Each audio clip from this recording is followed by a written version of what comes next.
Yeah, all the way to meet Mama Lovina. When they say total front, I'm going to say, sorry, just got to confirm. Yes, oh, speaking of Okay, just sit in front. lovely, I will, thank you. I leave my bag.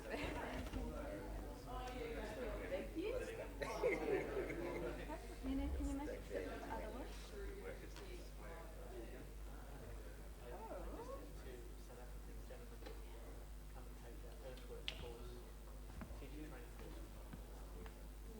I sent Steph yesterday and she said, hey, I met Rovita, she's looking good. And the first thing she asked, when is she coming?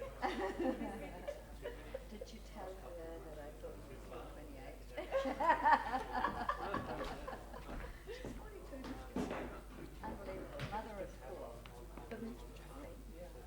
Two now and one. And grandmother, oh my God.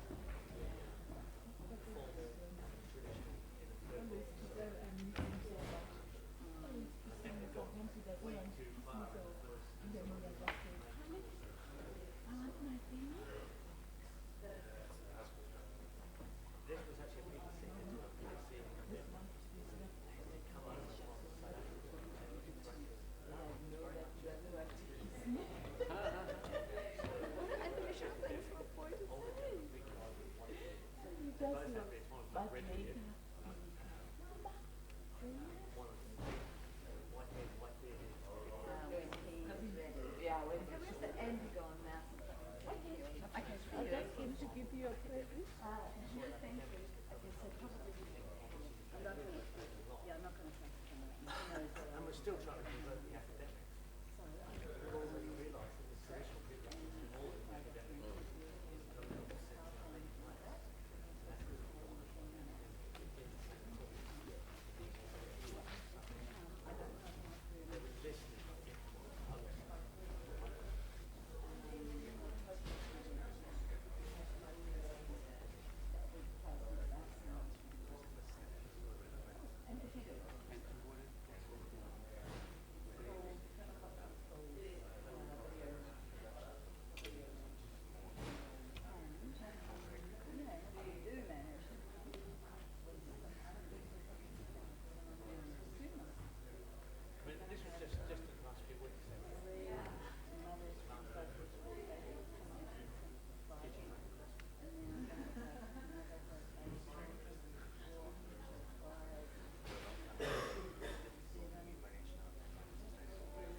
Blue beard, red beard.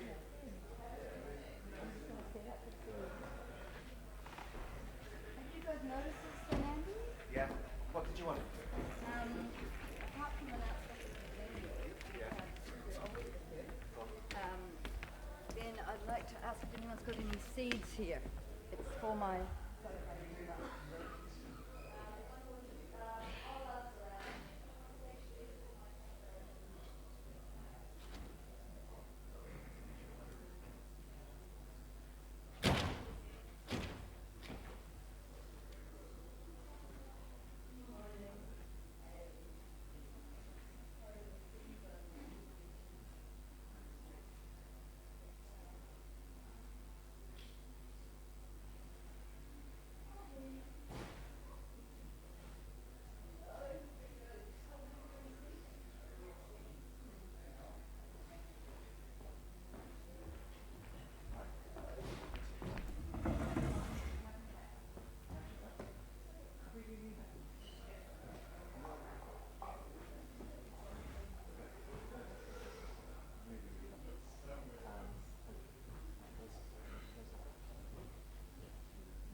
you mind just nipping to get me a cup of tea with some milk?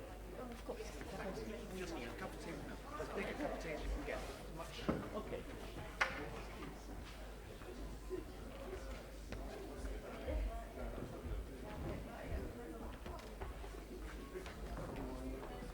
Morning. Hey, Shabbat. Nice to see you.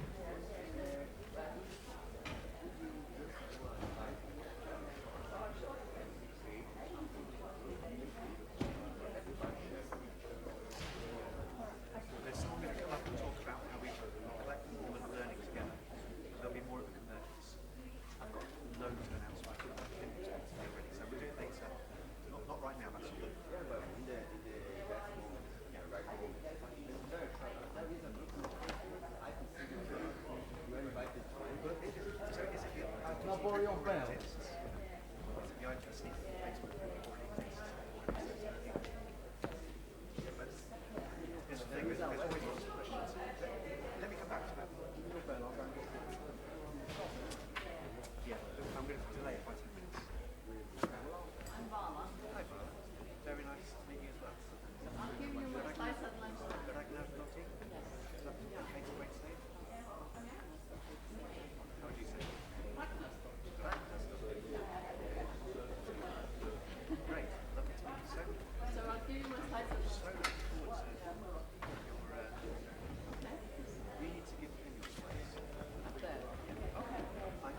listening to you in Paris, reading your book for a while, so that's cool to see you here. Yeah, I'm not here for a long time. Oh yeah?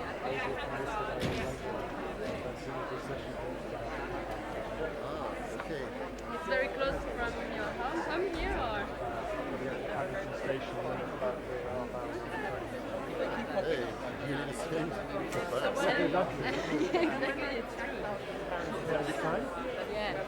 It's I found that there is not a tension, but between the permaculture people who want to do things really on the ground level and people who want to go mainstream because there is I think the tension between it's good to influence industries when it's big or it's good to be radical in small. I think you know the history of our channel.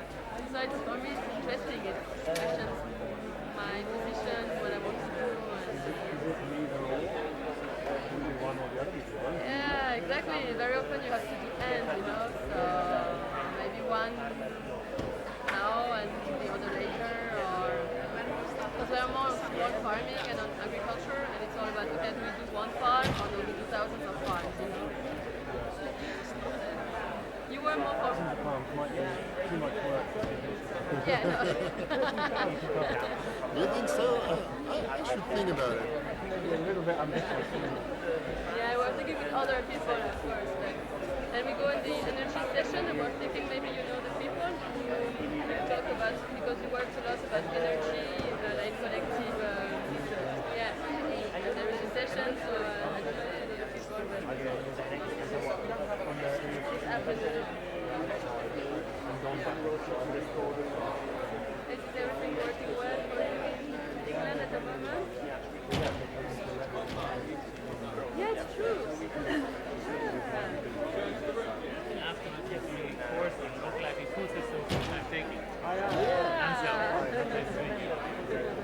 Well, I'm doing one session. I wondered if you're going to talk about the connection between transition movement and permaculture. Sorry? The question is, the people here in London told me that it's two very separate movements, and in Paris we can't separate them, see one from the other, because it's actually exactly the same people, permaculture and transition town. Same in Belgium. It's a lot more of a movement out there. Okay. I mean, I think my sense is that both benefit from being distinct. They're in their own ground. But maybe that's because I'm in England and it's been longer and maybe it has more, in some places, has more of a communication challenge. People look like that and they think like that. And so actually it's really useful for things to create its own identity. Yeah, we don't have this problem. Nobody knows permaculture in France. That's an exaggeration.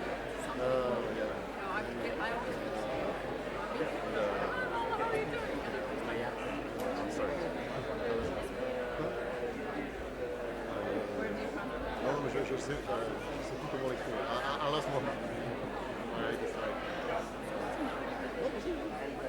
Sorry, what do you think about refugees and migrants? Like, what, as you know, a transition person, or what would you say that you think integrate them, or? I think we have to see.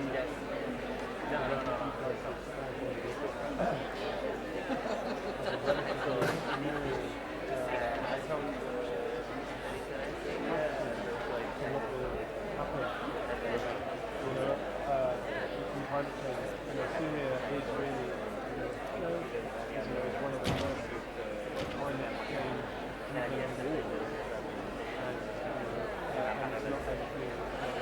What do you do when you have Spain? What do you do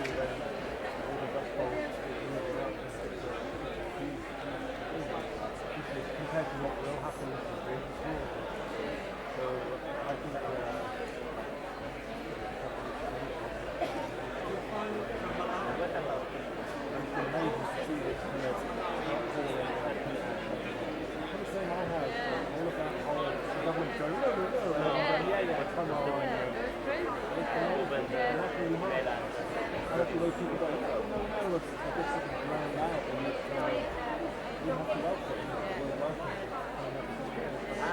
I mean, it's something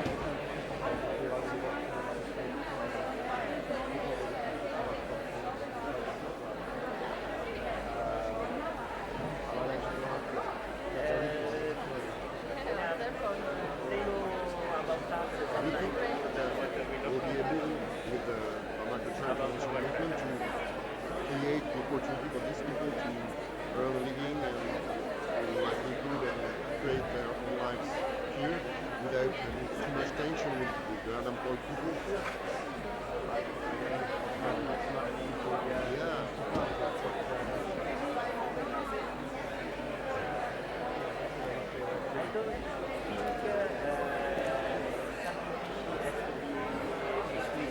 I'm wondering to which extent small-scale farming with no mechanization could be part of the solution. many of the people who believe in it, that experience of huge drought and if we find out that we like people north, we have a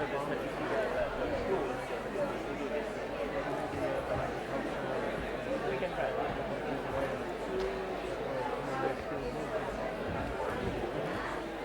It's the only idea I have to create millions of jobs. Okay, Thank you. thanks.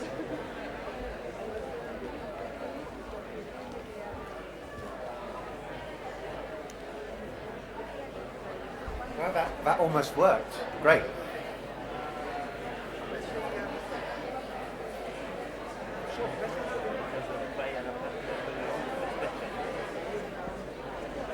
Okay. Hello everyone. Hi everyone. Morning. Woo! Morning, Jerome. How are you? Yeah, Jerome's good. Excellent. Nice to see you all back. I think there's a small number of people left. I just did a quick count, and I think there's about 15 missing so far, but something along those lines. Great. Okay. Actually, I will move over to this because I've got too much paper.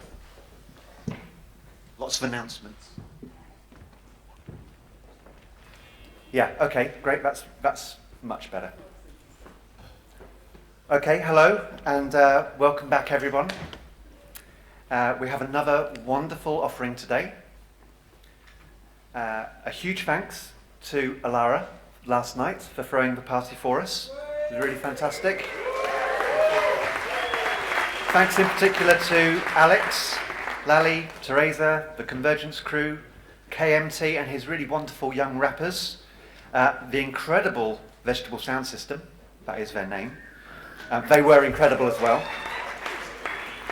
It was, I think, a fantastic and slightly crazy night. We know a few people had a bit of a hard time at the back of the queue. I'm sorry for that. Thanks so much for your patience. Very much appreciated. But basically, a really fantastic evening, and thanks for everyone that put all the work in to that to make it such a good night. I think it's often sort of or someone in my role's task to summarise the day before, and I'm sure you will all agree that that would be difficult. So many different sessions and speakers and so many different perspectives, which was really kind of one of the points about this, was to try and get so many different perspectives on so many different topics. It's a kind of we're creating all that neural network that's in here, out there somehow. A few things stand out for me. Some sort of phrases that people said, things that I listened into. So one was working with the best in everyone and trying to avoid the us and them kind of situation. It's the importance of finding ways to connect with other people, with their positive changes and possibilities in many different places, maybe unexpected places. Big NGOs, government, businesses. It seems really clear to me from yesterday that there are many really sympathetic people that really support what we're doing in lots of different places, and it's kind of up to us to start to recognise that a bit more and work with that. So yeah, working with the best in everyone stood out. Another one which I found really powerful was just finding out more about the way that permaculture engages with indigenous people. I think there are something along the region of 350 million indigenous people, what you call kind of indigenous people. That's bigger than the United States of America. And just how permaculture really resonates and helps them to strengthen their own knowledge and power. And I find that really great from two kind of perspectives. One is that they're under such enormous pressure. Anything we can do to help those people is fantastic. And in helping, we learn as well, because we've got a lot to learn from those people. So that seems to me to be a really beautiful, productive relationship that we could nurture more. And a third one kind of relates to David Holmgren's top-down thinking, bottom-up action. It just seems so clear that building up a local base of real practical action, real examples, is so important. That's where the action really, that's where it all happens, is kind of, in England we say at the coalface, right up in that spot where it's all happening. But again, this can be really strengthened and duplicated and replicated in so many more ways when we engage with people in government at regional level or national level or with other organisations. And again, there were some fantastic examples yesterday of grassroots action meeting kind of government structure, some sort of organisation, which was then able to take that and expand it out in a very interesting way. So I'd like to see how we could learn from that a bit more. Okay, so today we are looking at pathways to transformation. How do we get from here to where we really want to be? We know that we can design and put in place pretty much everything we need for a really genuinely sustainable and socially just society. Of course, it's not going to be perfect. It never will be. But there's one thing kind of knowing it's possible, and there's another thing is actually making it happen. And the scale of a challenge, I'm not going to kind of emphasise it. I'm sure you can all think to yourself just how big the challenge is that we face. So today is really important because it's not just about, yay, we can do all this. It's, okay, can we do it all? How are we going to make it happen? What are those pathways to transformation? Amongst other things, it's about behaviour change, social change, design thinking, cultural shifts, politics, economics. And I'm very pleased that there are 3 very wonderful speakers that can help us to think about that this morning. Before we get to that, I have got some announcements. So there are a small number of session changes. They're on your sheet, but I'll just draw them to your attention. So if you were expecting to go to the Enabling Change workshop today, it was yesterday. Carolyn Monastra, whose wonderful climate change photographs are around the reception area, will be holding a Meet the Artist workshop session at 2 o'clock in room 1. And the films later tonight at 5:45. Design for Life is in the small hall, and Permaculture in Schools is in George Fox. I've seen bits of both of them, and I think that I want to see the rest, basically. So I encourage you to go and see them. I've been asked by some of the African scholars to say, if you are from Africa, they would really love to get all of you together outside on the grass at lunch, or just after the beginning of lunch at 1 o'clock. So kind of like a little African meeting at 1 o'clock outside on the grass. Rabina McCurdy, where are you, Rabina? Rabina McCurdy over there. If you've got any seeds with you, she would love to know about it so that she can use them for a celebration later. So Rabina, just go, woo. Yeah. Normally Rabina's always going, woo. So I'm surprised I had to encourage you. I guess it's still early. Okay. Let's see what else is there. Okay, I've got one from Dave Bainline. Dave Bainline and Paul Kearsley will be doing a book signing at the Permanent Publications bookstore it's about practical permaculture. That's the afternoon break at 3:30. Today at lunch, we've got a book launch with Mark Boyle. Fantastic. Drinking Molotov cocktails with Gandhi. So that's kind of politics, economics, and direct action all, and probably DIY something, all thrown into one anyway. Definitely worth listening to at 1:30 in here. I'm looking forward to reading that myself. If you need any help, ask a steward. We have some very fine, ecologically friendly t-shirts, which look fabulous. And we've got 2 exhibition spaces, and we just want to make sure that you're aware that there are 2 spaces. So if you leave by this door, you will find the smaller one, which I think is in the Ensley suite, and there's some really fabulous stuff in there. Yeah, all sorts of different stalls, really great display of some permaculture design. Yeah, that's good.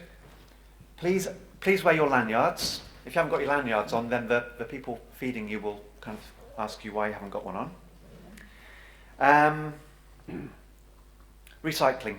We're very keen on recycling. All the cups can be recycled. If you can reuse your cups from one drink to the next, radical thought, that would be good. If not, put them in the thing which is specifically for cups, because they do recycle everything. If you need language support, then you need to see Tash, who is here, or Jenny, or, okay, what's the tall guy's name? Anthony, sorry, I forgot your name, I thought it was Alistair. So Anthony there, or Tash there, and you're going to be outside here just after 10:30. So if anyone needs language support, go out there. And people in the workshops, just be aware that some of them are being interpreted, so that's what's happening. Okay. So this I feel like a bit like a sort of like airport person now. Mawson from Malawi. No, okay, so Mawson from Malawi, can he phone Benny, who is in London? Is Mawson here? Yeah? Come and grab the note. Benny wants to talk to you. Okay.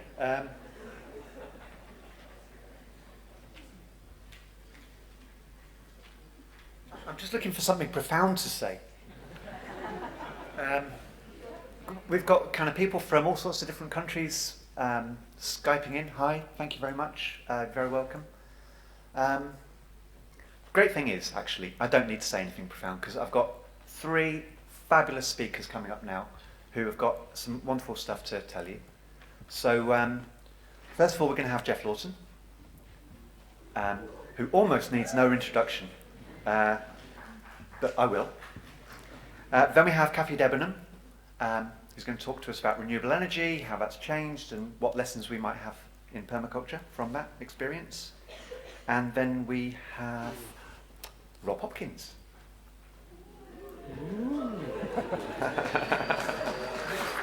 So, quite an exciting morning, I think. Okay. So, I, for one, need to have just a little pause. And again, just as we're in the Quaker Friends Meeting House, and one of the things that Quakers do is pause. So let's just stop for a moment and get ourselves ready to really pay attention to these wonderful speakers.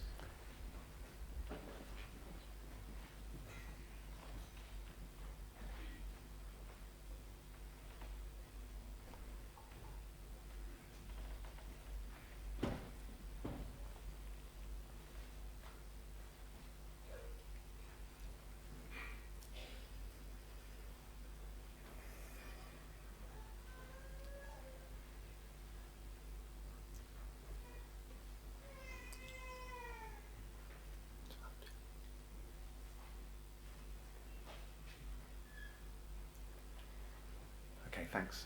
I know some of you are much more good at pausing than me, so sorry if I cut you off too early.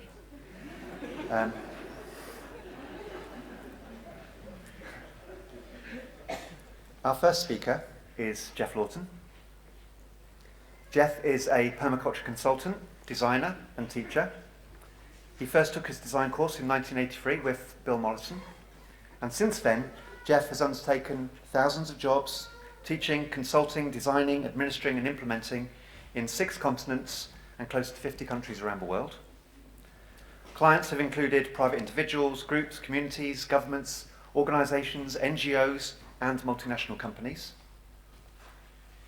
He has currently educated over 15,000 students, partly via his online training and education website, jefflawton.com, which was established with the aim of educating as many people as possible in permaculture and environmental sustainability. In 1996, Jeff was awarded the Permaculture Community Services Award by the Permaculture Movement for services in Australia and around the world. And Jeff runs the Permaculture Research Institute of Australia, which is located at Zaytuna Farm in northern New South Wales. And that institute has gone on to support the founding of a network of PRI sites around the world, including places like the USA, Jordan, Sunshine Coast, Chile, Scotland, and New Zealand. Jeff is now also very well known as being a filmmaker with his colleague Frank, and some really fabulous, inspiring films that are just reaching just a much bigger audience. And I think, it feels to me that Jeff really has found his niche. So it's with very great pleasure that I introduce Jeff Lawton.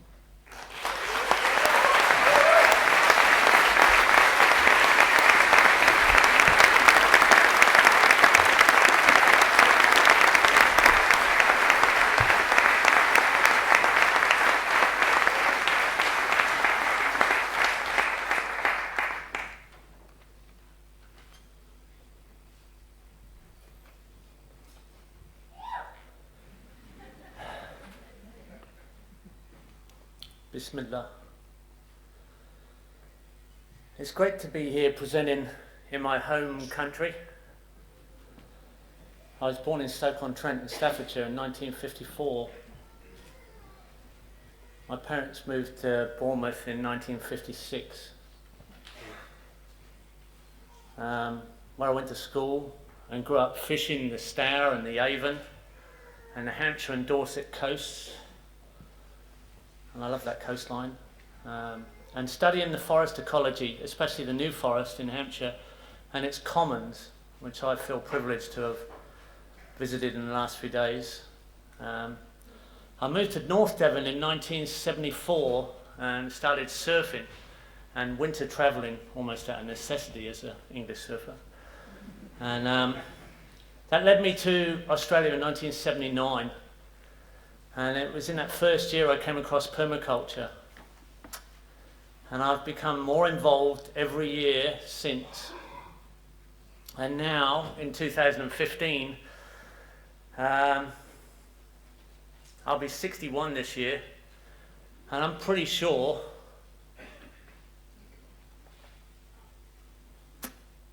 it's a terminal infection. I don't think I'm going to recover.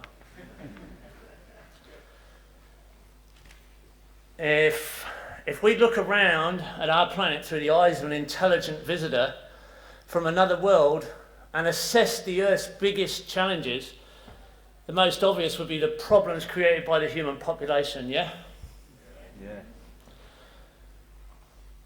I think probably 99.9% of the activity seems to be fueled by kind of self-interest, competitive greed, non-cooperation, exploitation of people and resources, and maybe with just 1%, you think there's 1% of positive patterned action facilitating productive ecosystems and abundance? Maybe 0.01%. I don't know. Have we got 7 million? No? Who've heard the word permaculture yet? Because it's the other 99% or 99.9% who are the real audience. Throughout our existence, the human race has been responsible for creating tremendously harmful imbalances impacting both living and non-living systems of the Earth. Our planet is currently suffering unparalleled rates of species extinction and biodiversity losses. These problems are symptoms and large indicators of really major evil in action. ecosystems on a worldwide scale and are unable to endure the continuous negative human forces, are major climate stabilizers. They are. They're collapsing across the world, across the earth. They're collapsing.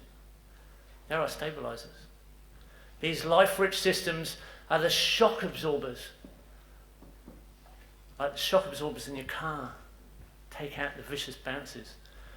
They allow for points of balance to be restored after massive fluctuations in energy, such as hurricanes and cyclones and other natural catastrophe. Without them, our own existence comes into question as well. Energy systems can also be thought of as energy stores, energy storage systems, with expressions of full diversity from the top predator to the mass life weight diversity expressed in soil organisms, where most of the life weight is, with soil creation as a consequence and an indicator of energy charge capacity. Energy being constant, quote Einstein, as we simplify and destroy global ecosystems, our climate becomes more energetic, yeah? The energy has to go somewhere. The variations in our global climate extremes are more volatile every year and exponentially increasing. In every region of the world, we're experiencing record-breaking extremes in all directions, simultaneously reaching the upper limits of one system and the barest bounds of another. The hottest, the coldest, the biggest drought, the biggest floods, the biggest winds, everywhere worldwide at the same time. This doesn't have to be the reality we live in.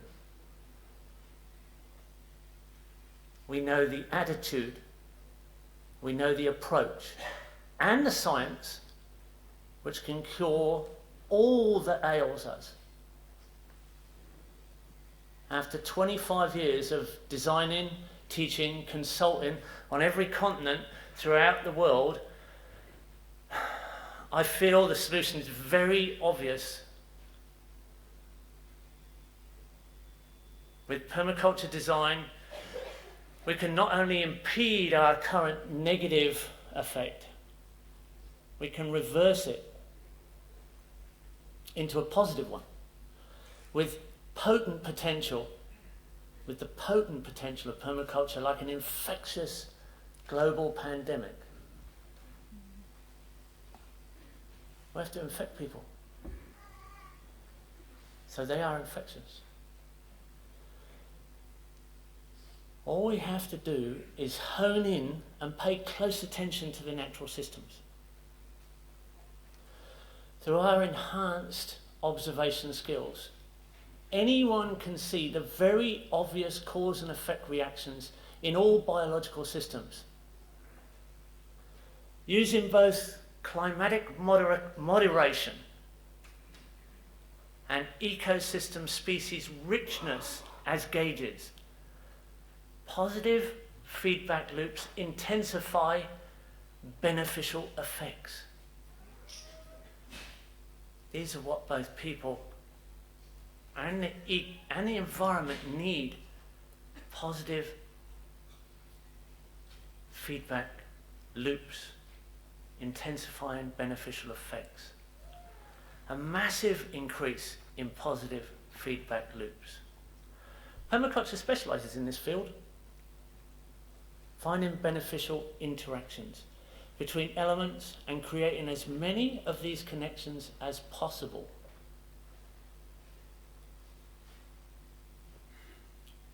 We need an evolution of the way we think. It's now recorded with neural science, the new neural pathways where we can see one synapse in the brain fire with the ultrasound accuracy that we now have, that it's believed that we actually grew a slightly bigger brain at the point where we started to read and write and describe the world in actual writing with numbers and letters and words. There was an evolution in our brains.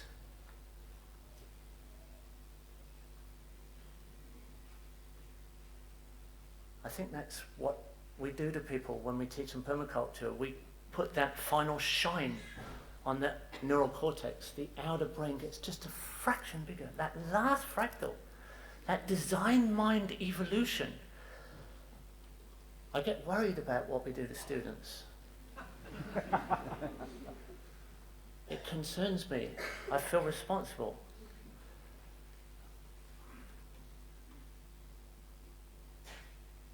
And I've lost 4 in the field on aid work. They died for this. So it's pretty serious.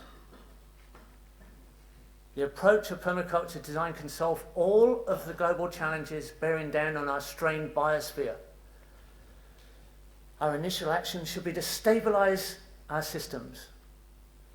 Only then can we, and we absolutely without a doubt can do this, convert these systems into reliable, consistent and permanent resources possessing true and useful value. The problem is the solution. Every problem is a potential opportunity. It's up to us to change our perceptions. It's up to us to allow for unlimited abundance and positivity. With our vision of the emerging future, we can all achieve together.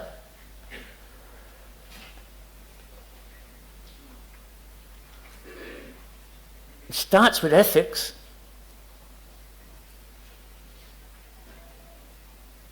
It's about ethics. It's about design. And it is about science. We're an ethical design science. First and foremost, we must engage with our current water management and access crisis. Water is essential to life systems. Our first speaker spoke about that quite well, and the history of the snowball earth and our water events. We look for it on other planets because it's the chief indicator for a world's ability to conceive and sustain complex life forms. When we look at another planet, if there's a chance there's water there, there's a chance there's life there. That's how we look at the universe. Personally, I've been fascinated by water all my life. I've been intensely engaged in all aspects, in all its aspects, from small-scale harvesting systems built by hand to immense landscapes built with enormous earth-moving machines. I have an in-depth understanding and a long-lasting expertise with aquatic dynamics and their crucial role in building life-rich systems. In the extreme climates and landscapes, water is the priority in design. Yet, clean drinking water is becoming extremely rare in the natural world and is now becoming only a manufactured product in most locations. That's pretty sad. The World Health Organization reports that more than 750 million people lack access to clean drinking water. So how clever are we? Diarrhea caused by inadequate drinking water, sanitation and hand hygiene kills an estimated 842,000 people every year globally. That's approximately 2,300 people that are going to die today and every day. Irrigation water is also in more demand all the time. Ridiculously in more demand all the time. Industrial agriculture is increasing the world's dependency on irrigation technology. That's clever, right? Due to for its ever-growing, thoughtless actions without regard to the holistic integration of natural systems. We're just going to go the technical route towards irrigation technology. The signs of water strain globally are the flood and drought regimes, which are increasing, and rising in frequency, and more importantly, in high-end variability. By implementing permaculture design and constructing productive ecosystems that are sensitive and aligned with holistic integrations of natural systems, we can reverse this effect to appropriately design life-rich systems that harvest, pacify, and allow access to ample clean water, all while providing for our needs, is the ultimate indicator of our ability and intelligence. That simple H2O. We have an obligation and a responsibility to achieve this as an evolutionary process. As a species, I know we've found the holistically designed science system capable of this feat. Permaculture is the vehicle of our evolution.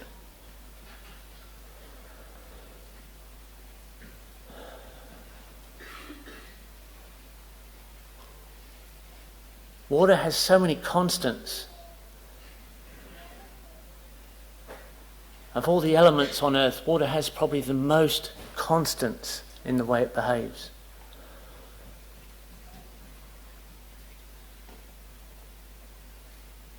And by patterning water the right way, we can be the most productive. It is the most productive element. The most production comes from water itself in protein and plant material and mass growth. The most productive plants, the most productive protein, the most productive forage, they're all water. Water defies gravity somewhat. First water, the mantra of a designer. First water, then access, then structural positions, before anything else. The other large-scale challenge created by industrial agriculture is soil depletion. Industrial agriculture is degrading and destroying soil fertility and physically eroding soils on a global scale at permanent loss rate faster than ever before in history. Soil is the core of sustainability. It's the ultimate physical indicator that a practical system is sustainable. If you're not creating soil, or at least not destroying soil, which is pretty hard to stay on that line, you may as well be creating more soil in quality and quantity than you are sustainable. Nothing else gives you that indicator, nothing. A sustainable system produces more energy than it consumes, and enough in surplus to maintain and replace its component parts over their lifetimes. End of story. That is sustainable systems. You don't need to waffle on about it. By measuring and improving soil quality while creating new soil with appropriate interactions, we can begin the journey towards soil abundance. Soil is the most complex living system in the known universe. It deserves our appreciation and respect. Agriculture in its present form does not stand the test of time. It's a very bad idea, actually. It's a very bad idea to develop and structure any system to be eternally reliant upon finite resources. It's just basic mathematics. Our biggest mistake in history has been to try and provide our needs from living elements without taking the responsibility of paying serious attention to the changing effects they have on the natural world.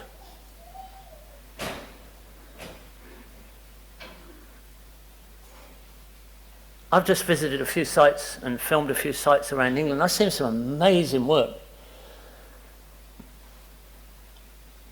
I visited Graham Bell's property in Coldstream in Scotland, and I was amazed at 800 square metres of absolute abundance in a cold climate on the same latitude as Moscow,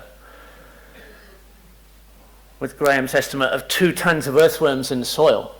on 800 square meters. There's probably 5 to 10 times as much bacteria, because they have to have bacteria to live on, and there has to be an abundance of them. That's without the fungi interaction, the flagellates and protozoas and nematodes are all beneficial action in the soil. There's probably an equivalent of 200 tons of life per acre on that soil, in that soil.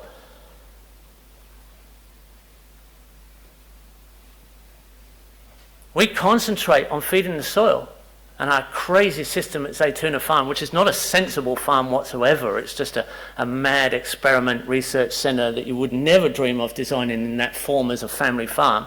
It's totally undisciplined and practice ground for people who want to come and make mistakes. We throw compost at the soil at an alarming rate. Every week we put a cubic metre of compost on 150 square metres and repeat that every 20 weeks as we cycle chickens across a garden. It works out to somewhere between 50 to 80 cubic metres an acre minimum, sometimes up to 200 cubic metres an acre. It sort of compensates for everybody's playing around with the place. And of course it's more productive all the time. I've got a better garden than I ever had. Every year I have. We all should have, shouldn't we? Shouldn't we have a better system every year? If we haven't, why not? I don't think that's very hard. But poverty is the end result of this environmental injustice. Our injustice towards the environment creates poverty. Worldwide hunger is growing. And it's not slowing down. The sad fact is, more children go hungry every day. The United Nations estimates that 805 million people of the 7.3 billion people in this world, or 1 in 9, were suffering from chronic undernourishment between 2012 and 2014. 1 in 9 of us, globally, mostly children, undernourished. And the reason is very, very simple. We're not interacting with our planet in a balanced way. The destruction of our basic survival resources is creating perpetual increase in global poverty. While the corporation, wealth-funded science and technology profit production and consumption lobby continues to promise a saviour, people are starving to death.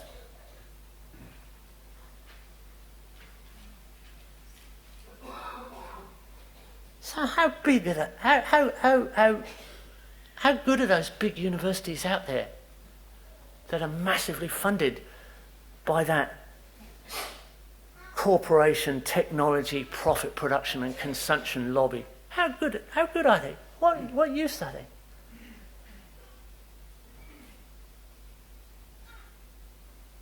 And it's not GMO that's going to help us. Because what interaction does that have to the environment that's of any benefit? Where's the feedback loop there? It's not letting poison companies control our global food supply, is it? Do you think? Because they do. Poison companies control our global food. They're experts at making poison. Who decided that was a good idea?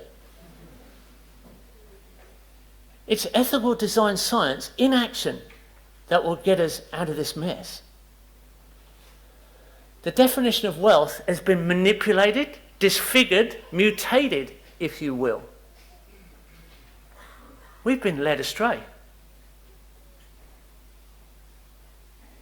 And we've been led astray with the media, social media, multimedia, World Wide Web, weapon. Well, every weapon can be a tool. And we need to turn that tool right around.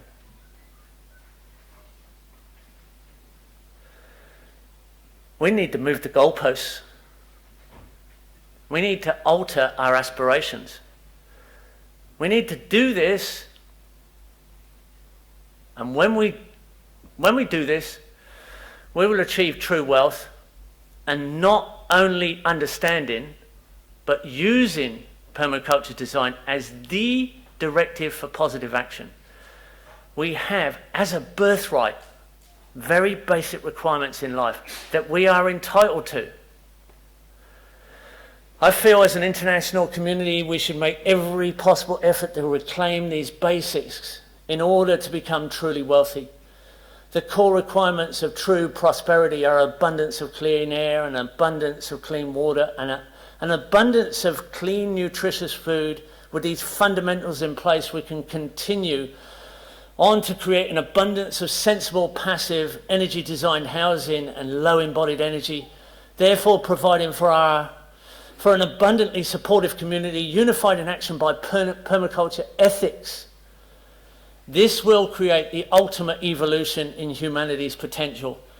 The revolution is no longer disguised as gardening, but obviously sedition and permaculture, people power. A meaningful existence fulfills us. We need to progress on from where we are to where we want to be. This in itself is a very meaningful process. With the widespread adoption of permaculture design globally, we will have no need for industrial agriculture in its present intensive form. Conventional chemical as well as organic farming both lack sensitivity for global patterning, appropriate scale, and beneficial positioning of interactive diversity. Industrial agriculture is inherently inefficient, obviously and inevitably unsustainable. We have been passionately teaching people how to rapidly make soil on small scale for many years with specific techniques and creating local compost. It's very feasible to design productive ecosystems to facilitate the creation of soil over large areas. Mass education is now possible for all. I stand before you as testament to that. All children and adults willing to learn can be completely fluent in this patterned language to a level of understanding that can be expressed in eloquence. I've always been worried about my carbon credits. I was never quite sure whether I should stop flying and stay home and just create the Findorn of permaculture kind of thing. Facebook told me I was wrong. When I signed on to Facebook and friended everybody that wanted to friend me, it kind of went a bit mad. And my advisor said, "You're nuts." And then they made me a public figure and I still kept going. But people kept coming to me saying, "I'm in somewhere crazy because of you," and a video and a connection and on and on and on. So many people. I thought, I've paid my carbon credits, thank goodness. I think I can keep flying. And then I came across a block that at an average of 30 students, I'm never going to be able to teach all the people that I need to teach. And I said, how do I teach 1,000 people on every course? Or more?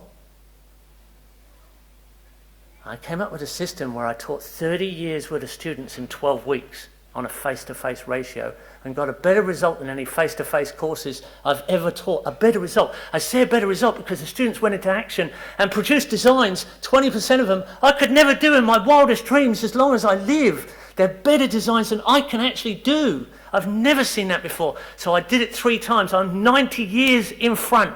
I just bought 90 years of carbon credits.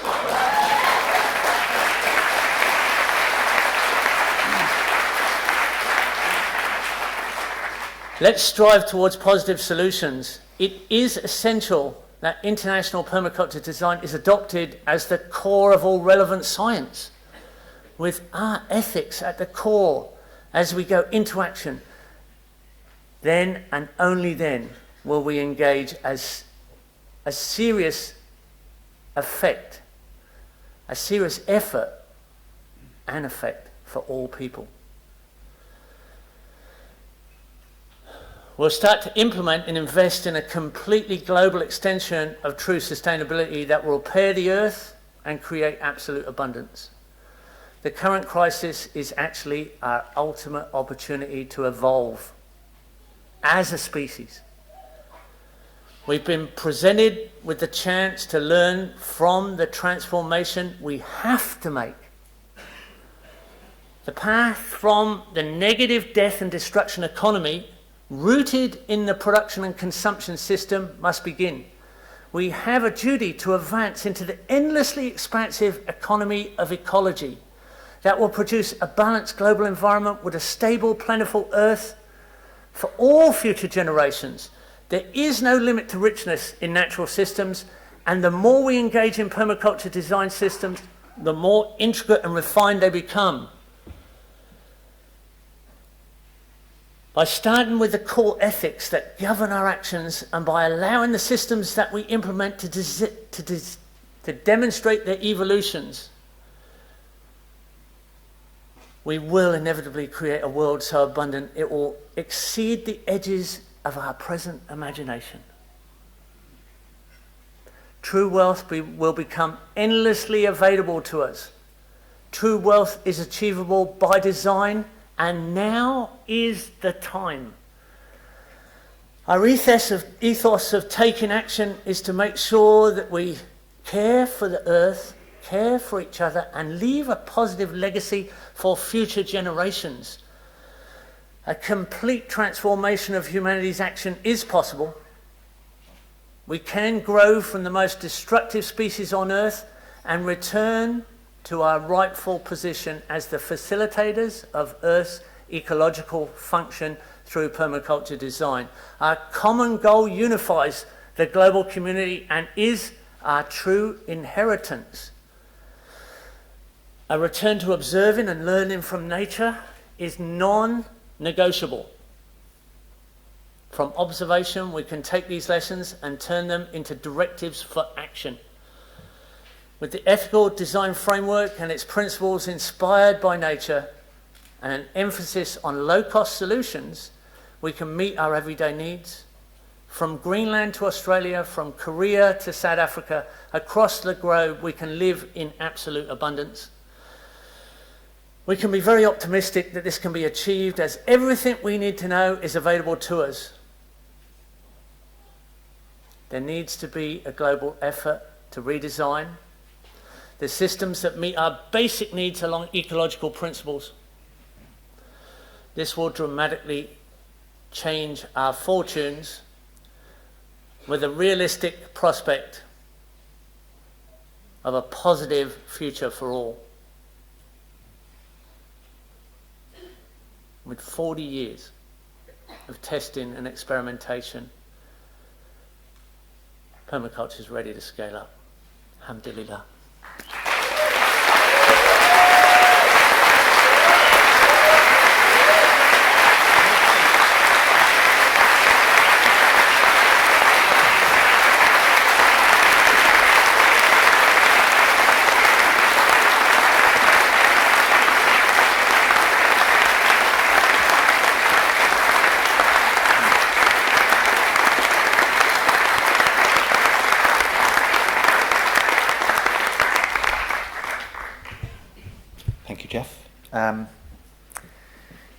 I kind of realised why that PRI logo has the raindrop. Yeah, thank you. Ethical design, science in action. Okay, so next I'm going to introduce Kathy Debenham. Just 10 years ago, renewable energy was the preserve of a handful of eco-enthusiasts, kind of people like us.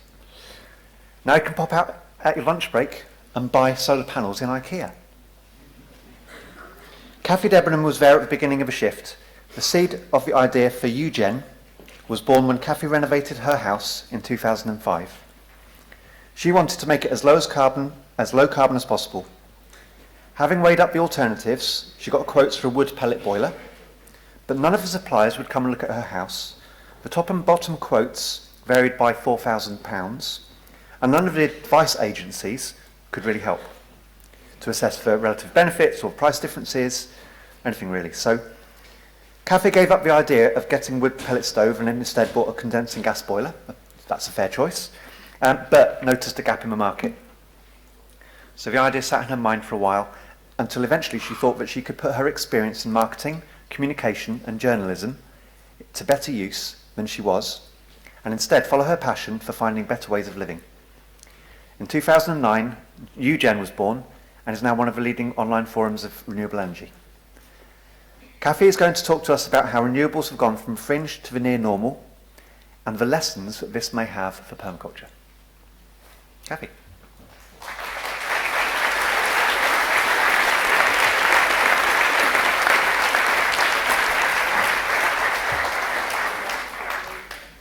Hello everyone. Andy's obviously done his research well, and he's actually told you a bit of a story that I'm going to tell you in a minute, but I'm sure you don't mind hearing it twice.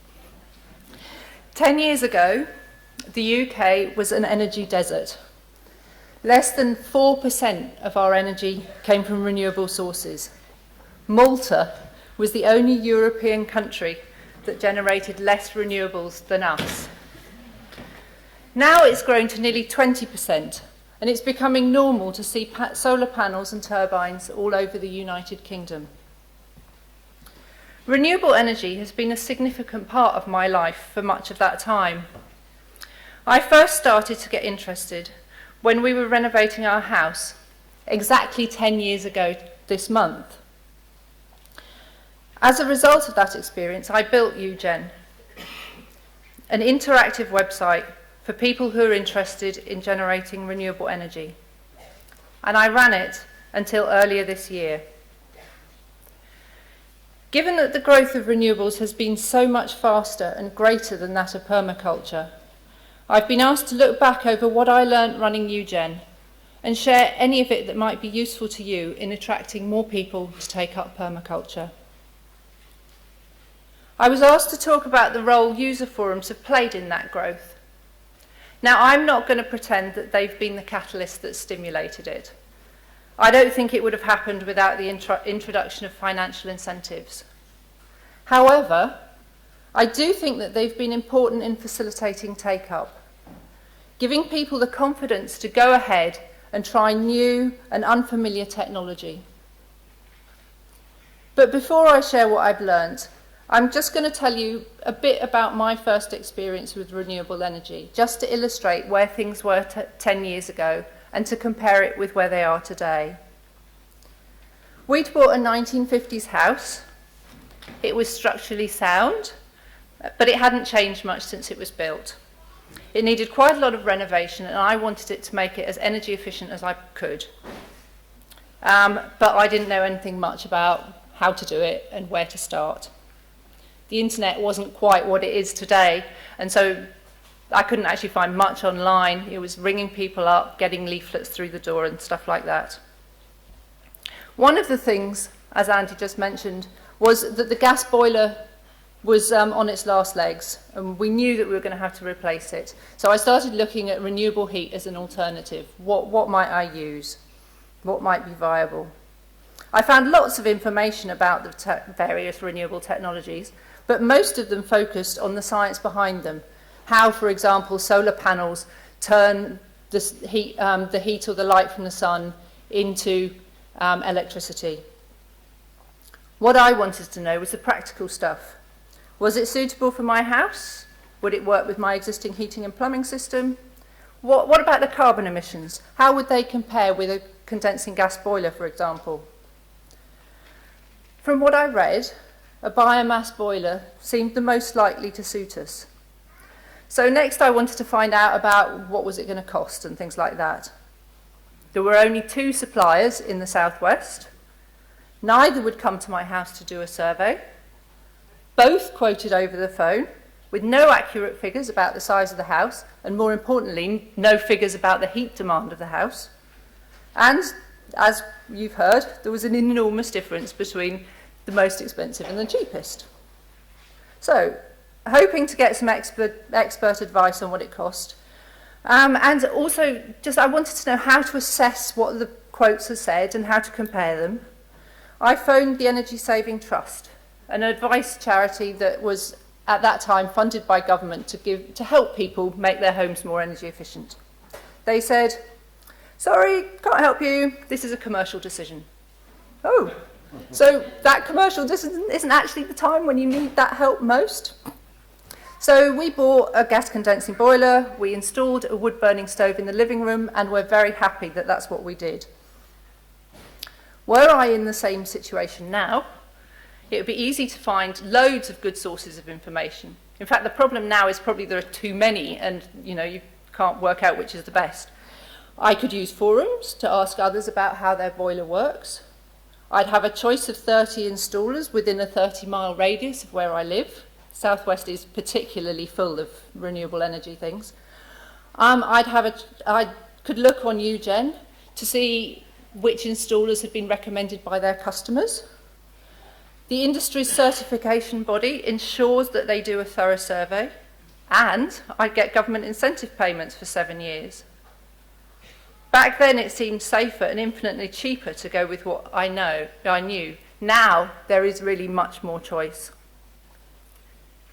As a result of this experience, I noticed the need for an independent source of practical advice, and that there was a gap in the market. And the idea just kept nagging away at me.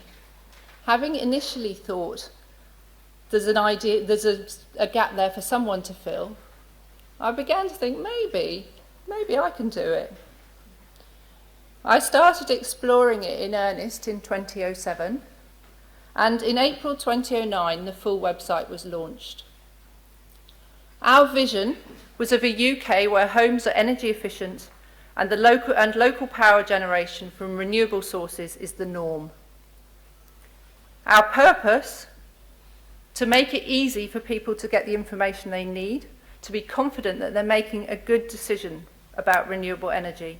And that might well be that it's not suitable for them. We also wanted to help them to find an installer they can trust. And people began to come to the site. In those early days, every comment on the blog, every installer that signed up, each person that left a review, it was really exciting. Earlier this year, the website was getting 60,000 visits a month, and we were still enjoying reading all the comments and questions. More than 1.5 million people have used it since it launched. I ran UGen until March this year, when it moved to a new home at the National Energy Foundation, and it sits comfortably there alongside complementary sites such as Superhomes and Logpile. The invitation to speak here came just after I'd handed over the reins to NEF. A perfect time to look back over what we'd achieved, what had worked well, and just as importantly, what hadn't worked. And this talk also gave me the reason to do that.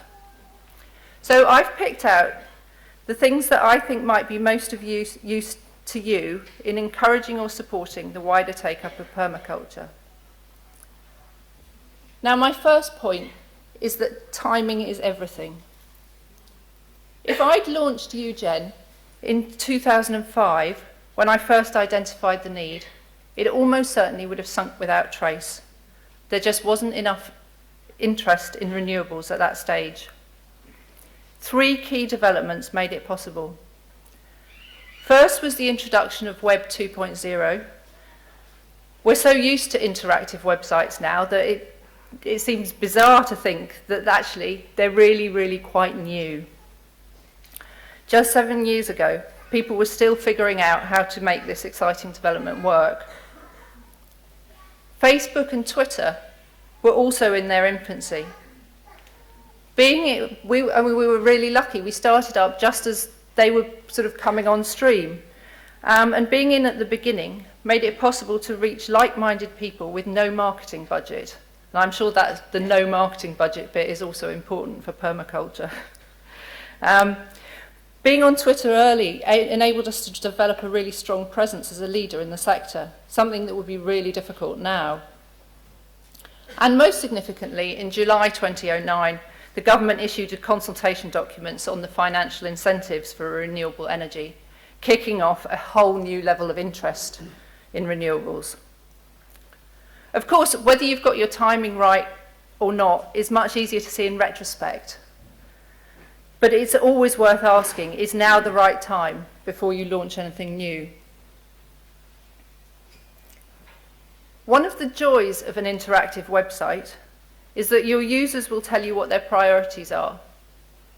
And it's very likely that they won't want the information that you think they will.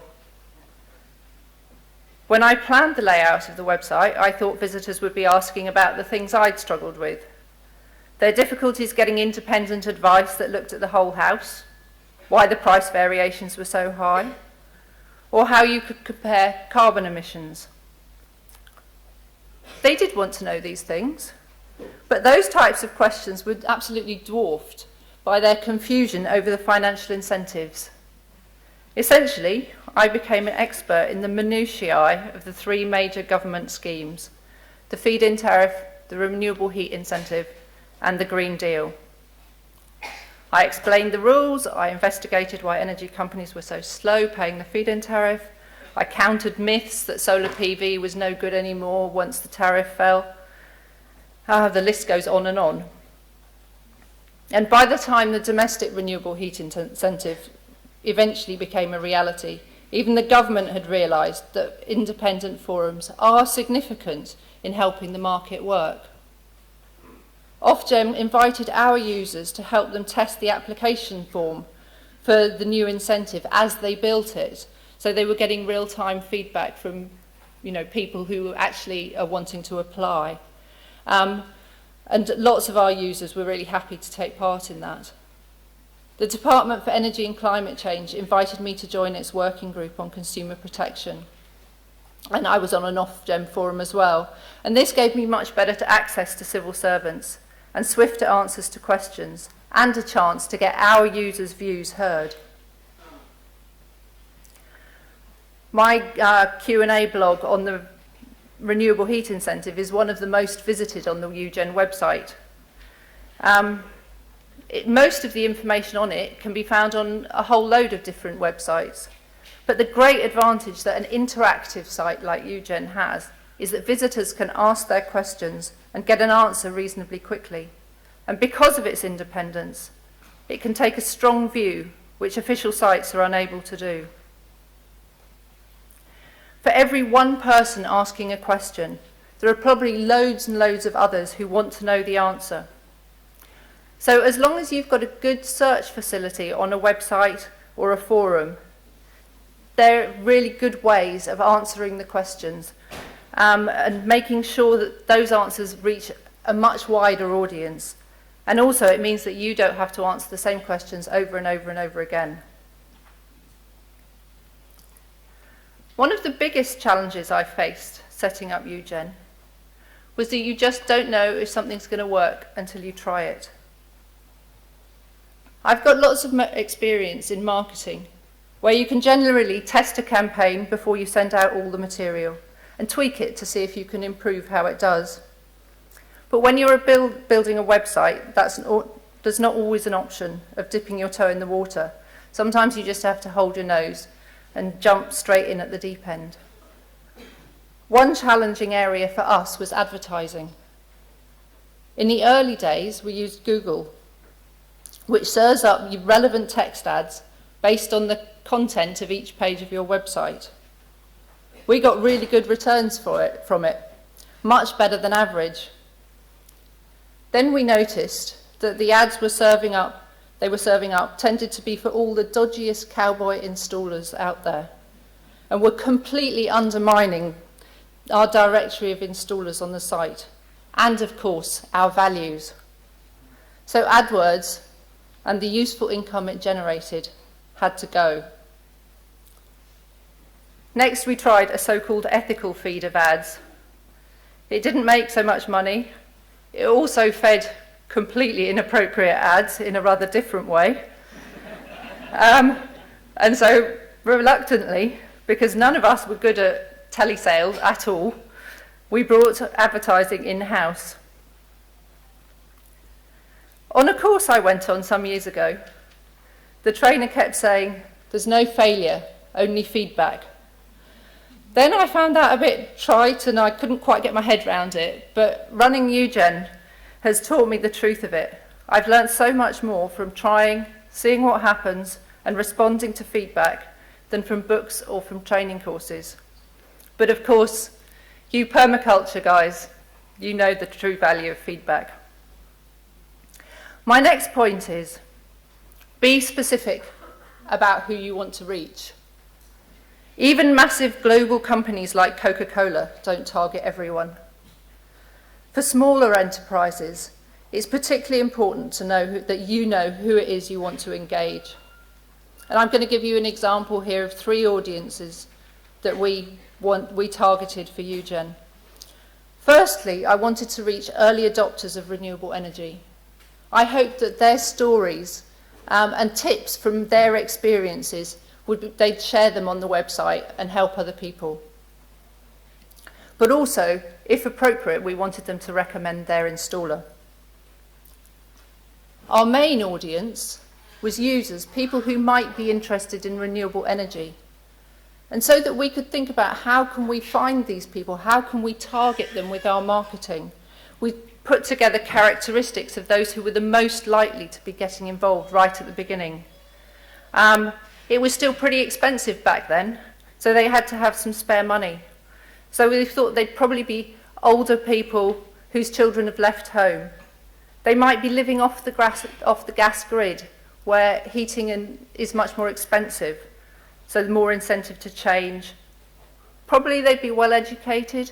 And then we started thinking, okay, where do they shop? What clubs are they going to be in? So we could find those people. Our third key market was installers. I didn't just want any old installer on the site, but just the ones that readers could trust. So we positioned ourselves as offering word of mouth on the web, and we aimed to appeal to those who care about their reputation, who get much of their work through word of mouth. And as well as the markets we wanted to reach, it was also really important that we identified the ones we didn't want to reach. An example of that is the Green Building Forum, which probably quite a lot of you know. It's a great place where green building professionals share and discuss ideas alongside self-builders and DIYers. Its audience are the type of people who, when they get a new gadget, they want to take it apart and see how it works. Ours were the people who just want to know how to make it work, and preferably with as little involvement from them as possible. This kind of positioning is important.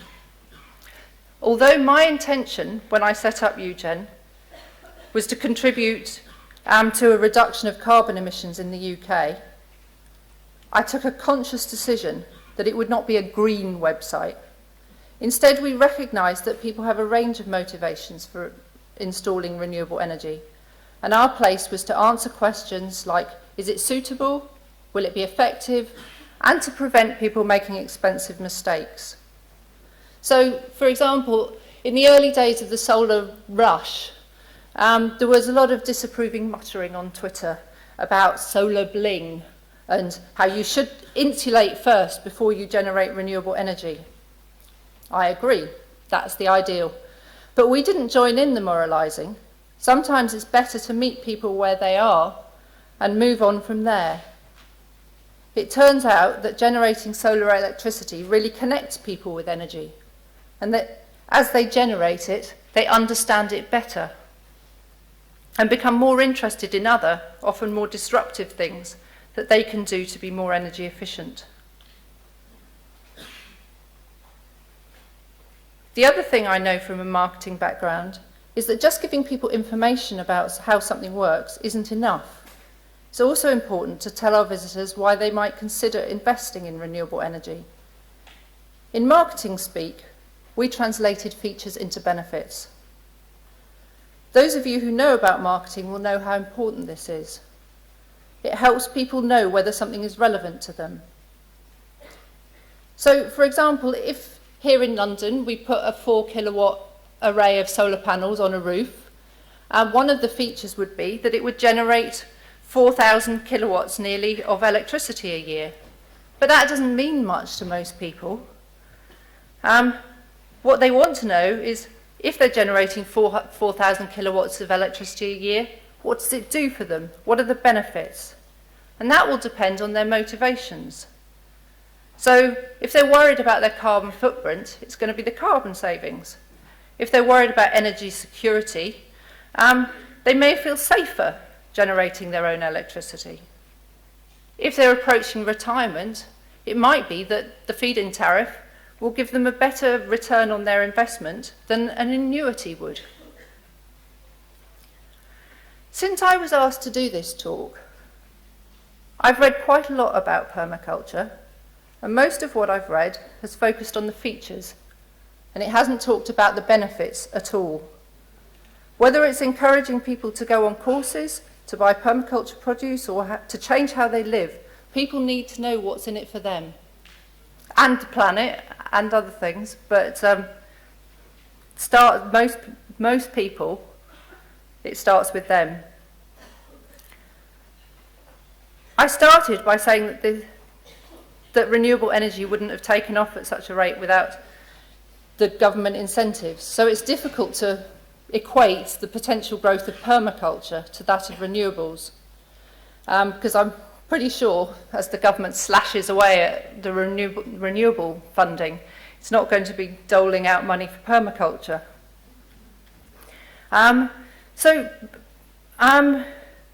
But before you start thinking about user forums, I think also that as a community you could think hard about how you make it as easy as possible for people to access permaculture. Over the past few weeks, I've asked quite a lot of people, have they heard of permaculture? And if so, what do you think it is? The good news is that most people say yes to the first question, but they're pretty sketchy in their answers to the second.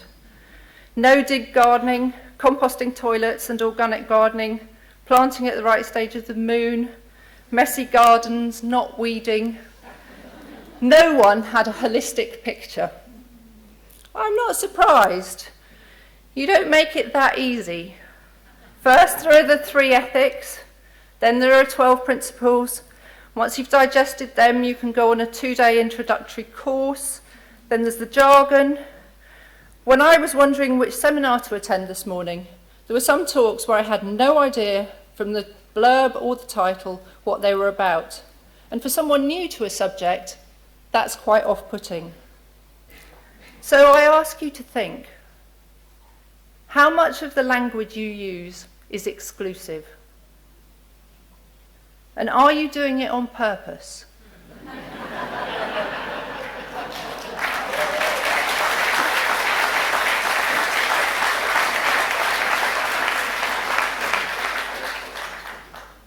Nearly there. User forums can be a very effective way of growing a community.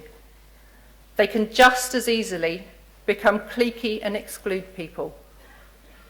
Whether you've got an information website or a user forum, I'd like to leave you with 3 suggestions that I hope will be helpful in your efforts to make permaculture more mainstream.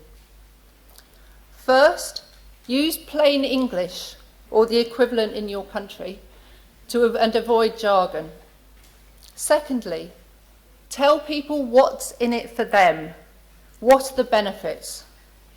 And I think this is probably my most important one. Meet them where they are. Welcome them in. Help them with what they're interested in.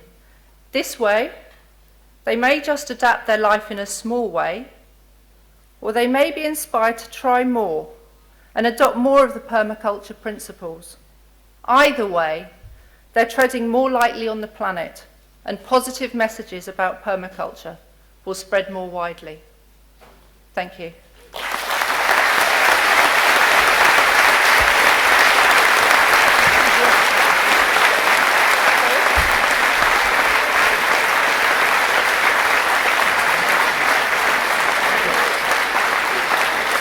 Okay, thank you, Kathy. That was really great. We really wanted to get some external perspectives, and thank you for doing your research. That's really appreciated. Okay, so we're running a little bit behind time, but luckily the next speaker needs almost no introduction. So our next speaker is Rob Hopkins. He's who is described by David Holmgren as one of the great achievers of permaculture activism.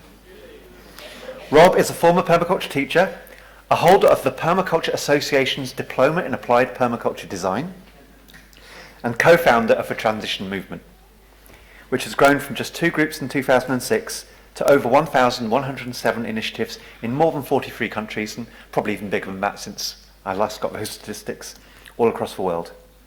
Rob is a famous blogger, has written and co-written numerous books, as well as being a very fine cartoonist.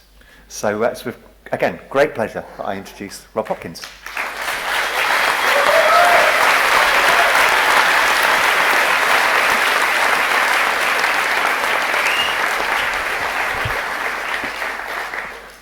Good morning. How do I do the thingy with the moving on the pictures thing? Ah, marvellous, thank you.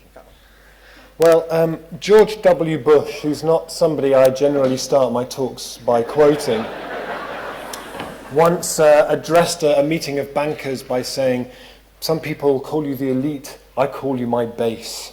Well, you're my base, so it's fantastic to be here, back here with everybody.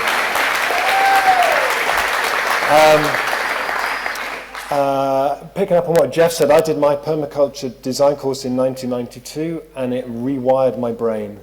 And since then, that's really been the lens through which I've seen the world. And after that, I did, as Andy said, I used to do cartoons for the Permaculture magazine. This was one of my favourite that I found the other day. Those of you who do dry lands permaculture need to understand the sort of gelatinous tide that engulfs us temperate permaculturists in this country in terms of slugs, a rich vein of humour. So I did my diploma in 96. I taught permaculture, set up the first 2-year permaculture design course in the world in Ireland in Kinsale College, and had a great time and did lots of that kind of stuff. And then in 2004, David Holmgren's book came out and rewired my brain again. Because it said basically, we need to scale this stuff up really, really fast.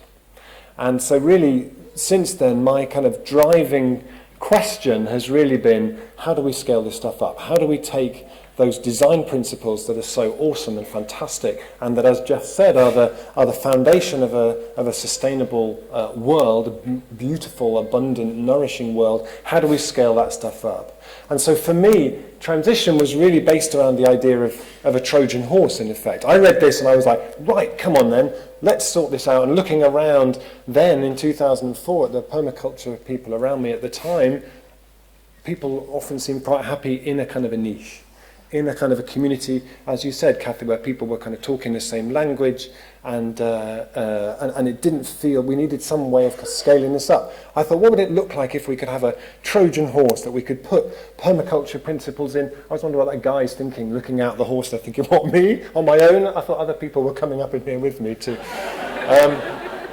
But actually, how do we put those principles in there, other stuff as well, so that it can just be wheeled past everybody without needing to get the flip chart out and draw the arrows and the greenhouses and the chickens? They could just go, oh, it's transition, and in it goes. And that was really what informed it. So for me, I did my permaculture diploma presentation in 1996. So today, having sort of been away, it's not so involved in permaculture for a while, this kind of feels like a sort of 19 years later diploma session update. So I feel like I want to sort of share some of the stuff that I've been involved with since then, which is based around that question of how do we scale this stuff up. And one of the things I'm working on at the moment is a project called 21 Transition Stories for COP21, where we put an invitation out to transition groups in 50 countries now around the world who are doing this, and asked for their stories that we could take to Paris in December to share there and to say, look, actually, this is about a lot more than just carbon. These are communities who are cutting carbon, but they're doing so much more other stuff as well at the same time. There's stories from 15 countries around the world, and I just want to share some of those with you and maybe draw out some of the learnings that might inform this morning's kind of panel. So this is the first one of those stories. This is Black Isle in Scotland, Transition Black Isle, and this is their Million Miles project, where they set out to reduce the amount of car travel on the peninsula, the Black Isle Peninsula, by 1 million miles, which is driving to the moon and back twice. In the end, they cut it by 1,300,000 miles. They led to 131,000 more miles being cycled, saved 718 tons of carbon, and led to 74,000 more miles being walked. You know, this is... I had a great time and got to meet more people and built resilience by building those communities, reweaving people back together again. This is about community energy, which Kathy was talking about. One of the things that's been most exciting in transition has been this kind of, and in 5,000 communities, not all of them by any stretch of the imagination, transition, but community energy has been a phenomenal way into so much more. This is Brixton Energy that came out of Transition Brixton. We put together 7 different community energy companies that had come through transition, and totaled up, they brought in about £13 million of investment from local people. Generated enough electricity for about 36,000 homes, saved about 9,000 tonnes of carbon. But actually the key thing with those projects is that community energy is just a key to unlock so much more. It's not now in this country where the government is considering slashing the tariffs that to basically make community energy completely unviable. It's a total own goal because it's not just about the energy you generate. Community energy generates community, generates investment, generates social events, generates a massive amount, both generates public health, and we lose that really at our peril. Another thing is, for me, when I was teaching permaculture design, we kind of designed all the benefits up to the boundaries of the site and not beyond that. And actually, it feels to me like linking everything up is one of the things that we see happening in transition. This is in Luxembourg, and Marco is here, I think, from Terra, which is a fantastic community-supported agriculture project in Luxembourg, but it's part of a suite of other cooperatives that are being rolled out. There's an energy co-op, there's a local food co-op. All of these things kind of tie together in a way that is really, really important, I think. Doing the unexpected. This is the rise of community currencies, these transition currencies. There's now £1 million worth of transition currencies in circulation.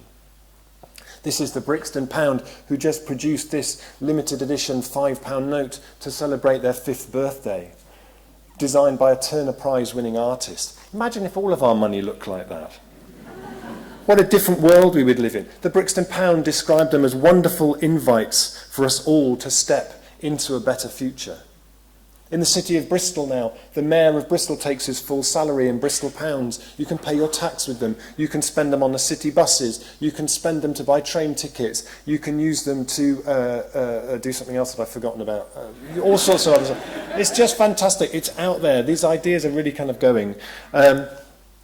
Minimising barriers to participation. A guy called Luigi Russell recently wrote a book called Everything Gardens, and one of the things that he identified as something that transition does, and again picking up on your last points there, is about very intentionally trying to minimise the barriers to people picking them up. So this is in Pasadena, where they started a repair cafe. Very simple idea, and one of the lovely quotes from that was somebody who said, "I can't believe that the guy who built the Mars landing rover just fixed my shaver." Which I really love. Because there are people from Caltech, who are just up the road, all love on their weekends to come along and fix stuff. And they have the way it works is, if you bring something to be fixed, it doesn't cost anything, but while I'm fixing it, sit in the chair and tell me a story. This is in Fishguard, Bro Gwaun in Wales. Again, so about real needs. You know, one of the things when we do permaculture design is about, well, what are the needs? Actually, what we see in a lot of permaculture projects is a really interesting kind of looking into those needs in a different way. Do people need borage? I'm not sure. I've planted borage in lots of permaculture gardens. I don't eat a great deal of borage, I have to say. This is in Fishguard, and what they're doing there is they collect up all the food waste in the town, food waste that would otherwise be thrown away, and they run a cafe based on that food waste. They keep 600 kilos of food a year out of landfill and save 21 tons of carbon a year. But again, they're building community, they're bringing together people together, they're creating conversations, they're creating all kinds of other spin-offs and dealing with food poverty as well. And putting care at the centre. It's one of the things that actually, what is this stuff really about? You know, we started out talking about transition as being a response to peak oil, a response to climate change. Actually, we don't talk about it as being a response anymore. We talk about it as being a movement of communities around the world reimagining and rebuilding their place. Because we don't need to do that response stuff anymore, because all of this stuff is so fantastic. You don't need to start out all the time by saying, we do this in response to this. We do it because it's fantastic. And because actually as human beings, as communities, as people, this meets our needs so much better than what's currently being put forward as the solutions. We don't need the response bit anymore.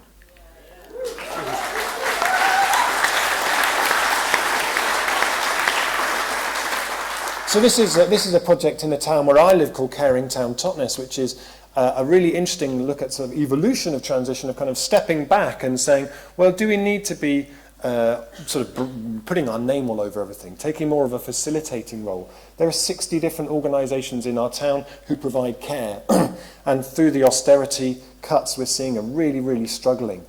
Caring Town Totnes is about bringing them all together, saying how can we do this in a different way as a centre of the local economy. So looking at local economy through the lens of care is a really fantastic next step, I think. And cultivating entrepreneurship. You know, one of the things when people look around, you know, permaculture, transition, say, well, you know, often it's white, middle class people. Well, actually, a lot of the time, when I went to America a couple of years ago, talking with Daria Robinson in Richmond, in California, she said, I said, it feels to me like actually, until we're able to create livelihoods for people, that's really how it's going to be. You know, the idea that we can just, everybody is able to give time as volunteers. Actually, there's a kind of tyranny of volunteerism, because volunteerism tends to just attract the people who have the time and energy to do it.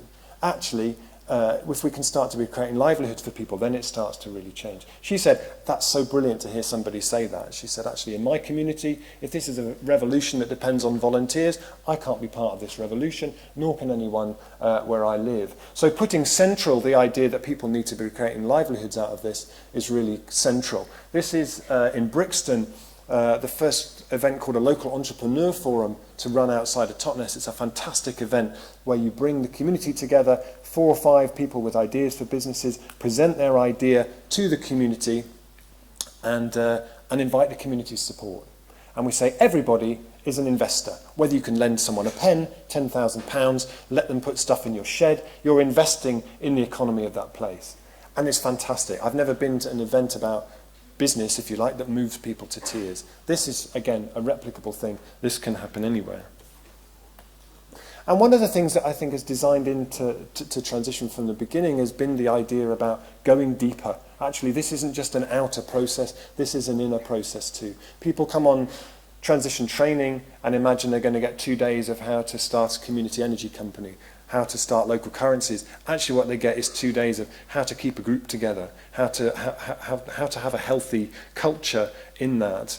And this is a story from Portugal, from a place called Linda a Velha, I don't know if I'm pronouncing that properly, which is a transition group. It's a really fantastic story about how they came together, they were doing stuff, then they all started to fall out with each other.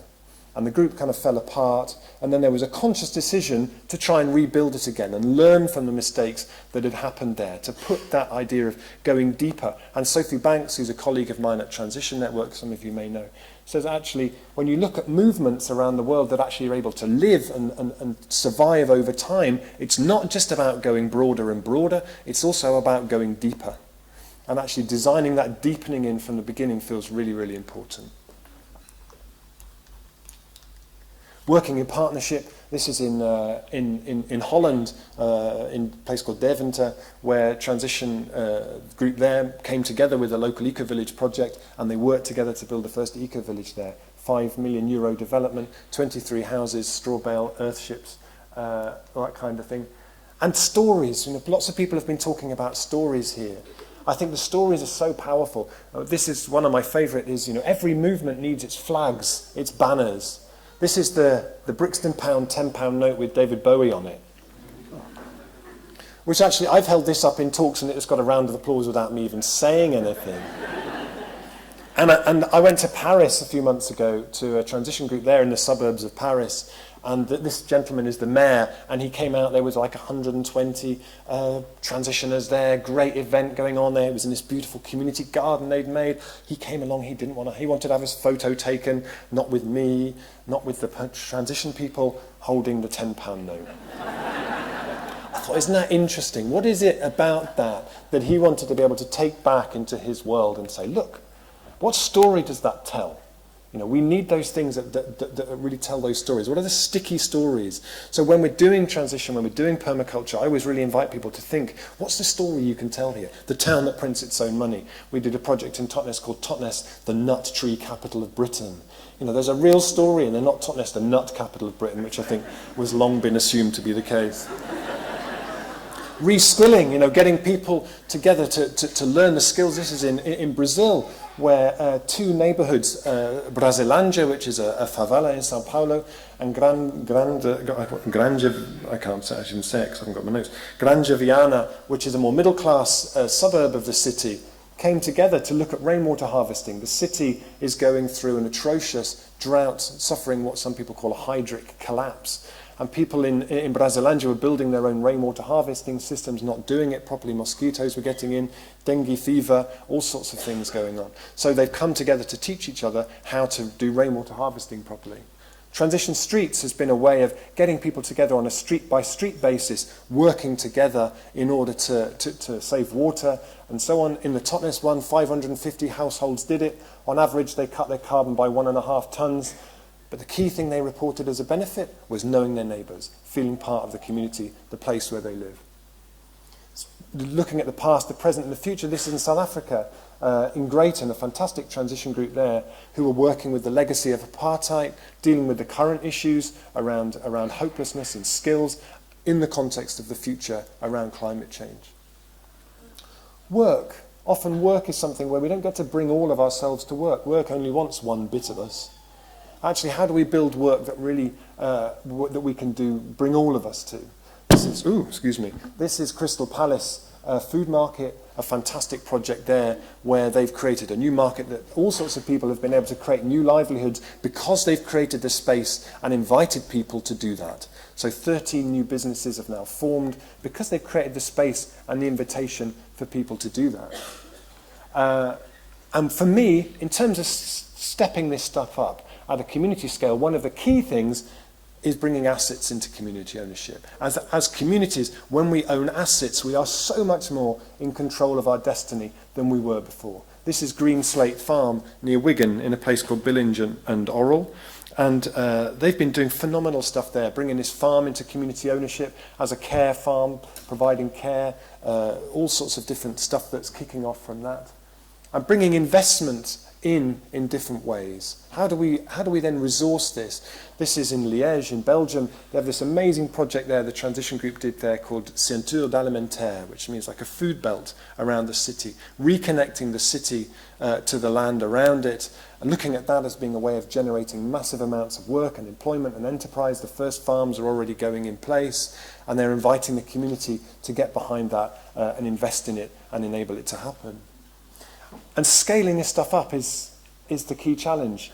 And in Peterborough, in Canada, they're really looking at that in terms of this sort of 25% shift around food, identifying the economic benefits that would generate. You know, we move beyond the idea of permaculture being some kind of a fringe thing to actually saying this stuff is a form of economic development. This stuff, if we get it right, is what will create the jobs, what will create the new economies, and it's already happening. We can look out and we can see this stuff happening all over the place. If we can, there is an economic case to be argued there that this meets our needs way, way better. And also, I don't want to leave you with the impression actually that the bigger things are, the more important they are. For me, one of the key things is that all the scales are as important. This is a lovely story in Brussels where a community in a red light district where people were curb crawling up and down this street. People were coming out in the morning to take their kids to school and finding condoms in their doorways. The council had this idea that they could block the street off in the middle so that people couldn't drive down the streets. Actually, the transition group said, well, why don't we make a garden instead? So they came and they built this garden out of waste timber. Every 13 different residents have a patch. They say it's fantastic. The kids now play in the street. The place has sort of come back to life again. We have something to talk about each other again. This stuff works on all different scales. So transition is one of the things that I'm presenting here in my diploma update. The other one I just want to mention very briefly, because I know we're running over time, is something I'm involved with without my transition hat on in my town in Totnes, which is called Atmos. And it's the idea of community becoming its own developer. And on an 8-acre old milk factory that used to employ 165 people in the town, they used to make a ton of clotted cream every day. That's a lot of clotted cream. I think the cardiac units of the Southwest are still getting their heads around that one. We've run a process for a community-led development using a new government power here where you can, if you've engaged lots of people, you can run a referendum as a route to planning. If more than 50% of people who vote in favour, that's full planning permission. And we're doing this as a community-led thing. This is the day that we were able to make the announcement to the community that we'd signed an agreement with the site's owners. This is the design as it's coming along. 70 affordable, 100% affordable houses built using local materials, built using skills and training, new public space, edible landscaping. We've consulted 3,500 people so far in a town of 8,500. It'll be over 5,000 by the time we get to the referendum. There's something here.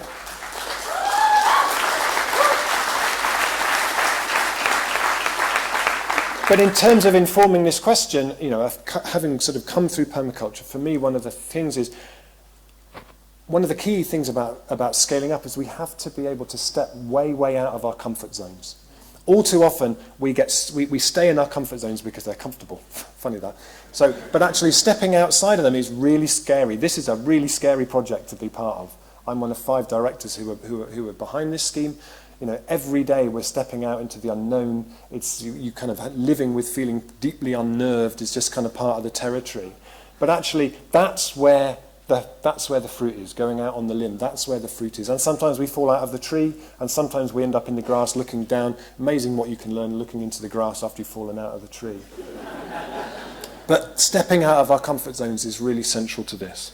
So I just want to leave you with a thought, really, about scaling up. And when I was a very good friend of mine in Los Angeles, which is a city, as somebody said yesterday in the workshop, suffering the most atrocious water crisis, who's been looking at that, a guy called Andy Lipkiss, who some of you might know from an organisation called Tree People, who are doing incredible work, trying to think of LA as being like a forest. And I talked to him about scaling up, and I'll just leave you with these words that he said. He said, "Our job is to make viable the alternative and have it ready. If we've really done our homework, we could scale this thing in a flash." Thank you very much.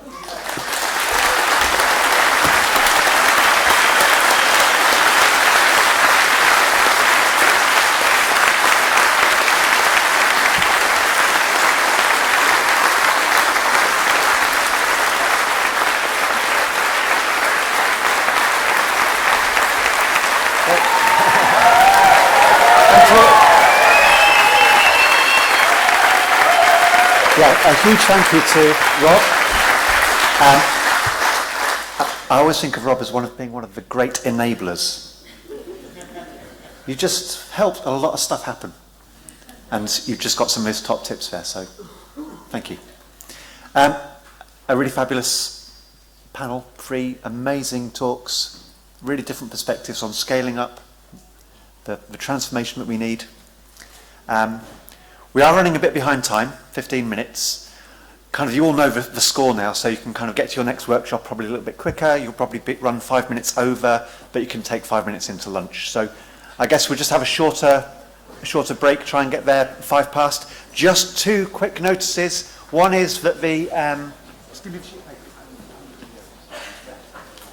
all the workshop leaders and session leaders, please remember we've got this form so that we can keep track of video, audio, who's taken what, so we can compile this into a really great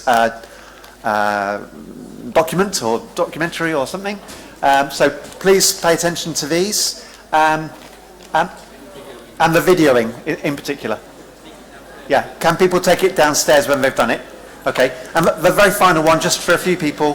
Could I ask Sean, John Fellows, Rafter, Lachlan, Giselle, and Karen to just meet me by the stage for just very briefly? So, Sean, John, Rafter, Lachlan, Giselle, and Karen. Thanks. Gosh.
you.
Joel, hi. Oh, good. Have you got a presentation? Just. Nightmare. Right. Nightmare. 1 to 3 weeks ago.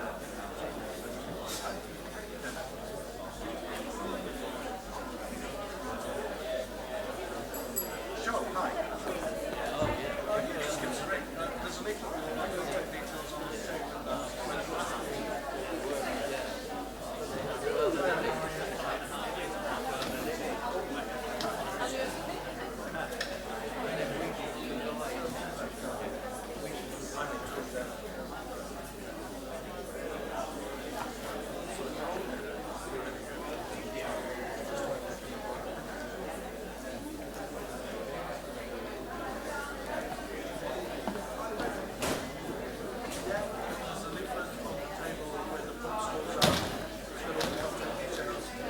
Send me an email and I'll make you on the mailing list.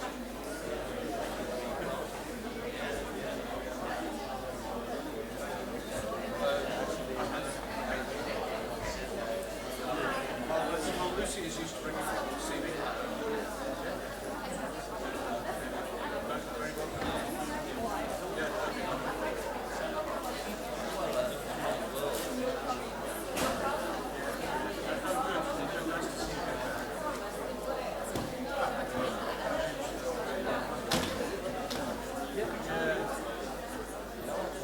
No, really good.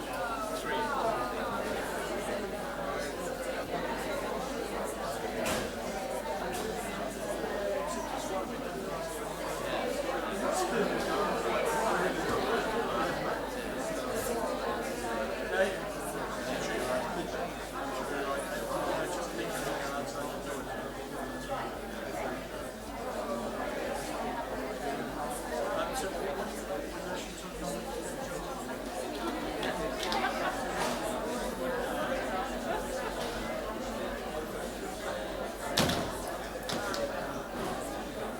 That's great because I don't want to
all my speakers actually.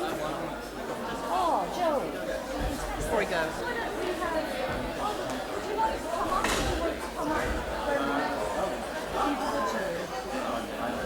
I don't mind, to be honest. So I'm happy to write down.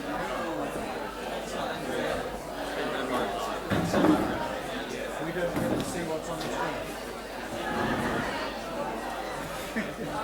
There was a laptop.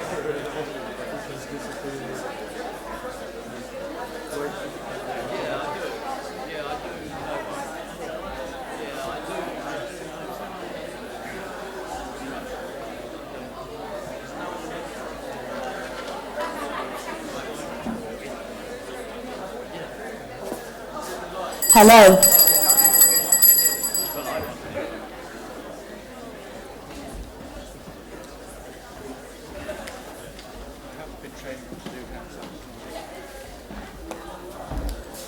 So, happy days here.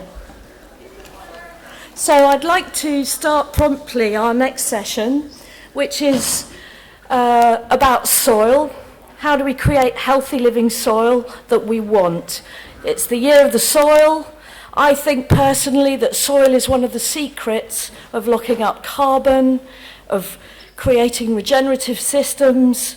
It's, you know, without any doubt, an absolute key scaled up solution, and that we can restore areas as the size of France. You know, we're not talking about half an acre, we're talking about mega regions, and they've already done it in China. So it's my great pleasure to invite 4 speakers to speak to us for 20 minutes, and then they're going to take 5 minutes of questions. Can I ask for compassionate brevity? 1 question, 1 out breath. No lecture, please. My first speaker is Graham Bell. He's been teaching permaculture since 1989. He's taught on 4 continents. He was the editor of Permaculture News in the 90s. He's also been a member of the Permaculture Council, helping to develop the structure of the association in Britain, which has created this amazing event. He's also the author of The Permaculture Way and The Permaculture Garden that we publish and are here. And he has been an instructor for the Countryside Predian Screen, which was formerly part of the Agricultural Training Board. And with his wife Nancy, he probably has one of the oldest forest gardens in Britain that Jeff mentioned in his keynote. So welcome, Graham.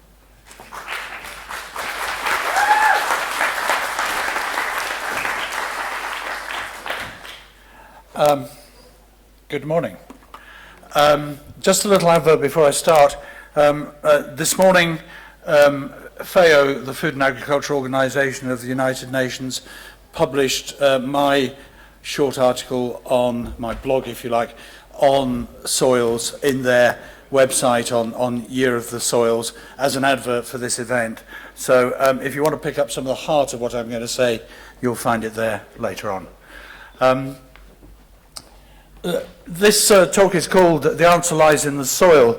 In the 1960s, when we had Sunday lunch afterwards, because television was a sort of kind of new thing to us poor people in Britain, we used to actually listen to the radio a lot, and there were a lot of very funny programs, The Goon Show, The Navy Lark, things like that. And this quote is actually from a guy called Kenneth Williams, no longer with us, but he used to play a character called Arthur Fallowfield. And Arthur Fallowfield was based on a real person who gave the first gardening talks on BBC Radio on the Home Service. And whatever question he was asked, Arthur Fallowfield always started his answer with, the answer lies in the soil. And it does.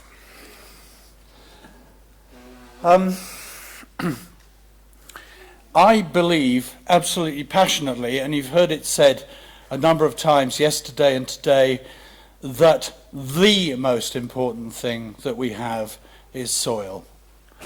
The quote from Karol Čapek I think is particularly relevant, and I have to make an exception here because, as we've also heard this morning, we can't actually live without water and air either.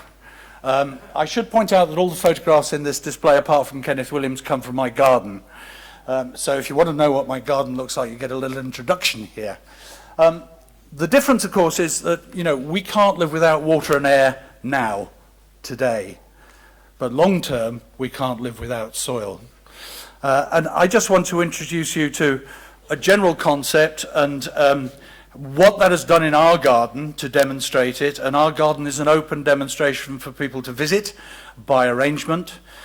And if you want to be on our mailing list, please do leave us your email address and we'll add you on. This is a pond in our garden. There are 2 ponds in our garden. And there are some important things we need to understand about soil. And I'm sure I'm preaching to the converted when I run these by you. Firstly, soil has a mineral fraction made up of 3 things, clay, sand, silt.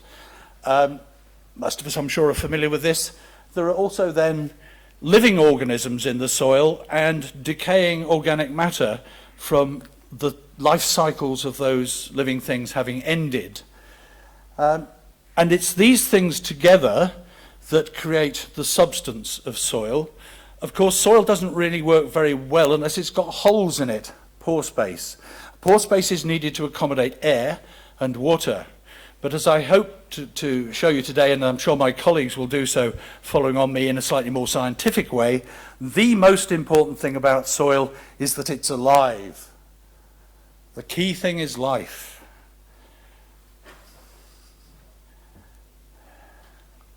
We neglect soils at our peril. This is a slightly misleading photograph. This is the Negev desert, which is a true desert, as opposed to one we created. But this is very interesting because what's going on here is this is a field growing millet. Berber tribes people come through here before the rains, and with their slightly updated technology of Range Rover and plough, they plough up the wadis and they plant millet seed, and then they move on somewhere else. And then when the rains come, the millet is germinated and they come back later in the year and harvest it. But this is a desert where the rainfall is about 10 millimeters a year. We're making deserts like this every day in this world.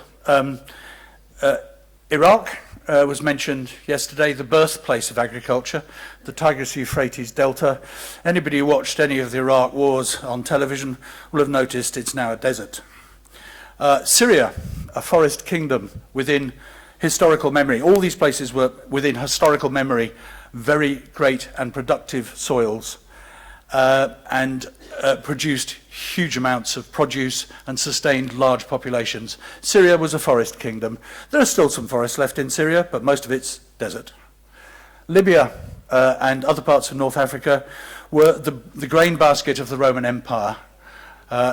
Where they grew wheat is now desert. So we neglect soils at our peril.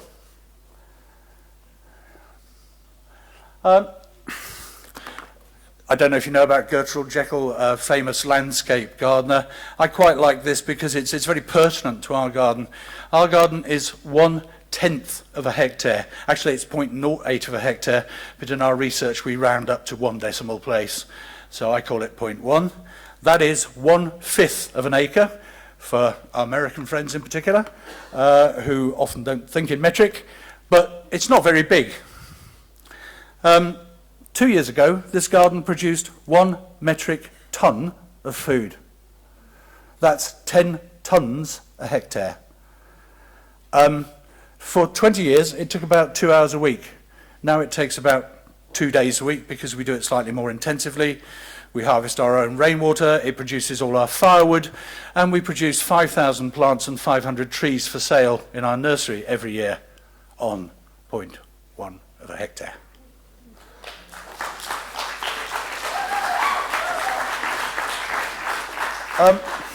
This is an aerial photograph. Nancy, my wife, and I, we live in the bungalow next to this rather grand stable block with a 4-story castellated tower. This photograph, it's the only aerial photograph I have, and it was taken about 20 years ago. The house is now twice the size because we've completely rebuilt it and made it very energy efficient. And the garden you can't see anymore. You'll see why. That's 1990 when we started, so a blank canvas, just a flat field of weeds. This house was built in 1948 for a guy called the Gilly when he retired. Gilly is the Gaelic word for a servant. It actually means the person who's the gamekeeper on the estate. So he would have been in charge of the fishing. And since the man who owned this estate only bought it for the fishing, when he retired, he was built this house and given it free for life. Mr. Taylor lived to be 96, by which time the new owners of the house were outside bursting brown paper bags trying to get rid of him. But of course at that age he'd kind of given up gardening. At some time they'd grown perhaps potatoes and runner beans. He kept sheepdogs, which is a very typical thing for gillies to do. But that was a blank canvas and not very fertile, surprisingly, because it had not been maintained as a walled garden, which it originally was, for about 25 years. And so the fertility that had been there had largely gone. The photograph on the left was taken 2 years ago on an open day. That's by the garden wall on the left-hand side. You'll see why I say you couldn't see the garden today, because all of those trees are less than 25 years old. The picture on the right is a sign we just put out on open days to welcome people. We are a registered Scotland site, and in fact there are still places, if anybody wants to come after the convergence, on a Scotland tour, and we start in our garden and visit 5 other sites in Scotland. If anybody's interested, do ask afterwards. It's my contention that anybody who grows anything is doing research, because if you don't learn from your mistakes, you'll carry on making the same mistakes. And one of the easiest ways to learn how well you're doing is to measure what you do in some way. The fact of the matter is, I actually worry about people, as Jeff was saying this morning, I really worry about people who don't make mistakes. Because if you're not making mistakes, you're not trying to do anything new. The important thing is not to keep making the same mistakes, and preferably don't make any terminal mistakes, as I told my children many times.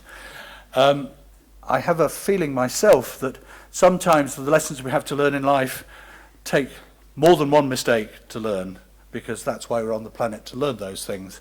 However, we do research. We were privileged last year to have a survey done by somebody who's actually at the conference here, who was in his final year at doing a degree at Edinburgh University in plant sciences, and he measured 8 sites in Scotland which are noted for organic production. The results came back for 7. There was some reason why the 8th didn't appear, which doesn't particularly matter. And there are 2 graphs here. This bar chart shows you the levels of 5 particular nutrients in the soil: soluble nitrogen, insoluble nitrogen, potassium, phosphorus, and magnesium. Notice that garden cottage is top. And then the same kind of figures for calcium. The reason calcium's on a separate chart is because it's much more prevalent, and therefore in a bar chart it doesn't work to put them all together. Our garden came out top of these 7 gardens in 5 of the categories and second in 2 of them.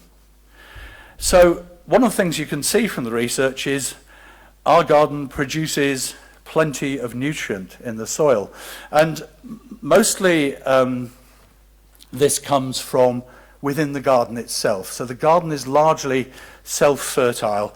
There are some minor exceptions to that, which I won't go into just now. But what we're doing is we're creating a system which is a complete cycle, a complete loop. We make about 15 cubic meters of compost a year. We have all kind of matter we return to the garden, and as you'll see, I'm actually immensely grateful to this chap, Justus von Liebig. you could take lie big as a pun. Was this the big lie? But actually, if we go back in history, he was doing humanity a great service. In 1854, he worked out that the major nutrients in soil, in chemical terms, were nitrogen, potassium, phosphorus. The reason I say this might be a big lie is because what we now know is that many of the minor nutrients are as important as these. So, for example, if you want to grow sweet corn and you don't have manganese, you won't get any sweet corn setting. Yeah? So, life chemically active, efficient soils are about a lot more than this. What's really important is what makes all these things work. Living processes again. And just a throwaway thought for you. Who likes Marmite? Who hates Marmite? Yeah, Justus von Liebig also invented Marmite because he got into the idea that you could ferment the remains of brewing processes as a healthy product. There'll be a Marmite party afterwards. So we are what we eat. I did a quick survey. Somebody said yesterday we have 226 species of, varieties of tree in the garden. That's true, but some of them are for sale and they're there for sign wood because we do grafting, but we don't really need any more apples than we grow for ourselves. So these are things we harvested last year, roughly speaking. And you can see there's a range of food product, a wide range of species, and a wide range of varieties within those species. One of the key ones I'd point out to you is we have over 60 species of plant that you could pick a salad from about May through to November. If you think a salad is lettuce, tomato and cucumber, you might think it's a little odd. But what you get in this is an immense mix of minerals. We're not using any chemicals at all in the garden. Everything is totally natural. And I don't like to call it organic, first of all, because legally in the UK you're not allowed to unless it's registered as such, but also because we're somewhere streets beyond organic, because this is an immense polyculture. You can be organic and just be a rotational monoculture, and that's not the same thing at all.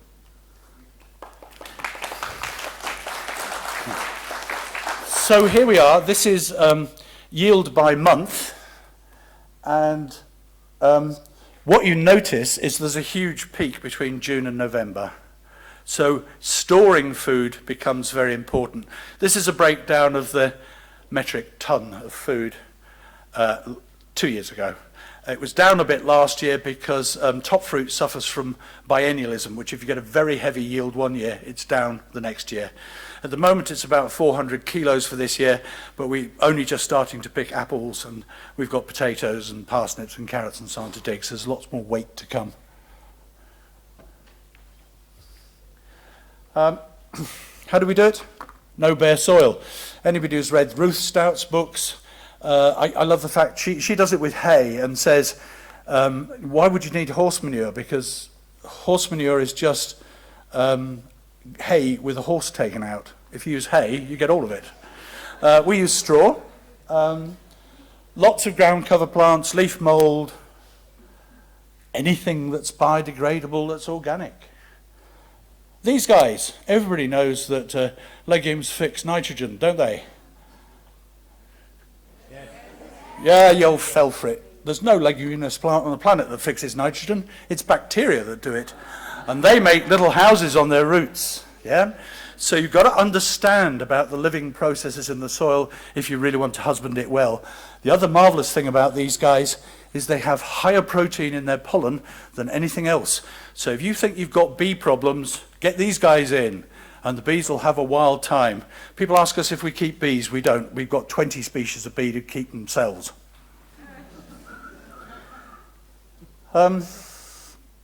Anybody ever feel like this? Well, I was disappointed in a couple of things yesterday. Jonathan Porritt doesn't understand that algae are people too. And secondly, we were talking yesterday about that lovely garden in Colorado and how you can kill all the insects with foliar sprays. We try not to kill anything. If you don't have aphids, you won't get blue tits. The point is to have everything alive but in balance. So, I love this quote. Bugs are not going to inherit the earth, they own it. So we might as well make peace with the landlord, and that's what we do all the time. And we employ willing workers on organic farms. We have a great deal. These guys, as the figure was quoted this morning, read Charles Darwin, you'll work out that in our garden we have about 2 tons of these. You know those dumpy bags that they deliver aggregate in off the back of a truck? They're about so big. Those contain a ton. So imagine 2 bags like that. These guys don't stop for lunch. They don't stop at the weekend. They don't take holidays. They slow down a bit in the winter. You don't have to pay them, and they feed themselves. I have got an intern coming in a couple of weeks' time, but we should use them rarely. These guys are splendid, and all the other people in the soil who work with them. Mycelium. Fungi are the most fantastic life system on the planet. Largest yet measured in Oregon, 950 hectares. Do you know how many blue whales you can fit in 950 hectares? These guys rule the world. They really do. Paul Stamets, whom I'll quote at the end, talks about them as the next information revolution, because if we could just work out how to use hi-fi and mycelium, we could probably all communicate with each other and throw away everything electric, because they really do talk to each other right across the planet, and they are so important to life in the soil. Okay? These are shiitake, by the way. My son and my wife, with 15 minutes harvest from the garden. This is same latitude as Alaska, folks. References, useful books, and open day at Garden Cottage.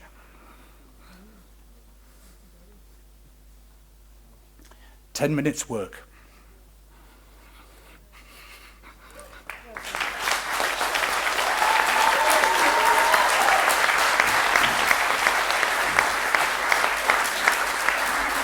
Thank you very much, Graham. Fantastic.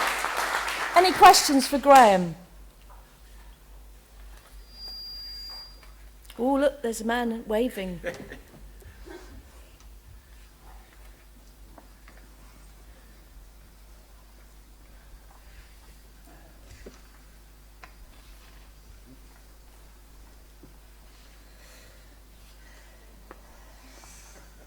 Do you want to shout? Thank you very much, Graham. I'm one of those people that have trouble with pests who eat everything. Can you give me any tips on how to get a little bit more of my lunch rather than somebody else eating it? Oh, well, eat them is the short route. Trophic levels mean that at each stage of digestion, food gets concentrated tenfold. So, if you're a vegetarian, you eat lettuce, you get, factor of 1 food. If you eat the caterpillars that eat the lettuce, you get factor 10 food. So that's the shortcut. Just keep things in balance. There are 35 species of songbird in this garden that nest. There are 20 that come for their lunch and another 20 that come on their holidays. There are ducks which go around eating slugs. There are just so many things. There are hundreds and thousands of invertebrates, literally. It's probably about 500 species of moth. And what these things are all doing is all eating each other. The thing that I would say to you is there is no such thing as a good plant or a bad plant, a good insect or a bad insect, because these are all part of God's creation, whichever God you believe in, but they are all part of the creation. And as Ogden Nash said, the good Lord in his wisdom created the fly and then forgot to tell us why. But, everything has a place in nature, so if you invite all of nature into your garden, they'll all look after each other.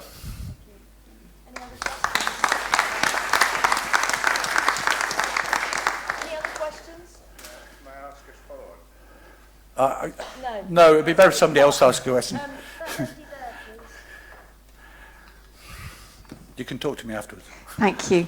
How do you grow carrots and parsnips in your polyculture system? Do they have a separate lovely seed bed. Well, this is a forest garden. So forest comes from the Old Norman. It doesn't mean trees at all. It means the king's hunting ground. So essentially what we're doing is we're building a hunter-gatherer system. And within the forest you have clearings. So in the clearings we grow vegetables such as those that need the sunlight. And we've been playing around with sowing carrots inside the middle of toilet rolls and planting those out so we can bring them on under glass and get them started earlier. And parsnips? Yeah, same. Thank you. Can I ask you to give the mic to the gentleman? I can speak loudly. You speak loud. I speak loudly. What about digging? Do you do any digging, or now it's more fashionable, perhaps, not to dig?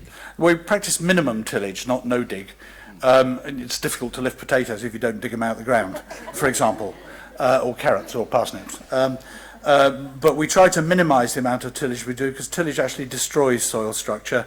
If the ground's very compacted, we dig it, and that's happened sometimes after very heavy rain, for example, but we minimise it. Mostly we feed the ground from the top down, so we just keep putting mulch on top. Okay, so we'll take that lady up there and then you afterwards. Hi. We've inherited a field which is just absolutely chock-a-block with nettles. And people keep telling us that we should be spraying them and doing all sorts of ghastly things. We cut regularly. Change your friends. Yeah, yeah, I think so. We cut regularly, and the sheep will eat it. The sheep will eat the nettles once they've been laid, etc. But I mean, were we to actually start planting that area, could we just rebalance it by planting lots more of other things? Rewind. What's the best part of the answer is you need to learn about plants as indicators. And this is one of the best things you can learn in permaculture circles. What do nettles tell you about the soil? Well, we were told that it was too good by No, not too. You can never have soil that's too good. Yeah. It's very rich in nitrogen. So this is telling you it's very good soil. So it's the sign that it was previously inhabited, or it had livestock in it, or there was some reason why it built up high levels of nitrogen. So harvest the nettles, put them into water butts and use it as a tea to fertilise other things in the garden with, and then do whatever else you were going to do with the garden. If you want to grow plants in it, then the easiest way to start is by sheet mulching. Right, which is what I've been doing actually. I've been doing lasagna beds and things. Marvellous. Yeah, okay. All right, thank you very much. This gentleman there, please. And then we'll have one more question after him. How exact are you when it comes to polyculture and companion planting? And also, do you have a ratio of roughly of perennials with annuals, things like that? Yeah. This is another one, isn't it? People come in the garden and say, "Where's the worm farm?" You're standing in it, This is. Do you do companion planting? Yes. Everything in the garden is a companion with everything else. This is what polyculture is, and you'll find out things like, if you plant tagetes with potatoes, it tends to deter nematodes, so your potatoes don't get damaged by the wee worms. There's a truth to this, because they have root exudations that do that. But the reality is that all the plants in our garden are feeding off each other. Do we measure what we plant where? No, it's much more instinctive than that. We measure everything we harvest, and we notice when we have an opportunity to try new things, and we try to learn from the experience. Not everything works, but I hope that answers your question. Does it? Yeah. Good. Thank you. I'm going to take one more question from someone over there. Whoever feels pressed to open their mouth first. One here and one there. Okay, go for it. I've got a couple of questions here. One of them you can answer really quickly, which is you talked about Syria and Libya being, moving to desert. Is that because of climate change or is it because of war? No, it's because of what we did to the land. You mean dropping? We've exhausted the soils. Okay. We've cut the trees down. Okay, so that's repairable. Used goats. One of the biggest things that extends to the Sahara is goats. Yeah, so that's repairable. So my personal question is, and it might not be some. That's cheeky. Sorry. He's just snapping too. She did warn you. Yes. I'm from the east of England. We have rain level of probably Spain, and I'm working on very sandy soil. I'm a good permaculturist and I do all the right things. But I find that the soil is so sandy that there aren't any, the crevices in it. It's really hard to actually... Yeah. Where exactly are you? In Cambridge. In Cambridge itself? On the outside of Cambridge. In yeah, you have the same Trumpington. rainfall as us, which is 600 millimetres. Okay. Although we're in Scotland, it doesn't necessarily mean it's terribly wet because we're on the east coast. The difference is you'll have more evaporation in summer than we do because it'll be a bit warmer, but not a lot warmer. Yeah. So you just have to keep building the soil is the answer. You just have to keep adding humus. If you can get any clay to put on it as well, that's fine, but as much organic matter as you can put on as possible. You're trying to build soil crumbs, soil structure, and just keep building the soil. You heard what Jeff said this morning, year on year. It'll Okay. get better. Great. That's Talk what to I'm it doing. nicely.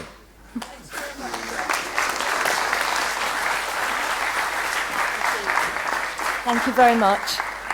So moving ahead now, we're now going to invite Dr. Chris Warburton-Brown to the stage. He's the research coordinator for the Permaculture Association of Britain and has been for the last 3 years. He's got a PhD in urban studies from Glasgow University. Previously, he's worked in anti-poverty work, community development, history and archaeology teaching, organic food retailing and farming. He's married with 2 children, young daughters, and he lives in Newcastle upon Tyne. Welcome, Chris. So, it's amazing to hear your whole life described in 3 sentences. So I've had a very varied career, and I find myself in a slightly dangerous place here, bridging between Graham and Joel, who probably know more about soil between them than anyone else in this room, I guess. I don't want to offend anybody who might know more, but I'm not an expert on soil, so please bear that in mind in what I say. I feel slightly daunted by these 2 giants who I'm going to try and build a bridge between in the next 20 minutes. However, I'll do my best. Mostly what I'm going to talk about is the work that the Permaculture Association has been doing around soil over the last, or the research section of the Permaculture Association has been doing around soil over the last 3 years.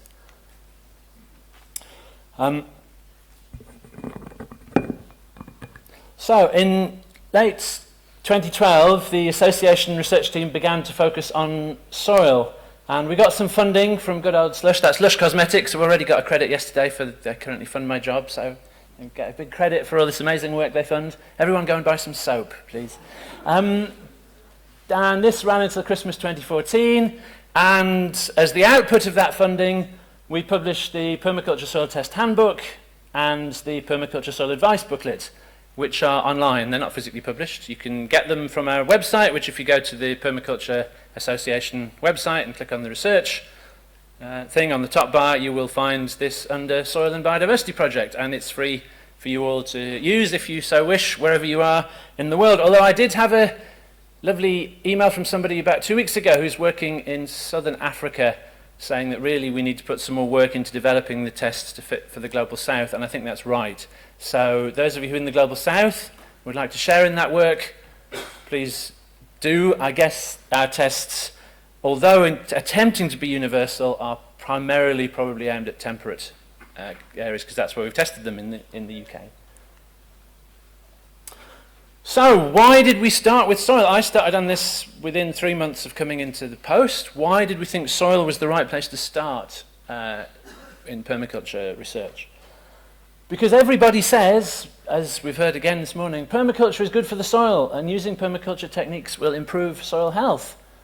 Okay, great. We're all up for this. We think permaculture is really good for soil. But how do we know that that's true? And how can we improve our own soil using permaculture? How do we know what we're doing works? So the first thing that I started to ask when I came into post was, what are the big claims that permaculture makes? A, and B, how do we know that any of these things are actually true? And so to me, soil and then subsequently biodiversity seem the obvious place to start, because I think I can say, hopefully without fear of contradiction, that everybody working on permaculture thinks soil and biodiversity are really important and that we're doing good things for soil and biodiversity. But do we really know whether we are or not? Do you know in your own garden that what you're doing really benefits the soil? So let's get our hands dirty. That's the place to start understanding soil, is to go out and play with some. Our own soil, preferably. I would encourage you all to go home, return to your gardens and start playing with the soil. So we established some criteria for the tests that we wanted to develop to help people find out whether what they were doing was good for their own soil. And these were our kind of key criteria. Our test must understand soil as a holistic system, not as a load of disconnected bits. The test would need no specialist equipment. The test would require no specialist knowledge. I suppose you could say permaculture is specialist knowledge, but no specialist in-depth scientific knowledge. The test should take no more than 2 hours. They should give genuinely useful information about the soil, and they should enable actions to improve the soil further. Well, I don't think this should be too difficult. This looks quite straightforward to me. Surely it's possible to create tools that enable us all to understand our own soil without having to have a lab in our back garden or do a degree or a module in soil science. But actually, it turned out to be rather more difficult than we thought. And we did find some really good international, we started with looking for international examples, and we did find some really good international examples which we incorporated into our tests. So it wasn't totally barren, but we really struggled with the fact that soil science in general, this may be becoming less the case, but for most of the last 50 years has been very dominated by lab-based, lab testing. There's been a real focus on chemistry and very little on biology. And I had a real leap forward when I met Professor Jeff Squire from James Hutton. I know there's some guys from James Hutton Institute here. I met Jeff Squire at a conference, and we were talking about soil. And he said, well, really, soil has 3 legs: chemistry, biology, and structure. And really, soil science for most of the last 50 years has thought about one of those legs, and a little bit about structure, and really very little about biology. Now, I can say that in the last 5 years, that started to radically change. But soil science and our understanding of soil has been dominated, as Graham touched on, and Jeff as well this morning, by chemistry at the expense of structure and biology. So we adopted what we call a biostructural approach, and they're Jeff Squire's words. He talked about a biostructural crisis, an international biostructural crisis of soil, which underpins the problems that Jeff talked about, and also Graham with the desertification of soils, this kind of crisis, this biostructural crisis. So soil science tends to look at the smallest parts, not the whole. It's characterized by a strong emphasis on NPK and to some extent micronutrients in soil, as Graham described very well. And we discovered, to our surprise, there were no even nationally agreed tests, although bulk density and pH are the kind of 2 tests that everybody seems to think are the ones that are really established, and we have included them in our tests, but we felt that was too small. Just having 2 tests we felt was way too small, way too limited. So this quote, which I found, just sums it up really. This is apparently what soil testing is. Soil testing is a special chemical analysis that provides a guideline for lime and fertilizer needs of soils when considered in conjunction with post-fertilizer management and cropping history. So now you will know, so I give up. There's no point in me trying to do tests because this is what it is. It has to go off to a lab and a chemist has to look at it. I don't want to be too harsh on chemical testing. It is really useful to get your soil chemically analysed. But the idea that this is the whole of what soil testing is, I find a little problematic. So here's my attempt. I should acknowledge Tom Kemeny, who was the intern on this project, who did fantastic work. These words are as much his as mine. The purpose of these tests is to measure the quality of your soil. The tests focused on healthy soil that is rich in microbial life and has a good structure. So that's my pitch at what a permaculture approach to soil might be. That quote, I've tried to capture what I think, if we're going to test our soil from a permaculture perspective, this is what we're looking for. So, developing my permacultural approach to soil. 3 characteristics, I've already touched on them. Rich biological life, good structure, and available nutrients. That's the chemistry bit. Our soil tests focus really on the biological life and the structure, the biostructural approach, which I've already mentioned. Our basic belief is that a well-fed soil with beautifully cared for biological life and a good structure will generally feed plants very well. I'm not saying you shouldn't get your soil chemically tested, but on the whole, if you look after your soil, it will look after your plants. Feed the soil, not the plant, is a well-established principle of organic gardening. It's not entirely true. If you're growing carrots, for example, you would probably feed them rather differently than potatoes, but the basic principle is right. And I want to add to that I think designing good soil, what did Jeff say this morning? Ethical design science is definition of permaculture. So we need to ethically design our soil. A design for good soil should be a key part of all permaculture growing projects. The answer lies in the soil. Good soil has a rich biological life, ranging from billions of bacteria and tiny fungi to worms and beetles. Graham has already introduced that beautifully. And it's this biological life which creates the soil. It's not the chemistry that creates the soil, it's the biological life that creates the soil. But much conventional farming practice ignores it, which maybe you can get away with, but much conventional practice is actually openly destructive of soil biology. And I was in a farmer's field on Sunday afternoon. I was just walking past it. I'll just have a look, ready for this talk. So I just dug my heel, it was a ploughed field, I just dug my heel into the soil. Could I find a worm in there? No, I couldn't. So I went a bit deeper, could I find a worm in there? It was basically sand, essentially. You know, the structure, there wasn't really much structure, it was pretty just like raw sand, and there was no biological life that I could see. There were certainly no worms in there. And just by looking at it, you could see that the life in this soil was pretty thin on the ground. However, a revolution in soil science has recently begun, as we're beginning to understand just how important fungi, worms and bacteria are. Is that any? No. Okay. Okay. All right. So I just like this quote. It's quite a long one, so forgive me, but I hope you can deal with this. I just found this in an article that was on the internet. I just thought it was a really nice quote, so bear with me if you don't mind me reading it. Recent research has revealed the true nature of soil organic matter. This is 2013. The prevailing thought was that most soil organic matter was comprised of decomposed plant material. In other words, it was made of dead stuff that was rotting. But we now see that clearly it is actually bacterial and fungal remains that make up most of this. So actually it's really alive. The implications are that building soil organic matter and sequestering carbon are absolutely dependent on the living part of the soil. Essentially, biology is everything when it comes to regenerating and sustaining healthy soil. Soil is indeed living. Well, some people in the organic movement and permaculturists have been saying this for about 70 years, but science is finally really establishing clearly that soil is alive, it's a living thing, and it's through supporting and building that life that we can produce and support healthy soil. Now, I didn't know quite how to pitch this, whether to pitch it in a really scientific way or in quite a basic way. I could have gone into much more in the kind of revolution that's taking place in the literature that's being produced on soil. I'm not going to do that. I'm just going to refer to two articles which I found really exciting and enlightening that have come out at the start of this year. Earthworm Services for Cropping Systems, a review. Anyone who doesn't know Agronomy for Sustainable Development, I mean, it is the most amazing journal. Even if you don't have access to it, you can get access to the abstracts online. I guarantee there won't be an issue goes by which you don't find something exciting and informative in there. It's run by INRA in France, which is like the French Agricultural Institute. They've got a really strong organic and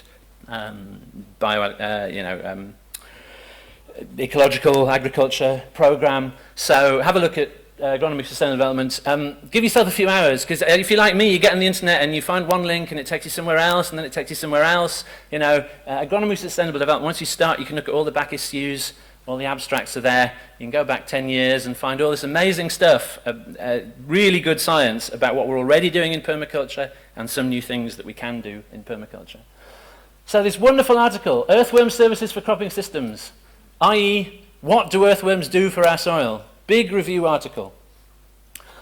Worms improve soil structural stability. Worms modify soil organic matter and nutrient cycling in an extraordinary way. And what was most amazing to me, and is a really new discovery, worms induce the production of hormone-like substances for plant growth and health. So not only are worms making soil, they're also looking after your plants. Their physical existence in your soil is like medicine for the plants that you're growing in that soil. Well, Graham's already said how amazing worms are in terms of their physical action on the soil, but they're also pretty amazing in their the way they support what you're growing in non-physical or non-mechanical ways, in ways beyond the mechanical. Direct drilling of soil can increase worm abundance. Organic amendments help worm abundance, and worms are vulnerable to pesticides. Well, I guess we kind of knew all this already in permaculture, except perhaps the one about the hormones. But here it is, absolutely no question, a review of all the science we know about earthworms. Here is what we've said all the time in permaculture for years about worms. Absolutely, unquestionably true, up there for you. Why we should love our worms, right there. One other article. This is based on, they claim it's the most in-depth study of a single site looking at the effects of conservation agriculture and organic farming that's ever been done. I don't know if that's true or not. I guess people who've been, well, Graham might claim that he's got an older one, but this is a university-supported scientific test site.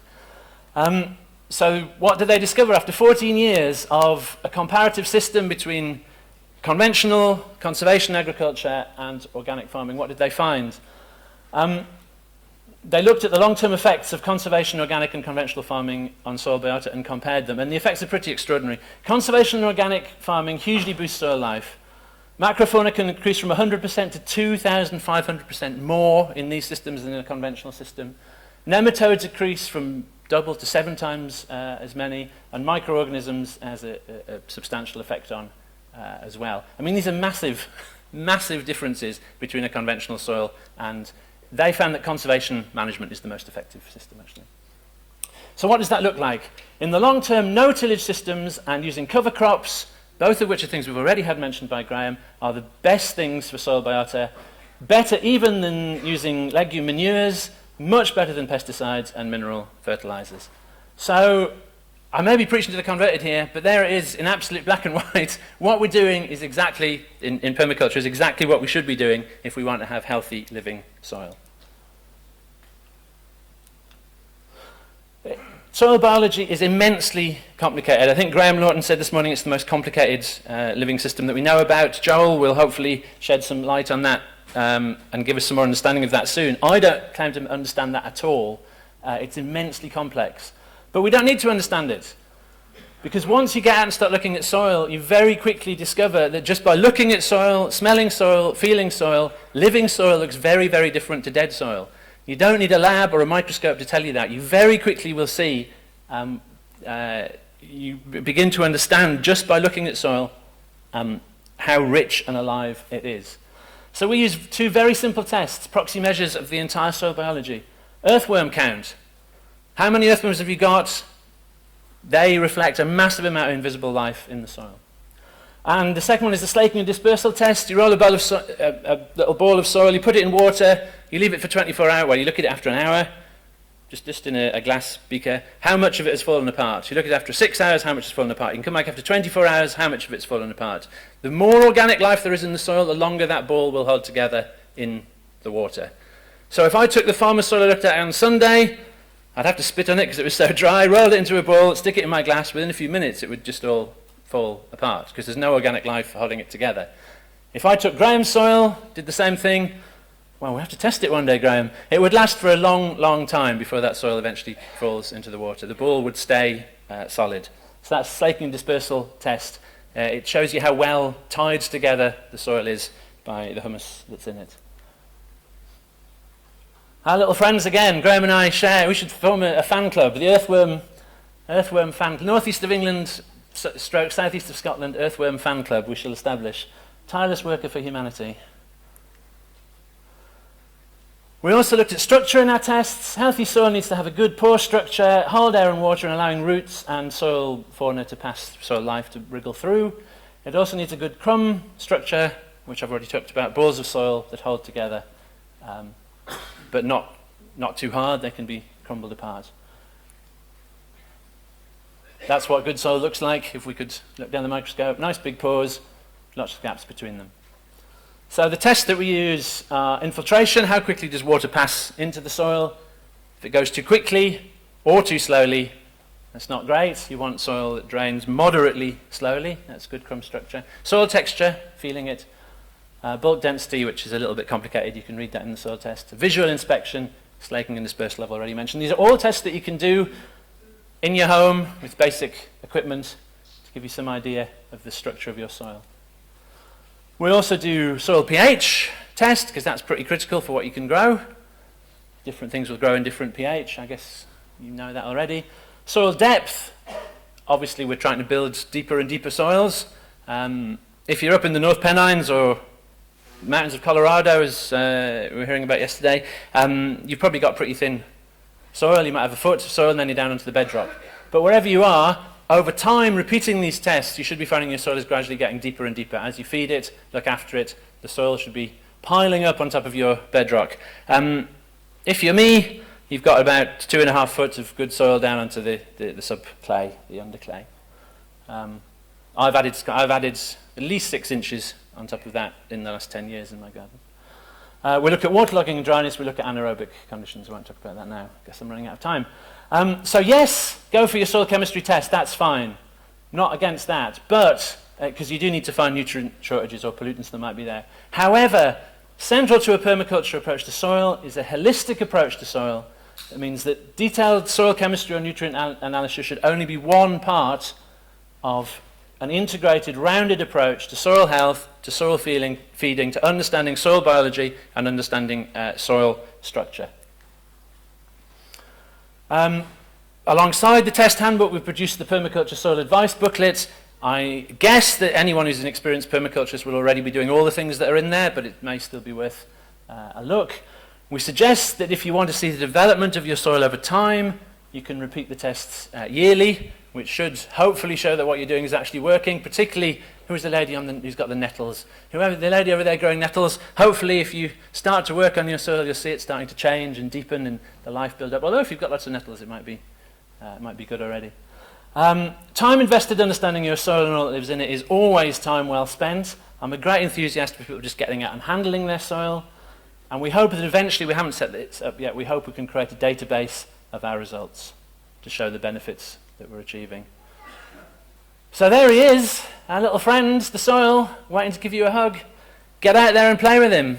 Go home, get your hands dirty, spend some quality time getting to know your soil. It will be well worth it. Thank you very much.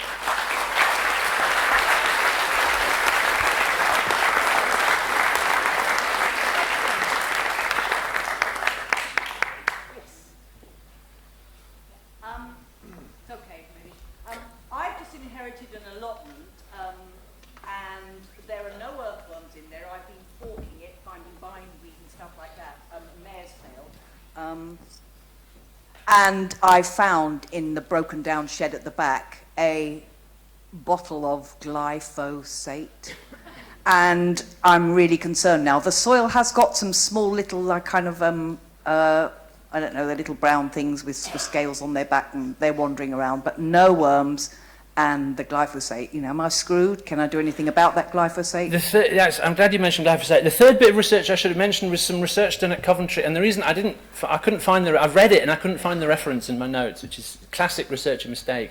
There's some research came out of Coventry University last year that showed without any question at all that Roundup, is Roundup glyphosate? I don't know about all that stuff. Yes, Roundup definitely has a major harmful effect on all soil biological life. So we know for certain now, absolutely proven beyond any doubt, that whoever's been putting that on your soil, it will have had an effect, not just on the things you can see, but on the stuff that you can't see. But, I mean, I garden my own soil, but we've taken a very, very careful approach in the test to not say you should dig, or you shouldn't dig, or you should have raised beds or not raised beds, you should do this system or that system. I'm not about preaching about that. So there's lots of things that I would do in my own garden. I mean, getting some organic matter in there is the key thing you need to do, working it over. I was in a similar situation when I took my garden on. So I can say personally what I've done. I mean, we had a garden that hadn't been cultivated for 40 years. It was just mown as grass. It's pretty dead soil. Just dig it, double dig it if you can, is what I would say. And then don't dig it anymore after that. And stick loads of organic matter and keep going back to the organic matter. Keep putting it. It's always, the The answer is always to feed the soil. There's loads of good advice you can get, and I wouldn't want to put myself here as someone who's going to advise you of all those things. If you read our soil advice handbook, it will basically tell you to do those things. Improve the structure, improve the biology, the worms will come. Will that get rid of the poison? I'm worried about the poison. Yeah, it will, over time. It decays slowly, but yeah. Graham, do you want to? Sorry. Question from that gentleman over there, please. He has the mic. I have the mic, but you're... For you? Me. We only have time for just a Maybe this isn't for you, and Jeff Lawton and others keep talking about it, but the SOC, the soil organic carbon, that's a lot of carbon that's now in the soil that's not in the atmosphere. Is there going to be a talk or more emphasis on how much good environmental work we're doing by building soil in a climate and carbon sense? Okay, yes, great question. The answer is very simple. The research is absolutely conclusive. There's no, I mean, that's been much better publicized than the research. Building soil stores carbon.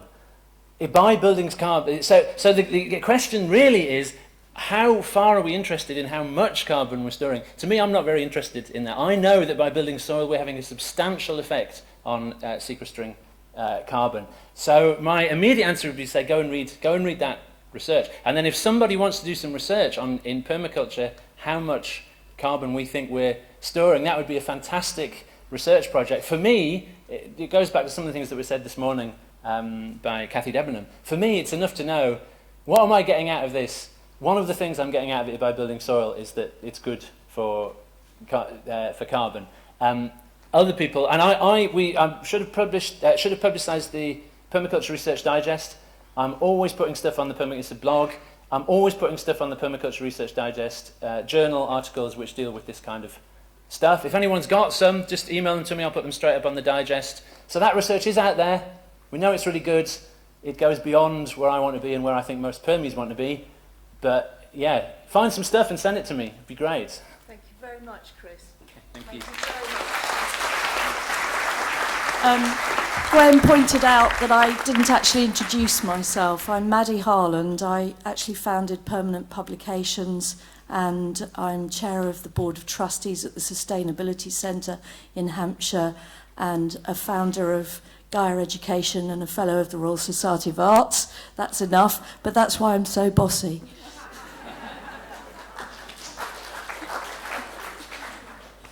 So I'd like to welcome Joel Williams next to the stage. He spent 3 years working for the Soil Food Web in the UK, training and consulting with farmers on soil biology. He has an in-depth knowledge of soil biology and has been told his presentations pitch soil biology in a very easy to understand, practical and from a real world viewpoint. On a practical level, he's implementing biological principles on the farm in both intensive horticulture systems and in agricultural systems as well. So welcome to Joel now. Thank you.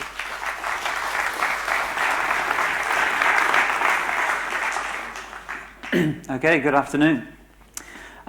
We are going to take a pretty quick whistle-stop tour through the world of soil biology. Perhaps a quick apology to the lovely typewriter ladies down here. I might go a little bit fast, but for any of the non-English native speakers, if I am going too fast, just please give me a signal and I shall try and slow down.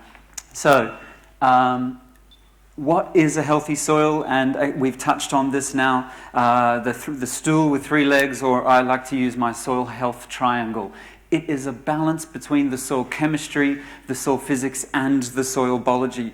No one is more important than the other. They are all of equal importance, and they very much influence each other. When we change the biology, we can change the soil's chemical and physical properties. They work as one interchangeable and an interconnected system. This is my take-home message. Soil health is a balance between all 3. Every time we make a management decision in our farms, in our gardens, we must ask ourselves, what are the implications of this management decision on all 3 of these facets of soil health? Okay, where am I pointing here? Ooh. Is it this way? Oh, there we go. Okay, and what drives that healthy soil? And if we represent that soil health triangle perhaps the same but in a different way, what is the catalyst? What is at the center of those three facets? And we've touched on this now already. It is the soil organic carbon, the organic matter. It is this that is the fuel of this system. This is where these three worlds meet in the center. And as both Chris and Graham have touched on, this is where we should also be focusing our energies in terms of our efforts in terms of soil management. So, well, what drives that organic carbon? How do we build humus in the soil? It is those microbes in the soil. It is the life in the soil, and that's what we're going to jump in and discuss now. They are the key ingredient that helps us to build humus, to improve that soil organic carbon, to make the whole system work efficiently. Okay, and so how do we feed soil microbes? With carbon. Carbon feeds soil microbes, and soil microbes help to build carbon. This is one of the positive feedback loops that we've kind of touched on in the course of these last 2 days already. So that, again, they work in tandem. We feed microbes, we help to build humus. And the more we build humus, the more resilience we build into the soil so that microbes can thrive in that soil. So beneath the soil, there is this vast community of life. A hugely, hugely diverse community and vast numbers of organisms that live in the soil. And we've touched on some of those, things like bacteria, fungi, protozoa, nematodes, soil insects, earthworms. These are the organisms that all live underneath, in the soil underneath our feet and come together in this community that we call the soil food web. Now, this is a nice, perhaps many of you have seen this picture, a nice diagram of this underground world of life. And at the bottom of this food web is the food source, is the carbon, is this organic matter. This is the source of energy that then feeds, that flows upwards and feeds the life in the soil. They need this carbon, this organic matter down here at the bottom. And nutrients then flow upwards through this system. And at the bottom here, we have two very important groups which we're going to zone in on and discuss today, bacteria and fungi. They are called our primary decomposers. Their primary role is to decompose and feed on the food and incorporate that food into the living, into the soil food web, so that nutrients can flow and that carbon can flow upwards into this living system. So their role is very important, and we're going to come back to those guys. And then above the bacteria and fungi, up here we have what we call our predators, and these are organisms that eat other organisms primarily. Some of these do feed on carbon too, but these are organisms that eat other organisms for their nourishment, for their nutrition. So we're going to come back to this chart as we flow along now. So another one just to sneak in there is algae. We often don't hear too much about algae. We often, people will talk about biology and start with bacteria and fungi.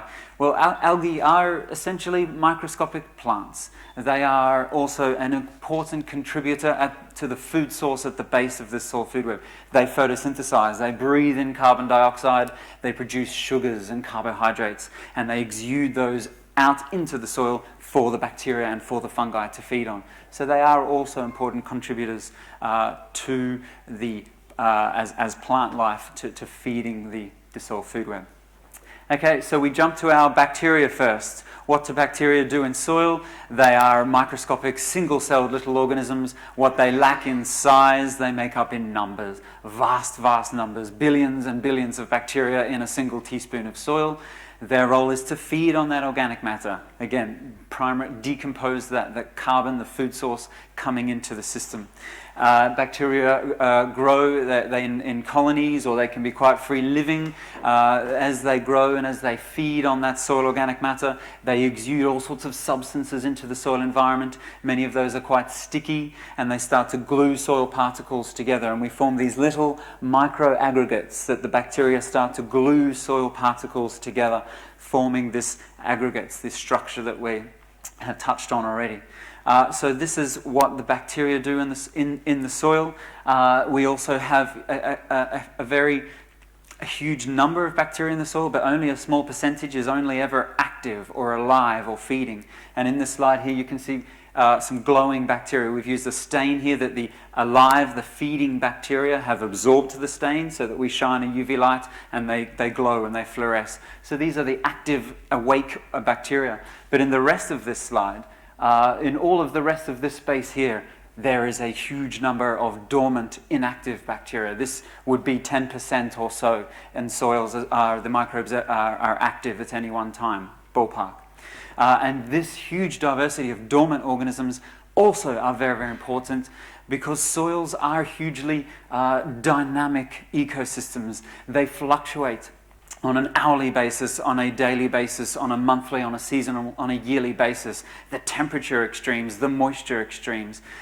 Soils are hugely diverse and dynamic, and it is very hard for a single organism to withstand and survive all of those conditions. So we have this is why we have vastness of life in soil, is because of it is a harsh world to live in.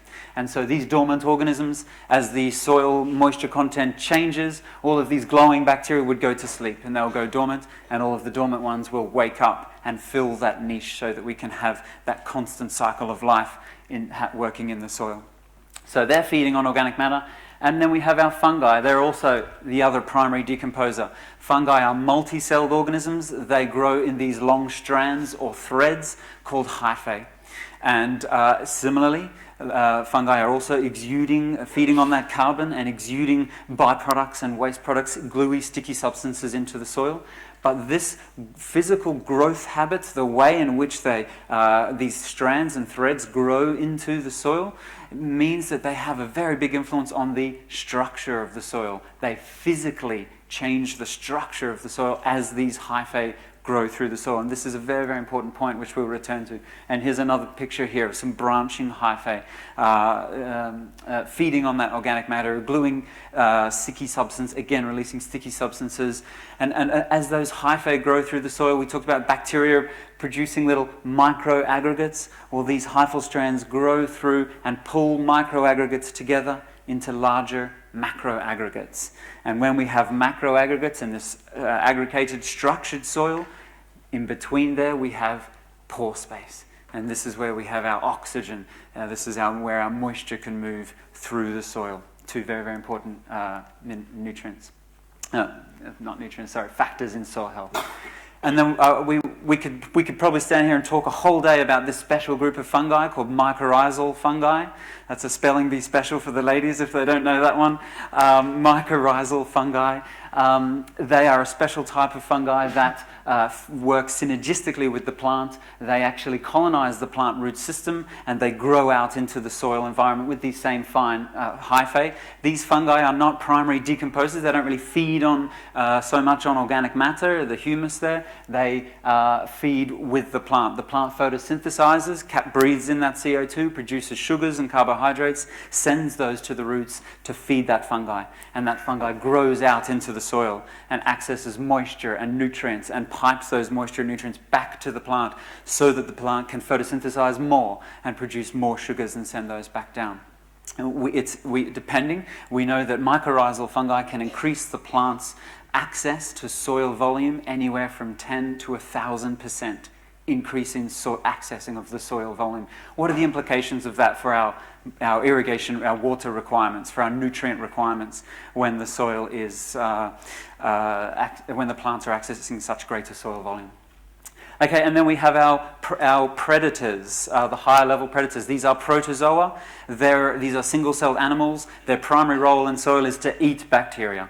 And when they eat bacteria, like all organisms, they eat, they consume, they metabolize, and they excrete waste products. And those waste products are nutrients that are cycled back into the system for other organisms or for plants to take up, for plants to withdraw, absorb those nutrients for their mineral nutrition.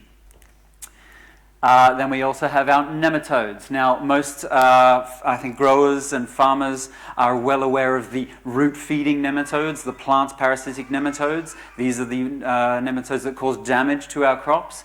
Well, actually, there is a far greater number of beneficial nematodes in soil, much greater diversity of beneficials. We just don't hear too many of those. And here we have the root feeding or the plant parasitic nematode. It has this stylet or this structure, this spear-like structure here called a stylet that projects out of its mouth, punctures the plant root system, and feeds on the exudates and sugars from the plant, feeds on that root system, ultimately causing rot and decay in that root system. But we have these other beneficial nematodes as well. Nematodes that eat bacteria. You can see they have these fine hairs at their mouth that help to scoop in the bacteria and eat bacteria. Nematodes that feed on fungi, they have this straw-like structure to suck in that fungal hyphae and feed on that hyphae. And then we have nematodes that eat other nematodes.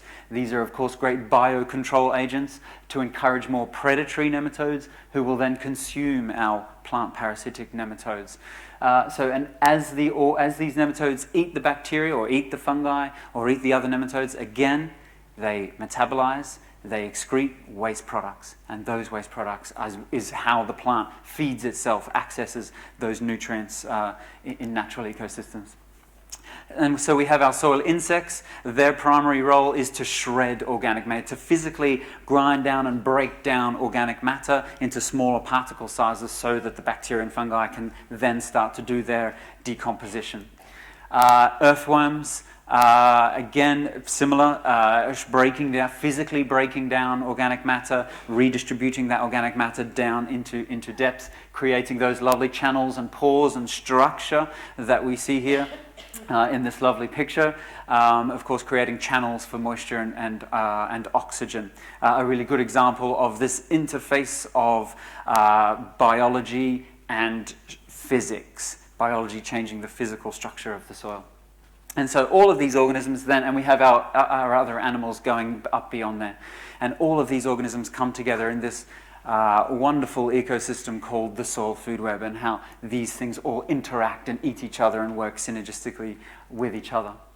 Now, this is how I touched on these nutrients are cycled and made available. Every time a protozoa eats a bacteria, it spits out these waste products which the plant can absorb. These are how forests and plants in natural ecosystems get their nutrients. The nutrients are released.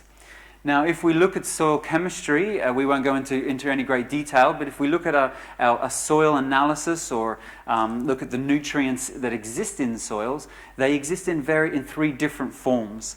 Some of the nutrients that exist in soils are highly soluble and available. They cycle in a very short-term, hourly, daily basis. These are the soluble forms. But we also have more medium-term supply of nutrients. These are called exchangeable. These are released slowly a bit slower over time. And then we have a total pool of nutrients. These are insoluble and unavailable to the plant. But over time, these nutrients move this way down into the soluble pool for the plant to take up. And the catalyst for cycling nutrients and accessing nutrients in mineral reserves in the soil is the biology. It is those interactions that we've just discussed that bring nutrients in a very unavailable form down into an available form for the plant to take up. Now, one of the big criticisms of a soil chemistry analysis is that soil analysis often just looks here. And if the nutrient is deficient here, be it any of your nutrients, macro or micro, if it is deficient here, we might say, well, there's not enough soluble nutrients in the soil, we better put a bag of fertilizer on. We better put some more nutrient on. Well, actually, there's more of that nutrient, but it's just up here. And there's even more of that nutrient, but it's up here. We don't necessarily need more fertilizer. We need more biological activity to bring those nutrients down into the available form. Thank you. So we're going to zoom now quickly into building humus, carbon sequestration, the question we had there. So plants, as they photosynthesize, they breathe in carbon dioxide, they produce sugars and carbohydrates, they send those down to the root system and they exude those out of the root system to feed the life in the soil, to feed those organisms in the soil. We often hear this figure of about 30-odd% of the plant's net photosynthate, net energy that it captures, it will exude out of the root system. It can be anywhere from 5 up to 80% in times. So the plants exude sugars out into the soil. They give away their energy. And this is not a loss, this is not a waste for the plant, this is an investment. It is feeding the biology because it knows that the biology can access that, cycle those nutrients and bring those back for the plant.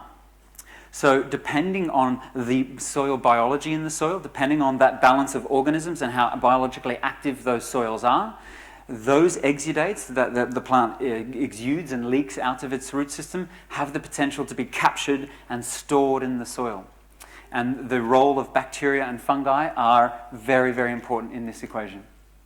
So our current understanding suggests that fungi are much more important than bacteria to sequester carbon and build humus. And this is for three reasons. One, fungi are larger organisms. They physically store more carbon in their own biomass, in those long threads, those hyphal threads. So they store more carbon in their bodies.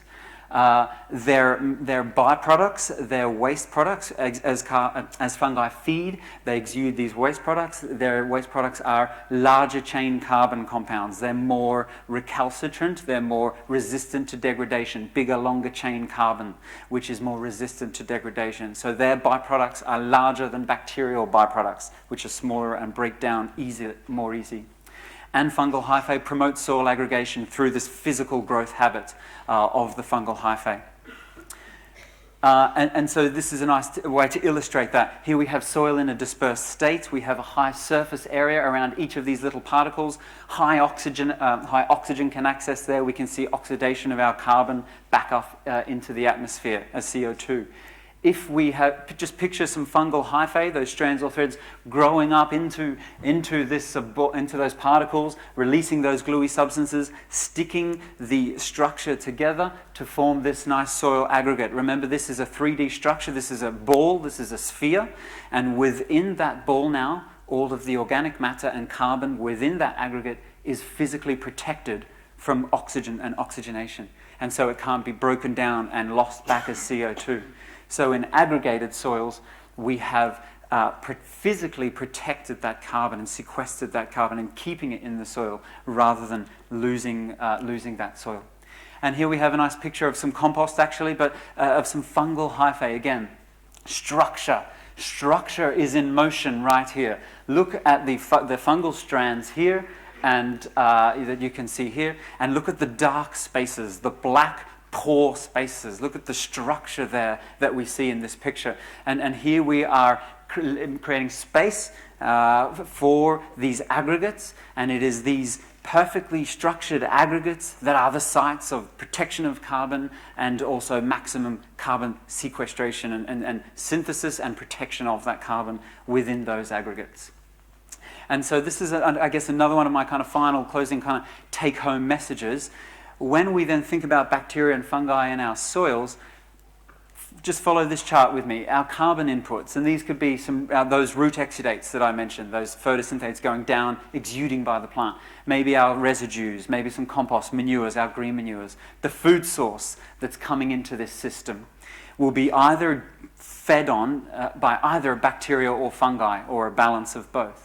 Now, if we have a dominance of bacteria in the soil and bacteria eat at the table first, well, they gobble up all that carbon, and the carbon flows in this direction into the bacterial biomass. And as the bacteria feed on that carbon, well, they breathe and they respire, and we lose a bit of CO2. But their byproducts, their waste products, are smaller and therefore less stable in the soil and more easily further broken down by other organisms or by oxidization and lost back as CO2.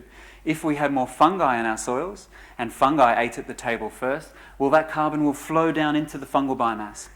And when fungi feed and do their thing in the soil and feed on that carbon, yes, they respire and breathe as well, but their byproducts, their waste products, are larger chain and more stable. And when we produce more stable, larger chain carbon compounds, well, they remain in the soil. And this leads to greater humus production, greater carbon sequestration and storage in the soil. Now, the reason I say this is that, yes, we want a balance of all of these organisms, but typically in our disturbed agricultural soils, they are very bacterial dominated. So if you disturb your soil all the time and yet you're doing all this good thing and feeding it and feeding it and feeding it, putting all this compost in, well, all of that effort, if bacteria are eating most of that, if a dominance of bacteria are eating that, this is your end point. If you get more fungal in the soil, this is your end point. Okay, and so a final quote to actually a nice kind of link to some of Chris's comments earlier that I'll just read you. This one of my favorites to summarize. The achievement of sustainable agriculture was let down in the 20th century when research focused strongly on soil chemical and physical factors and neglected the biological factors. Yes, I've touched on soil biology today. Yes, it is a crucial catalyst and ingredient in the mix. But soil chemistry and soil physics, that soil health triangle, are also of great importance. So always consider all three. But yes, our research is now catching up in the world of soil biology. Okay, thank you very much. Let's open to some questions. If you'd like some more information, I'm doing some one-day courses, one in Worcestershire and London. Come see me, or you can find some information on the website there, doing a full one-day course all about this stuff. So. Thank you.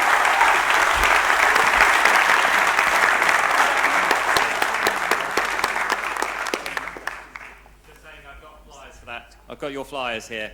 Okay. For those courses. There we go. Yeah. Thank you. Any other questions? I think this lady here, yeah. So my question was related to how do you actually increase the fungi, and related to non-temperate. I'm from India, so perhaps reference to that more than, you know. So basically, how do we do that? Yes, sure. There's only so much we can do in 20 minutes.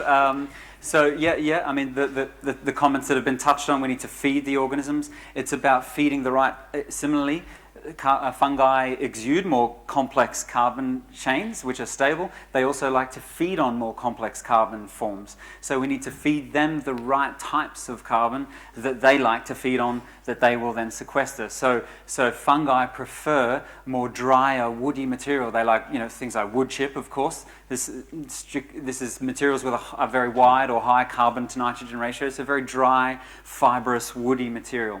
This is, of course, why we see fungi in our forest ecosystems feeding on those logs, etc. They don't love forms of carbon that are very small, like sugars and molasses and fresh green leafy material. Yes, they will feed on those too, but they prefer drier, more carboniferous material. That's what they will feed on and then also exude. So that would be part of the answer. Give them a habitat, give them an environment, and give them some food is the simple answer. Yes, in a tropical environment where higher temperatures, we see a much faster turnover of carbon. Of course, it is harder to build humus in temperate climates because of the temperature. In warm climates, because of the temperature, just everything is cycling faster. But I guess the same rules, maybe it'll take a bit longer, but the same rules. Give them the environment, give them the feed source. Using things like composts, give them the environment to live on and in the soil, and then to kind of feed them with those right food sources as well. A quick answer. Yeah. I guess lady here, yeah. Hello. Thank you, first of all. Also, I have a friend, we're trying to homestead in upstate New York, so it's a temperate region. We have a lot of rain.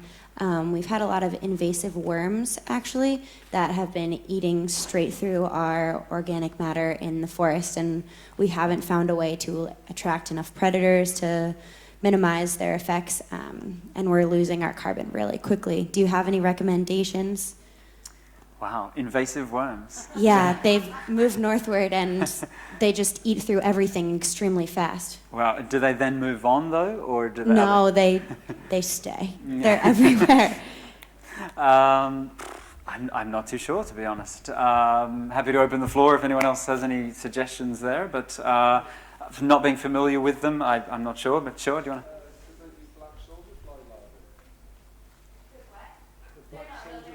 Soldier fly larvae. No, it's a worm of some kind. Yeah. They're earthworms. I'm not sure, to be honest. And they're definitely a negative species, or. Okay. Oh, it eats other earthworms as well. Okay. Okay. Any other questions? I'm not sure. Sorry, I'm not sure. North American forests is actually a problem that the earthworms are coming into the forest because they just change the breakdown enough They don't usually exist in the forest, so they're not native, and they just change the cycle enough to be a problem. Okay. Last question, please. You seem to be. Where would you like to see your work in 5 years? One sentence only, please. Yes. This is a nice, easy one. Honestly, if you look into the scientific literature, it is well regarded, is well acknowledged that we know 1 or 2% about the life in the soil. We have only just begun to scratch the surface. It is the tip of the iceberg. And it is only in the recent years, it is our advances in DNA, molecular-based technologies that is enabling us to study the diversity of this ecosystem. So there is so much still to learn, and we're literally only just beginning. I guess I'm just excited about where that is going to go, and the role of these organisms I think my interest is particularly in the role of these organisms helping some of our conventional farmers in their transition to more sustainable systems, helping them to use less chemicals and use less fertilizers, and using these microbes as substitutes or natural replacements to kind of get the system naturally cycling, I guess is my particular interest in those transitional kind of early stages.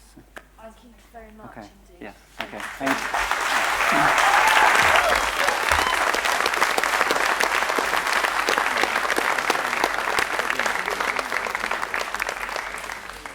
Thanks very much. So London Permaculture Festival asked me to speak a year or so ago, and they said, can you tell us, come and tell us about the most inspiring projects that you've ever heard of as editor of Permaculture magazine for this last 23 years. So I'm utterly delighted now to welcome Christopher Nesbitt to the stage. He was born and raised in New York City. He moved to Central America at the age of 19. He's been farming on damaged land from the age of 22, and since 1988 he's worked to repair a damaged former citrus and cattle farm, where he now manages over 500 species of plant, plus raises poultry and pigs. And he applies permaculture principles and ethics to land use and teaches others to do the same in Belize. So welcome, Christopher.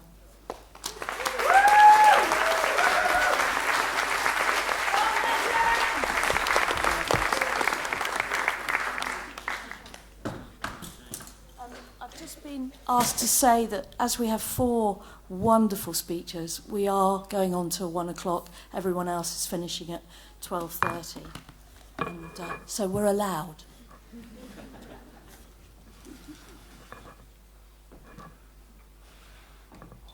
Excuse me.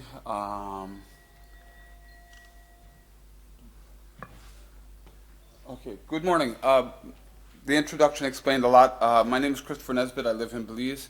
We're going to be talking today about damaged landscapes, which... Yeah, you can do that as you see it. Thank you. We're going to be talking about damaged landscapes, which abound in the lowland humid tropics, and much of what I'm talking about will apply to the lowland humid tropics, but some of the thinking behind it can apply elsewhere. Belize is in Central America. We're one of the only English-speaking countries in the South, South America and Central America. The other one being Guyana.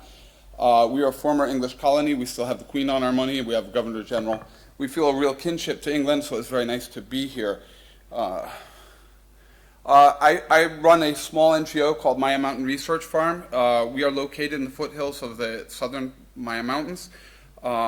I originally bought the farm in 1988. It was kind of an immigration dodge. I wanted to move to Belize, and the easiest way to move to Belize was to buy a piece of land and declare yourself a farmer.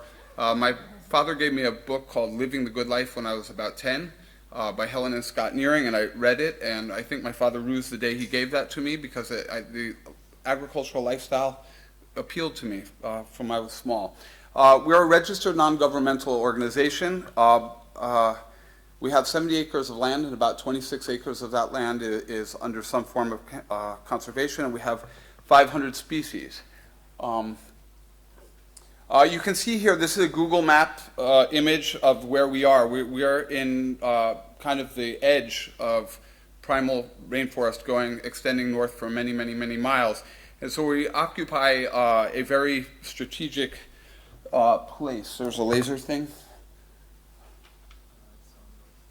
Oh, never mind. I'll just point. You can see a little bit further up from where it says Maya Mountain Research Farm, the river winds around. That's the source of the river for much of the year. So we occupy a very strategic place, an important place in the landscape, because all of the water that comes out of the ground comes out of the ground close to where we are. So we take our stewardship of where we are very seriously. We live in an area that's actually very beautiful. It's very biologically important. The only way in and out is by canoe. We have no roads. And right here you can see what a traffic jam in San Pedro, Colombia looks like. Some days coming up the river is magical. It's just beautiful. It's a wonderful thing. It's as close as I can get to meditation. Poling is very peaceful. Other days, not so much. This was the biggest flood on record, which it'll be 27 years in December that I've lived there.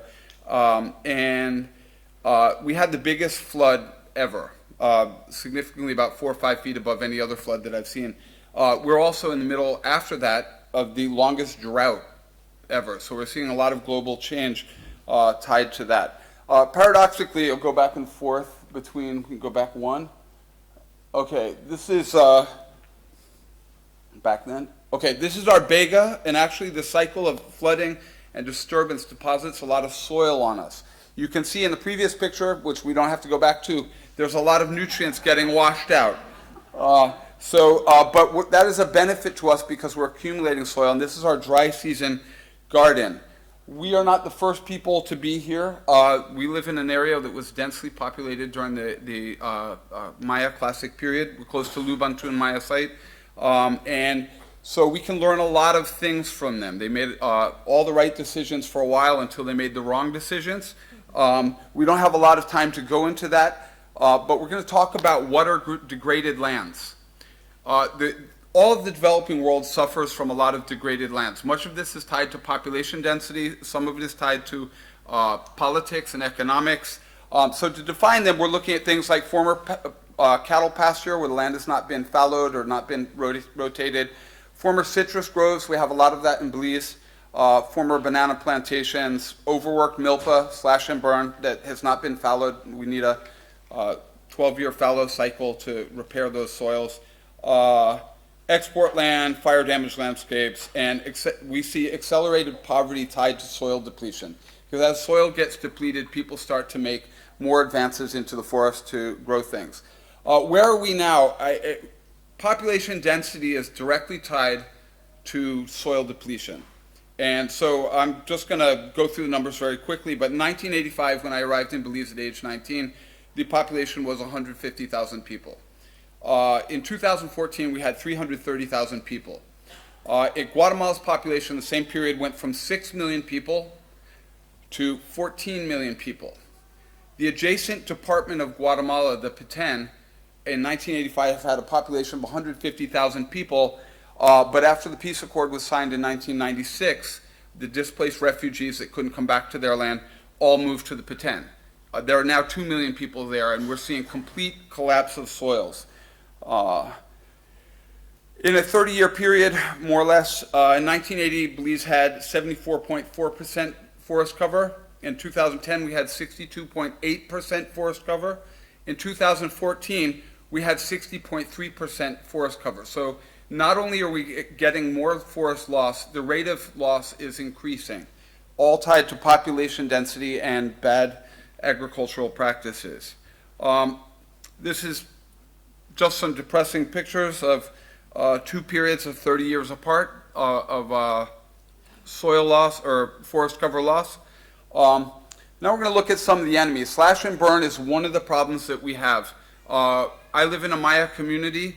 All the adjacent villages are Maya. They're either Quechua Maya, where I live. San Pedro, Colombia is the largest Quechua Maya community outside of Guatemala. San Antonio is the largest Mopan Maya community outside of Guatemala. Slash and burn works really well. It's a perfect system. as long as your population remains static. What we're seeing now is there are consequences of slash and burn. This is an escape fire. These are some farmers I was working with about 15 years ago in planting cacao. They are refugees from Honduras and El Salvador who settled in Belize in the 1980s. And in the 1990s, I was working with them to get them to grow cacao. There was a milpa fire that escaped about 2 miles away. It churned through the forest for about a week, and then it just killed all their cacao. It was one of the saddest things that I ever saw. This is a picture of a hillside that has been colonized by illegal squatters from Guatemala who are making very bad long-term decisions to meet short-term needs. They're cannibalizing or detracting from the future, stealing from the future to maintain the present, and they've cleared into land that is marginal for agriculture at best. Certainly for grain agriculture, it is not suitable. They've got probably one crop out of this, and after that the soil is gone. When the soil is gone, you can't farm there anymore. All the ecosystem services that provides are compromised. The hills across the road behind this also suffered that. That was an escape fire that erased all the forest on the karst landforms. You can't farm on the karst landform, but the karst landform supports forest, which provides all the ecosystem services that we'll cover later. Incidentally, Maya Mountain Research Farm installed the photovoltaic system on this school and built the water system. I'll just mention that because energy poverty also ties into soil poverty. So what we're looking at is how do we repair these things? And what we're looking for is to create a forest of food crops and timber crops and medicinal crops and marketable crops. And what we need to do is we need to use things that I call pioneer species. There's things that you get in and you put in and that will give you a yield within a year or two, but at the same time, they're providing services to the soil. So very quickly, we're going to run through some of these. Pineapple is a very useful food. Planted on contour, it can help to control erosion. Pigeon pea or Kajanis kajan, very important food in India, is an excellent food source. It is also a semi-perennial. It puts down a deep taproot, injecting the soil with a lot of carbon. It has mycorrhizal bacteria that help fix nitrogen.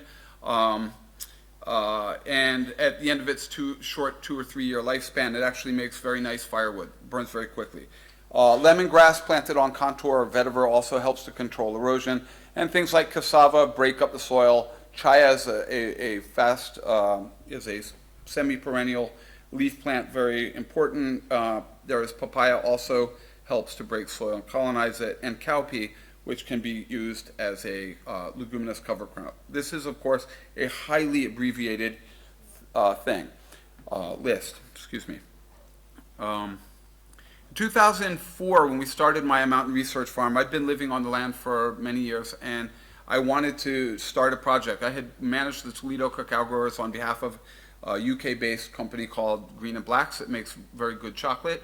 And what we found is that the best way to convey information to farmers whose literacy levels are small, or low rather, excuse me, and they're in terms of reading and writing, but their literacy is highly visual, was through actually site visits. And so I set up Maya Mountain Research Farm as a venue to provide training for farmers so that they could come and see best practices.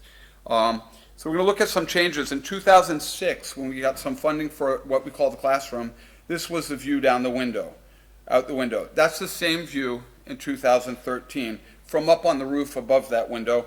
And from that window again, this is the view in 2015.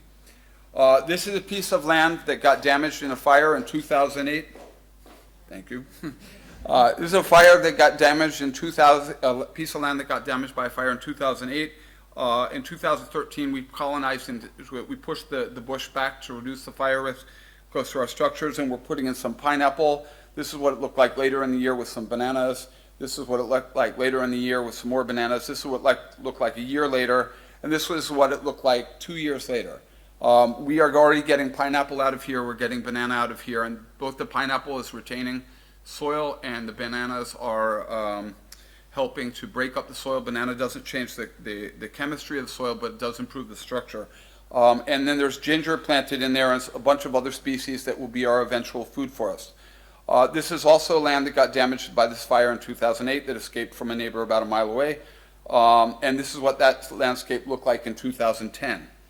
In 2006, the building on the left is something we call the Posh Pods, where we put the big times. There's a 2-floor condominium. It's not really. And then some bedrooms downstairs. And then there's a building called the Dorm. This is what it looked like in 2013. Oh, excuse me. Wait, I went too far. I'm going to, okay. Thank you. 2008, this is what it looked like after the fire around a building called the Classroom. We nearly lost that building in fire. We used vetiver grass planted on contour, then also pineapples and bananas and other things. That's when we planted out the vetiver grass using an A-frame level. In 2014, you can't see the Classroom, but it's behind all those trees. Oops, wait, we're going the other way, sorry. This is also another view of around the Classroom in 2014, where we planted a lot of Inga edulis to both put the fire risk back and to provide us Inga seed for Inga alley cropping. We're not the first people to live here, and one of the things in the area north of us in the Maya Mountains, there's many, many thousands of acres of terraces in a place called the Cheeky Bowl. It's very famous for it. So this is actually on the other side of the Maya Mountains in the Bladen watershed, and they're agricultural terraces that are mechanical barriers to retain soil, which allowed, along with probably agroforestry and a bunch of other things, them to get extremely high population densities and to achieve enough surplus to float religious, trade, soldiers, artisans, paper makers, all the things that make up a great tradition. So we do a little terracing too as well. Our terraces are not as big.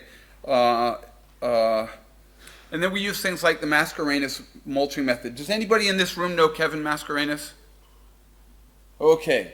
Kevin Mascarenhas is one of my students. Actually, he was working on his permaculture diploma, and he came and interned with us for a couple months to build a piggery, which we will see some of the pigs in a minute. And while we had downtime, while we couldn't work on the actual piggery, he started making these contraptions that I ended up calling the Mascarenhas mulching method. And they are basically comprised of biomass in an open V facing up the slope, and then you fill biomass in it. So we use a lot of banana stems because it's a byproduct of harvesting.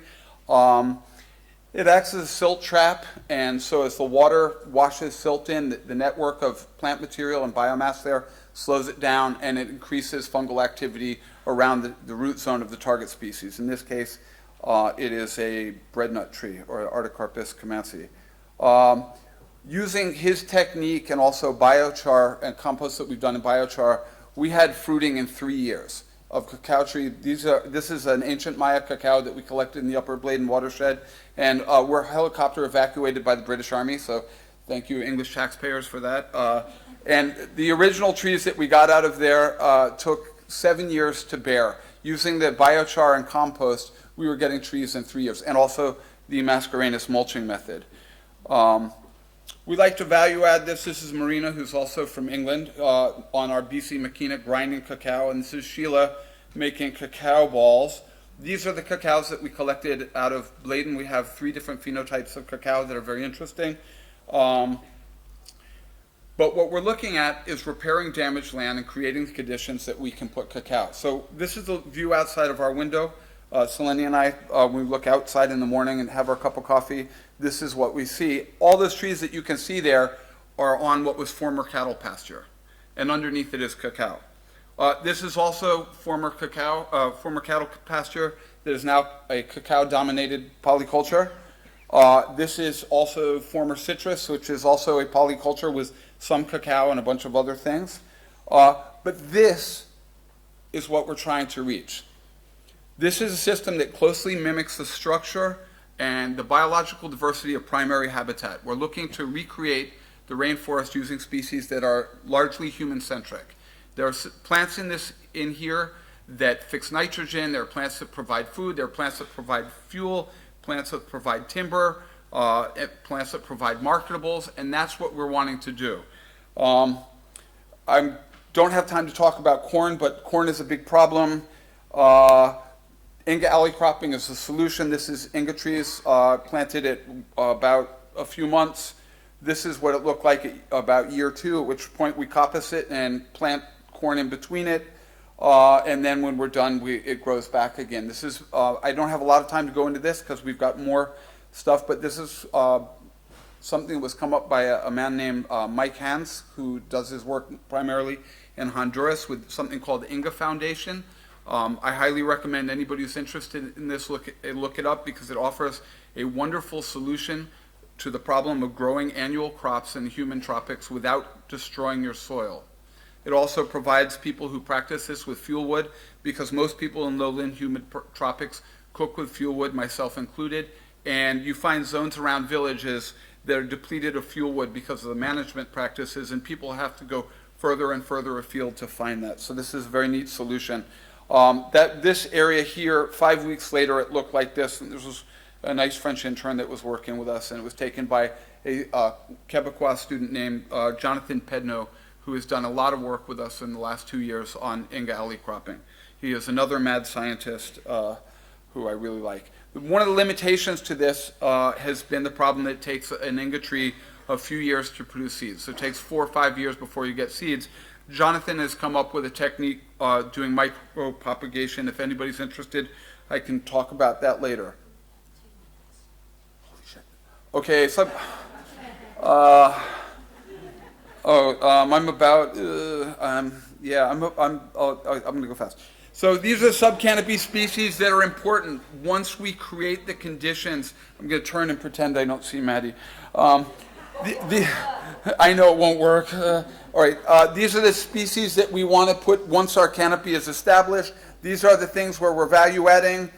This is ginger, wonderful sub-canopy species. It does very well in agroforestry system. These are some of the products that we're trying to get out of here, because we all need to obtain a yield. So food, fiber, fuel, timber, medicinals, marketable crops, and fodder for animals.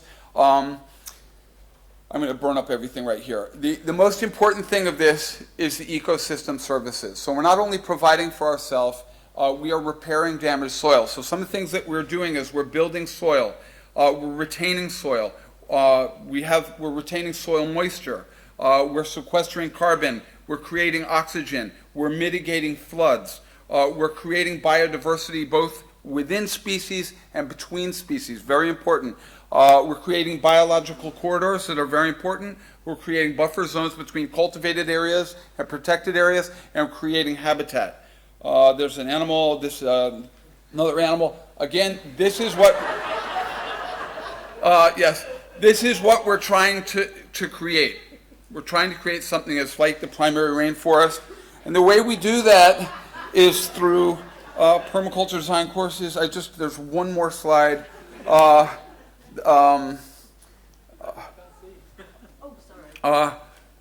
We want to plan for succession. We use biological indicator species, and we're replicating what's called WAMEAL, which is regenerative forest. We think about our spacing, which is both north, south, east, west, vertical, and temporal. Planning for succession, planning for a canopy, or sub-canopy species. That's what we're aiming for. These are perennial crops. These are chickens. Oh. Thank you so much. I told you he was wonderful. Right. This man is creating rainforests for us to eat. Okay. Woo! So, we have time for a few questions, which he's going to answer really briefly. Okay. Yes, Antonella. How can we help you in your mission? Oh, okay. Thank you.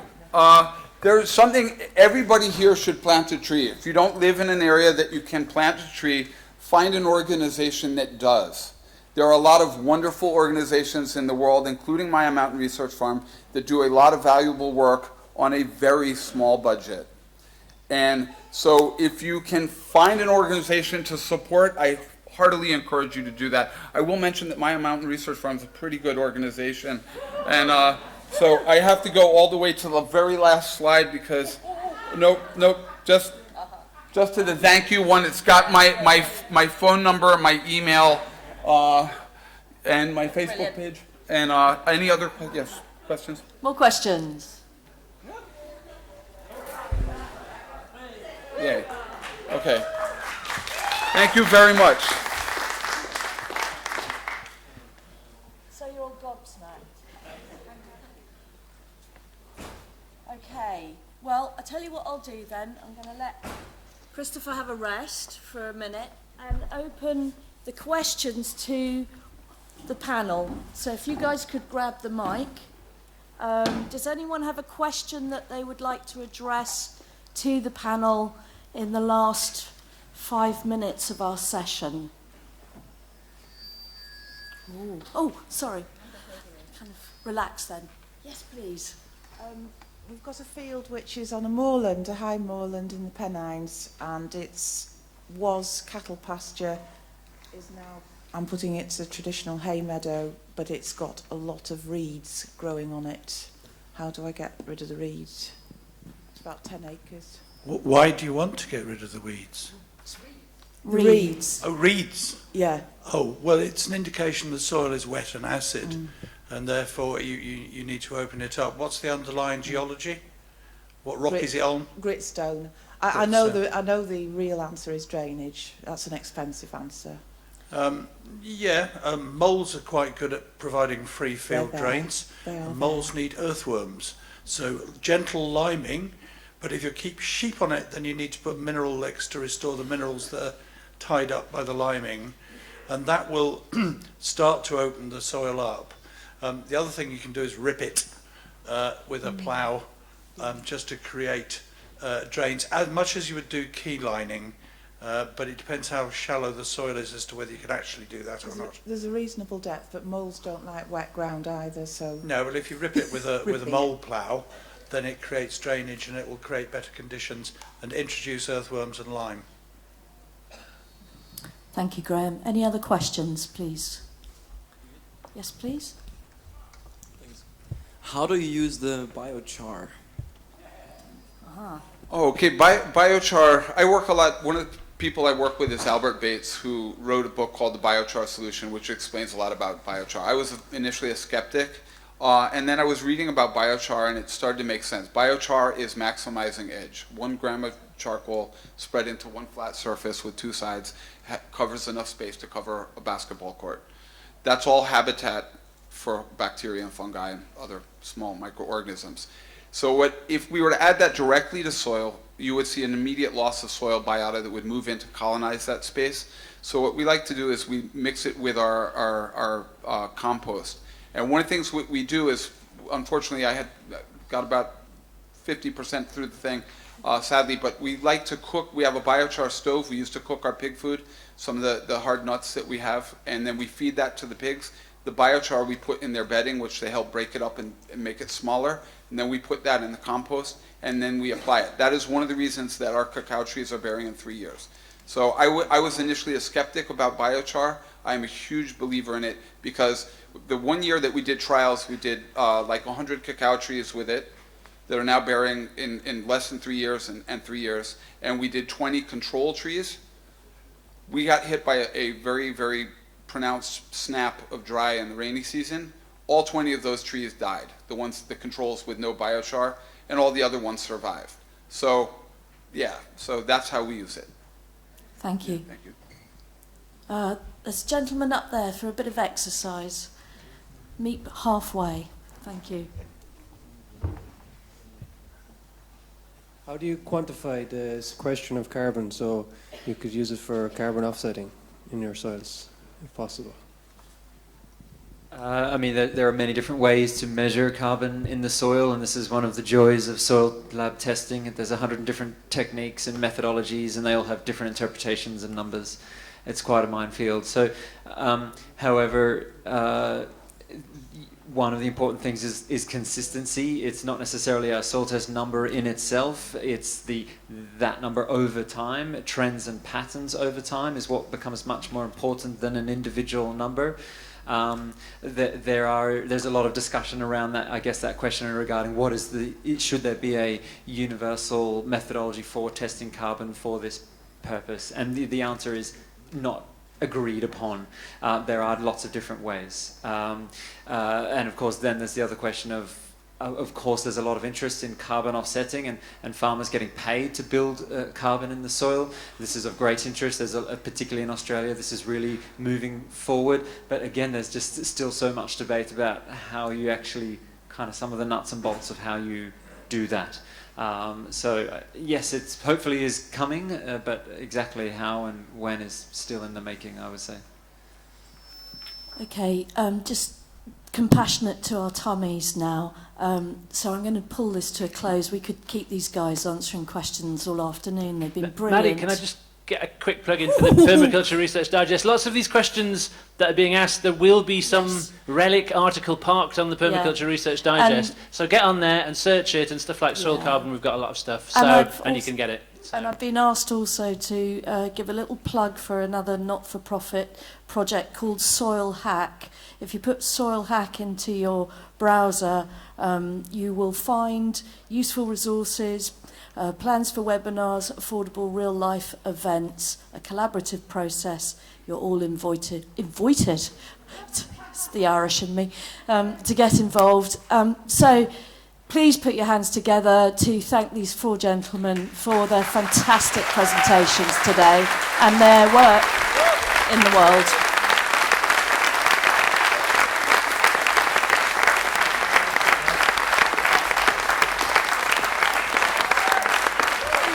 Can I just put a plug in for the Permaculture Convergence, where we're going to be talking more about forest gardening and more about soil and in more detail because we've got more time. Thank you very much. Can I mention one thing? Hello, I'd just like to mention we will be at the Convergence and we have a 1 hour slot in the Convergence. I'll probably just do the same slideshow because I don't know how to fit my other slideshow into 1 hour. I'll run out of time. But if anybody would like to hear the rest of it, I'll be there. Thank you.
they said if you use Roundup to start a process, that you could spray the ground with Roundup and then wonder later you could go to conventional, because by that time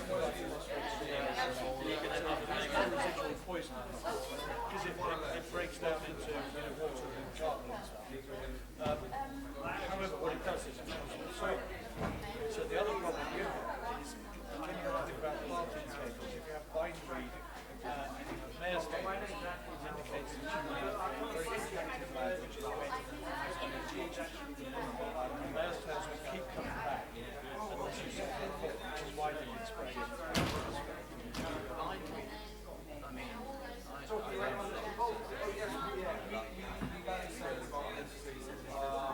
Yeah, bindweed is incredibly difficult to get rid of.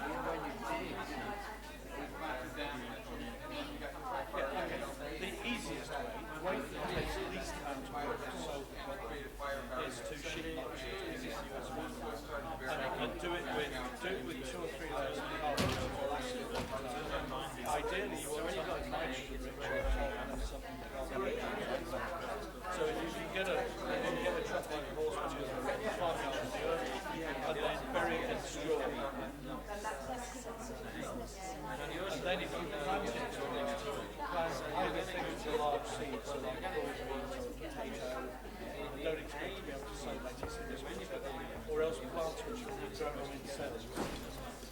Plants are grown in cells, and then making a soil and all the time, when you do that, all the time it's starting to build the soil underneath. And hopefully what it's doing is it starts to attract populations and they start to break the soil up. Well, it is, we have a saying, it's difficult on the lot. Well, the traditional permaculture answer is you don't have a slab problem, you have a duct shortage. So, allotments is yeah. Oh, I read that and I thought that's not yes, drinking Molotov cocktails with gummy. Yes, okay.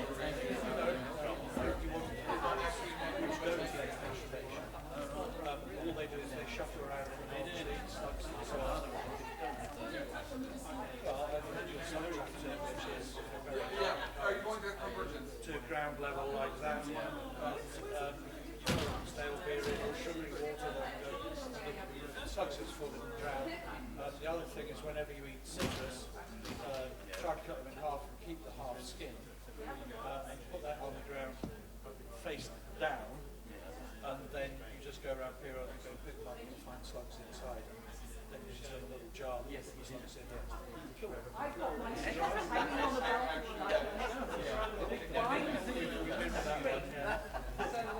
so I'm saving. Thank you very much. Thank you. Graham, are you coming tomorrow morning? Yeah. Thanks. Stay on with the Explorer.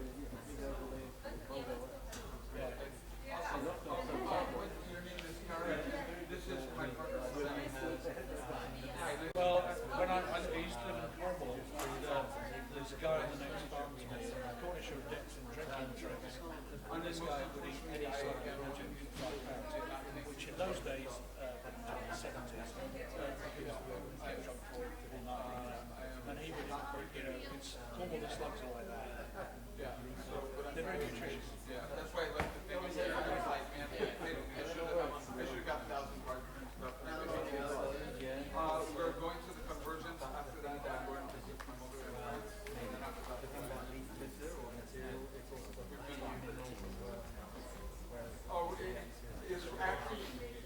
it's actually lost in, what's his name,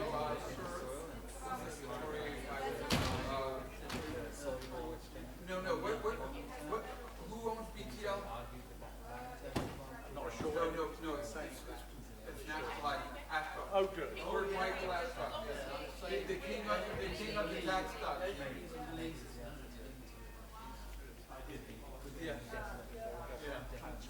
Yeah. Well, we just go to what we've written. Yeah, sure.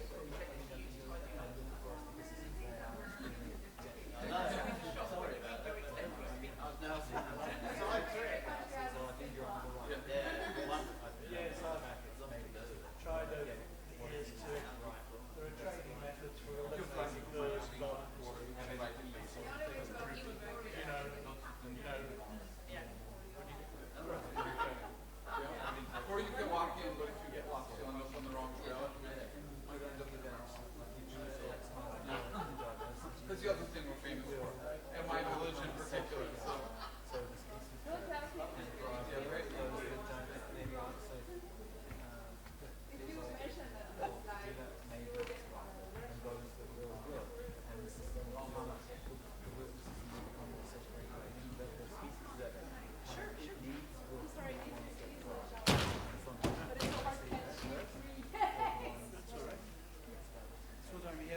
Oh, that's wonderful. Before I expire and no use to anybody anymore. The energy remains. Huh? Don't worry, I'll get there. I have a little spare to live off.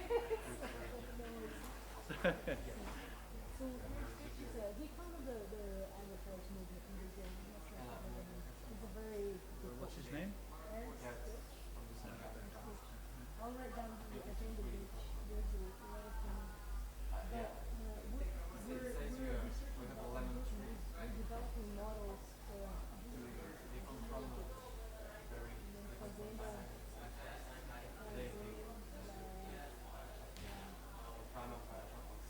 okay.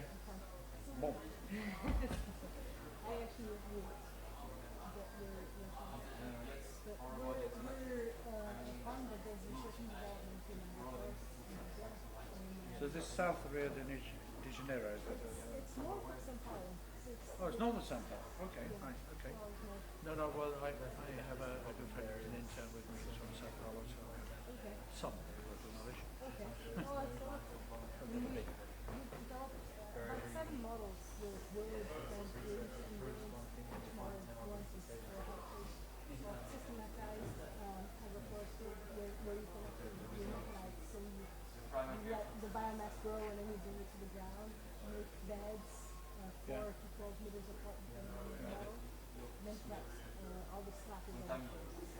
And we have the models ready and we've been developing machines as well and and now we want to go to the large scale, so we have companies that could affect like 270,000 hectares with eucalyptus, conventional eucalyptus. And they want to convert to liquid. They saw our models, they couldn't believe that the eucalyptus is going so healthy and everything else around it is really healthy. But we need to get more enough people with knowledge, and we want to have actually salaries over these equipment to work with. We're looking for people that are in the agriculture movement and are willing to come and lead teams in order to consult with this area. So I was hoping that's all. I'm sorry to bug you, but you're noise. Yeah, well, we have, I mean, you know, what I showed today is just my garden. We have agroforestry in Scotland and so on. So, we're used to doing these things, I mean, but we never kind of got beyond 20, 30 hectares, you know, just because the authorities here are very conservative, you know, the farmers are very much tied into ground and so on.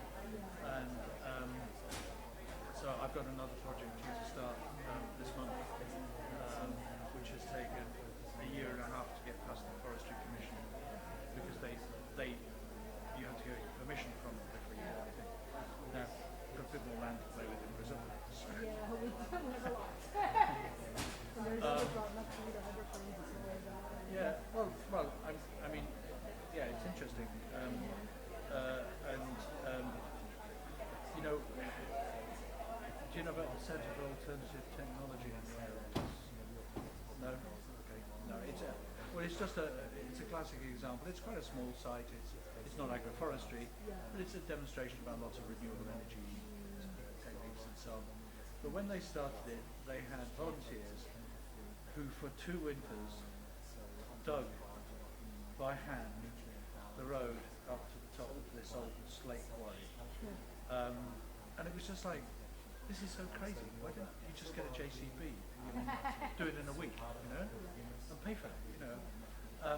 And I think too many people have too much time have been resistant to the idea of using big kit. So, I mean, if you look at Seth Holz's work in last year, for instance, you know, yeah, we use a big kit. You know, you go in and cut the terraces, you know, get it done. I mean, you know, I was in, well, and there's too many people here who talk about, business is bad, you know, per se, you know, which is not the case. Even big businesses are not all. Just prove to them it's better. Yeah, exactly. So you know, I like the idea of being able to do things large scale, and also, you know, forget the nonsense from Jonathan Forrest the other day. You know, I think he's just being deliberately provocative, but you know, we have entirely the capacity, with this kind of level of understanding of how living systems work, to feed the world's people. In fact, we are perfectly able to feed the world's people today. It's just the food isn't all where the people are. Water is a big issue, but there is, I can't remember what the figure is, I think it's 100,000 cubic meters per person of fresh water on the planet. You know, it's just not all where the people are who need it, you know. So similar issue. But certainly with techniques like this, you know, we should be able to create extremely productive polycultures within existing farmland and so on. Not need to be cutting down any more rainforest for it, but there's a nice little joke some time ago, I don't remember exactly, but it's about the Brazilian who decided he was going to campaign in Britain about Europeans having killed off the North Sea and have wiped out all their wild animals. You know, it's very easy for people here to criticise people in Brazil for cutting down rainforest and all that. But yeah, but well, yes, and in fact, the Brazilian rainforest has been managed by native Indians for 5,000 years. But that's how long they've been there, which is half as long as people have been in Scotland since the Ice Age, you know. And they have, you know, they came from Mongolia, they crossed the Bering Straits, they came down through North America, and all across the rainforest they plant the trees that they know they need. So when they move from this piece of land to that piece of land, the trees they need are already growing. And that's provable from how far apart individual trees are of one species. They might be 20 kilometers apart, and the seed doesn't travel that far, you know. So the cool thing about this mechanized method is that you can do a lot with very little human, which we lack. We lack muscle nowadays. There's no one who really wants and this is so much more sensible than, I give you one example. You know, one thing I will never buy in shops here is Peruvian asparagus. You know, it's grown high in the mountains, and I saw a presentation in Glasgow from somebody about this particular project and how wonderful it was, because whole valleys high up in the Andes just growing asparagus. It's complete monocropping, which in itself we know is bad. But they have built concrete houses for the people. They built a school for the children. They built a health centre for the families. So they're bothering to look after the people. But they're doing this off 4,000-year-old groundwater, fossil groundwater, which is just not sustainable. You know, so something like this is much more sensible. That you meet people's food needs on land that's much easier to grow on. And we get a sandy land and accelerate by 20, 30 years in 1 year, just using this process of accumulating mass in the beds and then implanting. Even people are pregnant. It's incredible trees because they stimulate the growth of the other trees. You know, so you have the bananas that create stability of water, and then eucalyptus transpires and makes everything else grow faster. Yeah, the problem with eucalyptus is they do wreck the water table. No, because they use glyphosate. Because it's plant and monoculture. Could you choose the monoculture with glyphosate? Then yes. But if you're actually planting a horticultural system without the glyphosate, it's ineffective because it accumulates water in the system. It actually stimulates transpiration of the plant. And if you measure humidity and water retention of the soil, it goes up drastically. Because it's how we manage eucalyptus that's destroying the water table. Well, interesting, but certainly, I mean, for example, in Cyprus, the British used eucalypts to dry out the swamps, which were, of course, disease infested and so on, which was a good idea, but what they needed to do was cut them down afterwards. So they didn't keep on being a eucalyptus forest. Because they transpire a lot. In 1 year, they're forming the soil. So how can I help you? I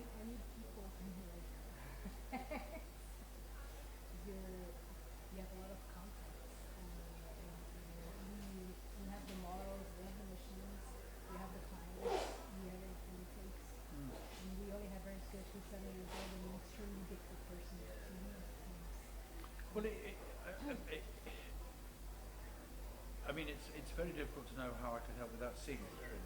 And that, so you know, if you want me to help, you need to get me there, and you need me to get to talk to the clients, and you need, so I know what teams you would need to put together and what is the situation, and then we can look at that. There are 2 or 3 departments in the UK that train people in agroforestry in universities, and they tend to veer more towards tropical rather than temperate.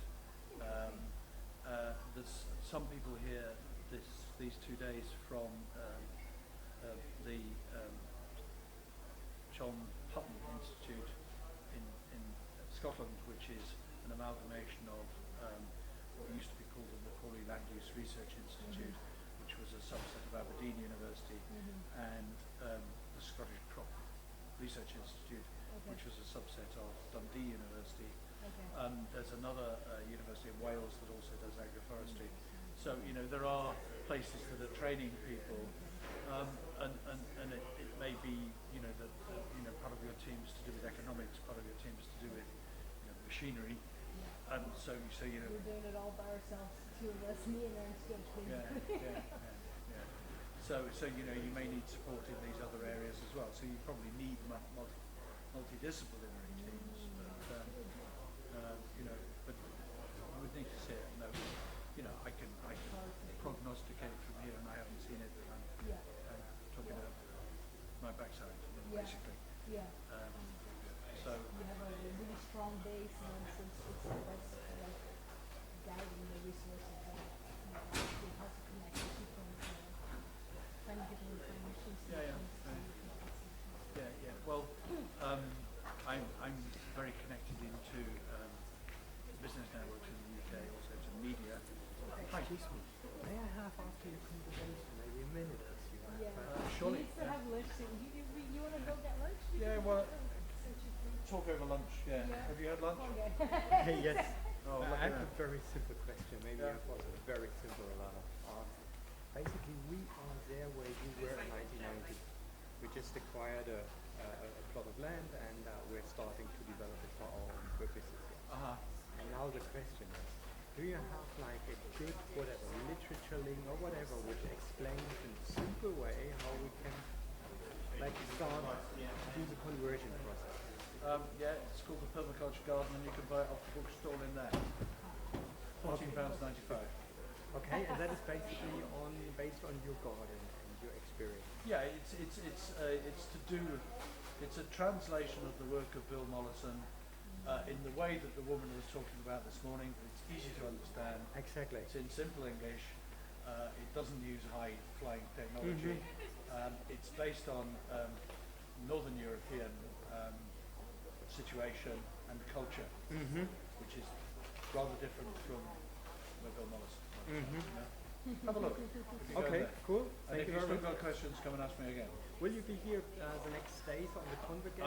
I'm here today, and I'm here until lunchtime tomorrow. There's a session about research here tomorrow morning, and then I'm going back to Scotland. Okay. But my son is at the convergence. So his son is at the convergence? Yeah, he's called Sandy. Sandy Bell? No, Sandy James. My wife and I could never agree about what to call the children. Okay, but it was really inspiring this morning. Good. And well, we thought. Where do you live, Mirko? Next to Leipzig. Okay. So Berlin, a little bit south is Leipzig. Yeah. And that's where we have. We have the same size also as you. It's like 1,000 square meters of garden. Okay. Well, I've just been. I've done some work recently with somebody from Aachen, who I expect I'll see again soon. I was also somebody visited me recently who was in Scotland with his daughter, who's from somewhere near Hamburg. And, you know, so we've got a few connections over there who are quite interested that we come and teach over there at some point. So that's also a possibility. So maybe I could just drop you an email and to hook us up with. In the room where the books are, there's also my leaflets on the table. It says Red Shed. Take one of those. It has my contact details on. Okay. Just send me an email. Cool. Good. Very good Nice presentation. Very nice to meet you. Good. Very nice to meet you. Yeah. Thanks. Yeah. lunch. We need more time. This became so dense and talking with people with incredible projects in Washington.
beigehalten. Wir dachten, das wäre vielleicht ganz gut.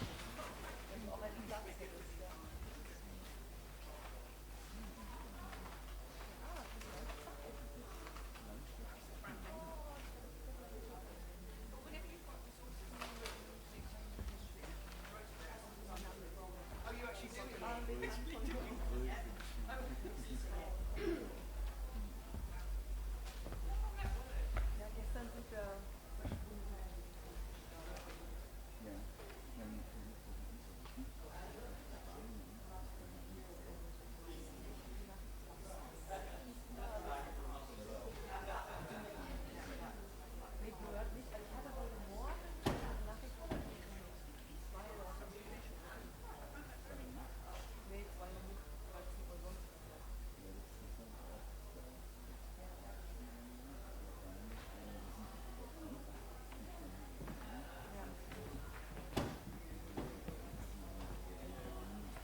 prima.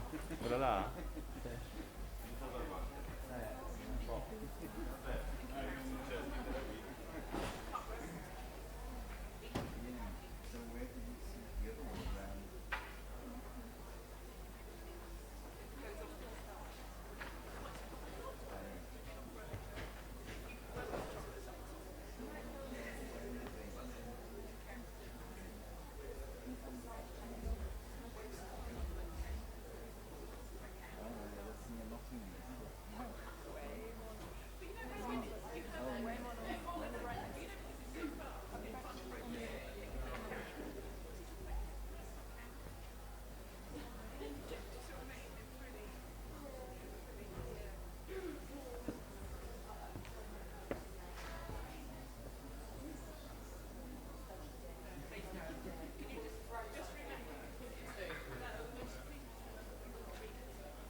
Grass.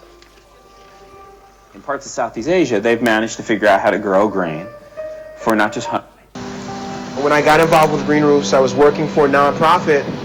all these umbelliferous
con los bolígrafos, con los mecheros, con todo el conjunto.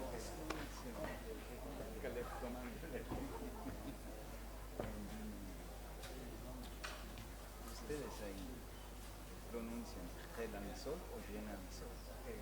Telanzol, Montevideo. Yo había escuchado a mucha gente decir Llenanzol y Montevideo. Pero esto es como los portugueses. Telanzol.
Are you going to be mentioning any places of any names of any places or people?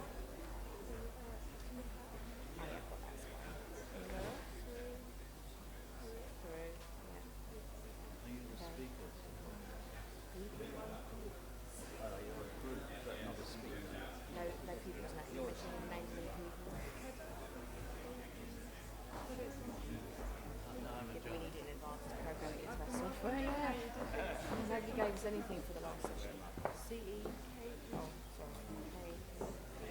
Well, normal. You can smile. Not too serious. Okay.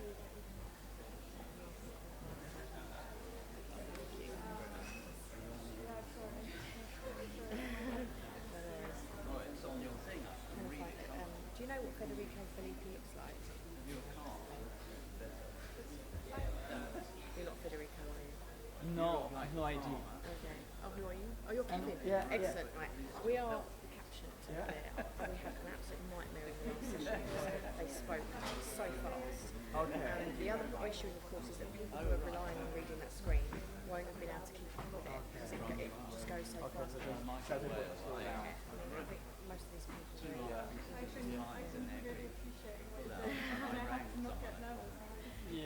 Yeah, that's perfect. I don't think anyone could be as fast as that last lot. We both really thought we were just going to lie down in the dark room after that. About the order of the presentations, it was not the same order on the website and on the document. Is it okay if you start? If you're starting, it's okay? Yeah, I think it's okay. Okay. Who is speaking? Yeah. Okay. Yeah.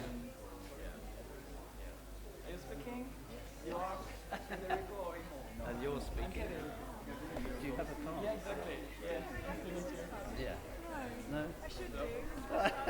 Oh, yeah. I have 2 jobs, and this is one job I just moved. Campus, everything's out there. So what I suggest is that we keep the old Sorry to embarrass you. website. My Start with Naomi, editor goes and mad. then with you, and finish with Get the the pictures. second. Which I always do. I go rushing away. Okay, don't worry. Yeah, I'll just I won't place it in one of my projects.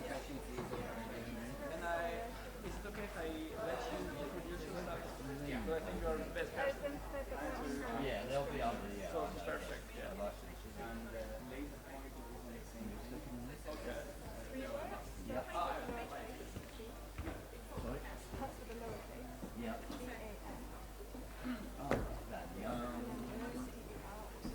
Yeah, that's that one.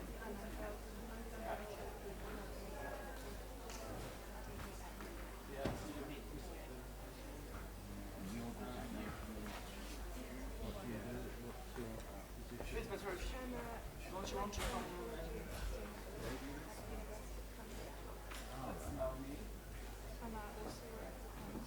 shall I sit here? Maybe if we can sit together and to see if it's working like that. That's how it is supposed to be when you're trying to. Yeah. Naomi, is it okay if you sit with us? Yeah.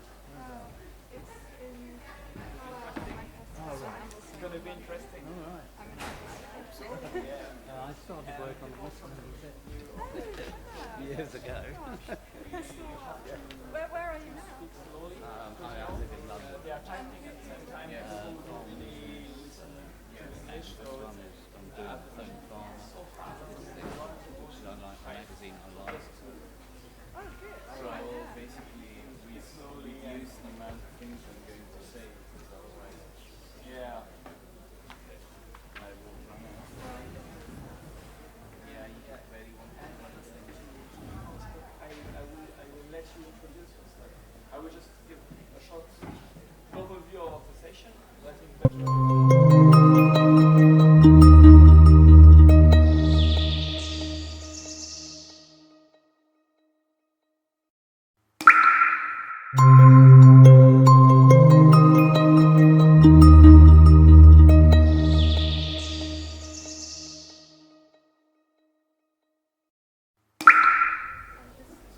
yeah, you can. Oh, that's good. Yeah, it's just really easy, and then there's a pointer. So this is forward, this is backwards. Yeah. Atomic bomb. Yeah.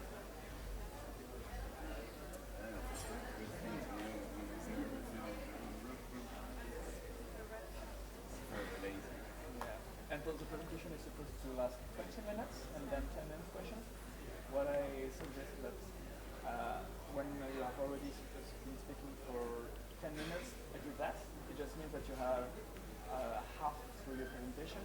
For the last 5 minutes, I will do that. Okay? Okay. Yeah. But there is no Federico. Right. Sitting at the very end. So.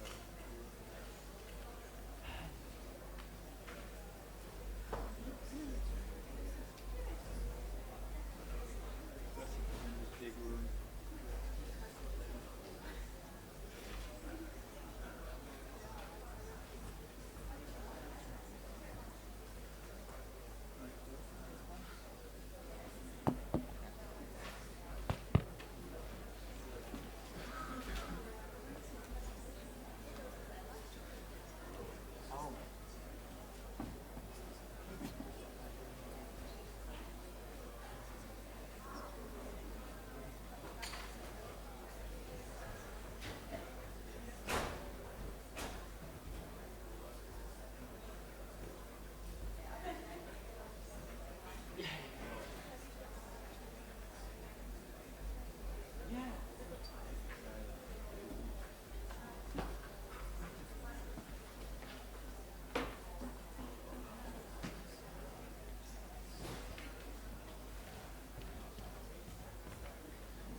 I'm missing, but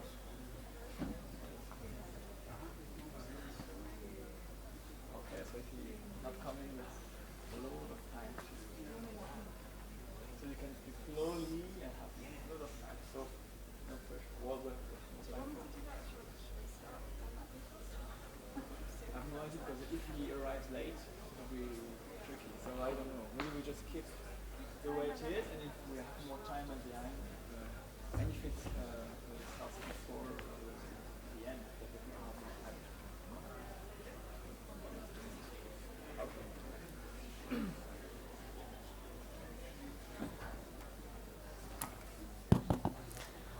Okay, so we're starting now for this afternoon session about farming system design. So I'm really happy to welcome you at this presentation. I'm Kevin Morel from France. I'm an agriculture engineer, and I'm doing my PhD at INRA, that's the French National Research Institute for Agriculture in France. And I'm working on the viability of really diversified organic market gardens, and including permaculture farms. So today we're gonna have a presentation from 3 speakers. Only 2 of them have arrived yet, so I'm hoping that the third one will come. If not, we'll have more time to discuss and have fun together, so it's perfect. So to start, Naomi will present to us practical examples of diversified farming systems in Nepal and in the UK. And I think she will share with us innovative ideas for designing resilient farming systems. I also think that she will raise questions about practical and socio-economical challenges and opportunities for such initiatives. And well, when you are designing innovative systems, it's essential and challenging to be able to assess and measure the impact of what you are doing. That's the reason why in the second time, Imo would present us a tool to assess such initiatives. So the structure of the presentation is all the time the same, 20 minutes for presentation and then 10 minutes for questions. So, and I'll beg you to keep your questions as short as possible. Thank you very much.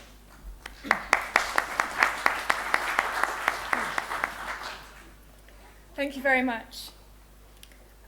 So my name is Dr. Naomi van der Velden. I have 2 part-time jobs, which both amount to more than 1 full-time job.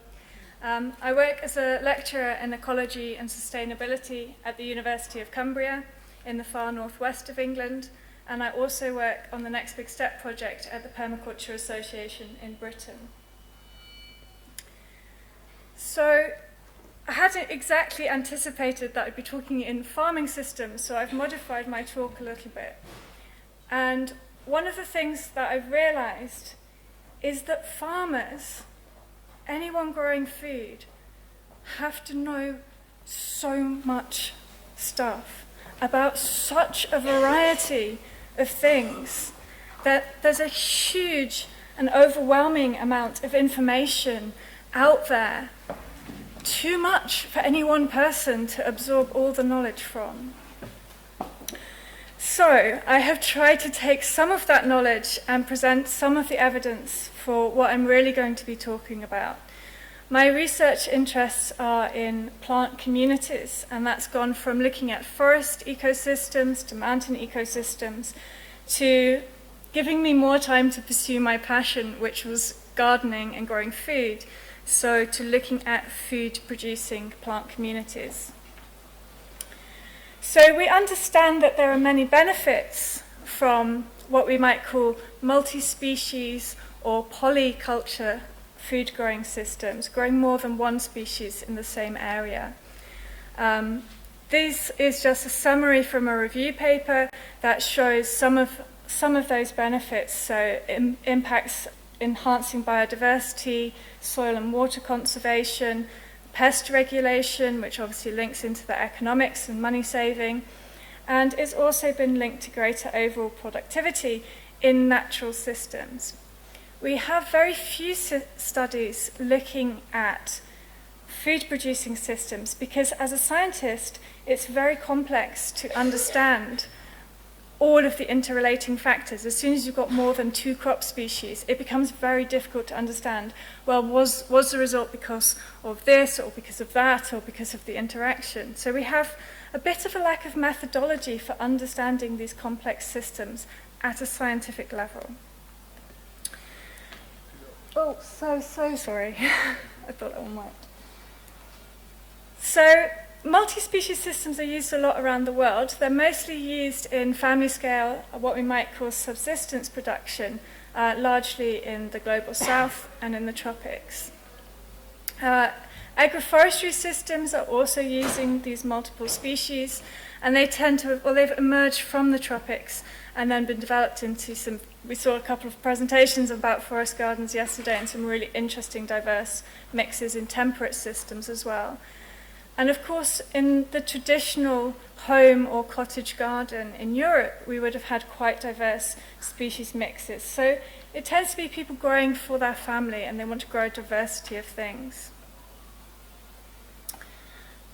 Okay, did you get all of those? Where do I need to point this? Okay, thank you.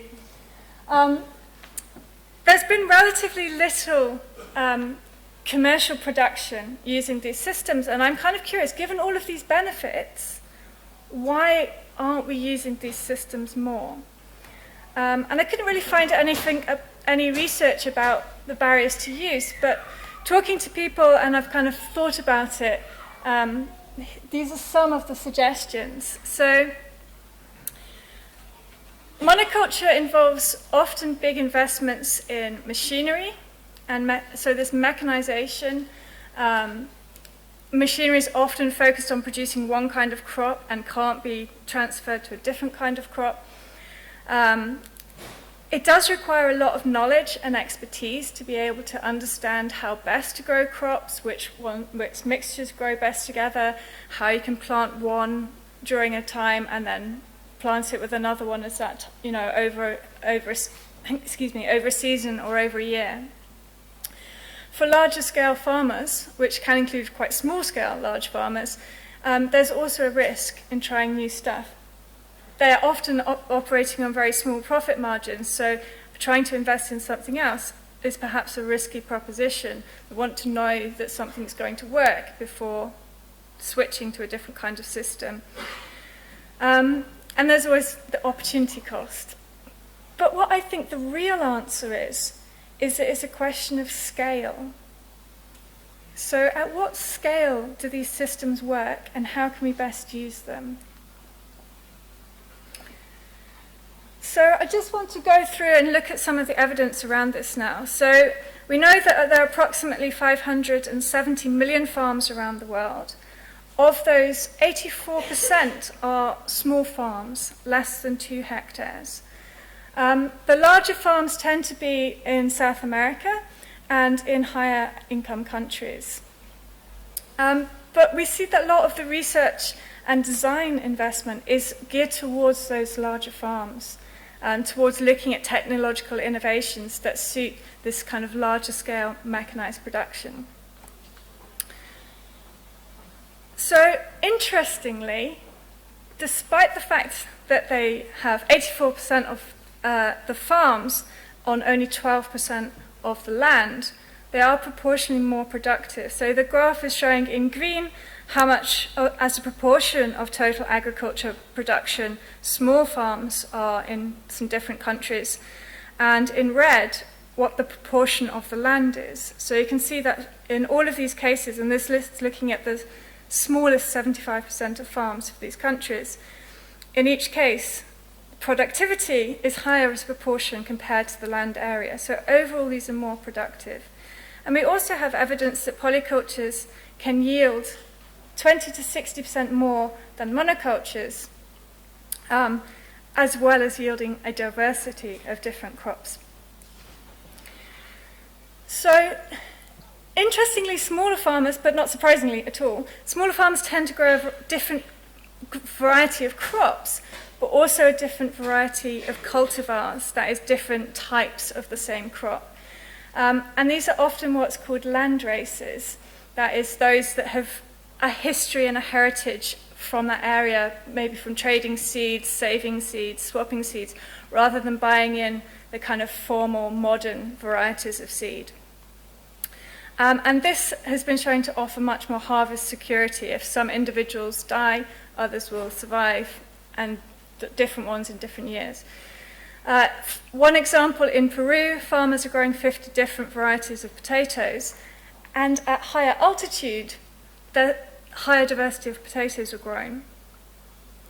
And that's to mitigate against climate insecurity. Will it be a particularly cold year or hot year? Will the friaca come? And that's the cold winds coming up from the Arctic. And that variety allows for security in knowing that you're going to get some of it will produce. In contrast, looking at some of the main crops that are grown around the world, this study is showing for each crop, so in the top left maize, underneath is wheat, and then top right rice, and underneath is soy. And red is showing their susceptibility to climate change, with red being the yields and growing conditions are likely to be adverse, and blue is it will be improved. And you can see, particularly for wheat and maize, they're very vulnerable to climate change. Rice, in some areas it will do okay, in some areas it will do badly, but overall that's kind of balanced, and the same for soy, so there's an overall balance in those two. So we know that our current systems are not terribly resilient and not terribly biodiverse, and they're not giving us those ecosystem services and cultural benefits that we need to have. But I just wanted to present some of that evidence for those claims. Cool. So there's been a lot of innovation in farming recently. So last year was the year of the small farmers, family farmers. And there's been a lot of interesting work done. There's the organic movement that's looking at growing different kinds of ways, very much more focused on environmental protection and biodiversity.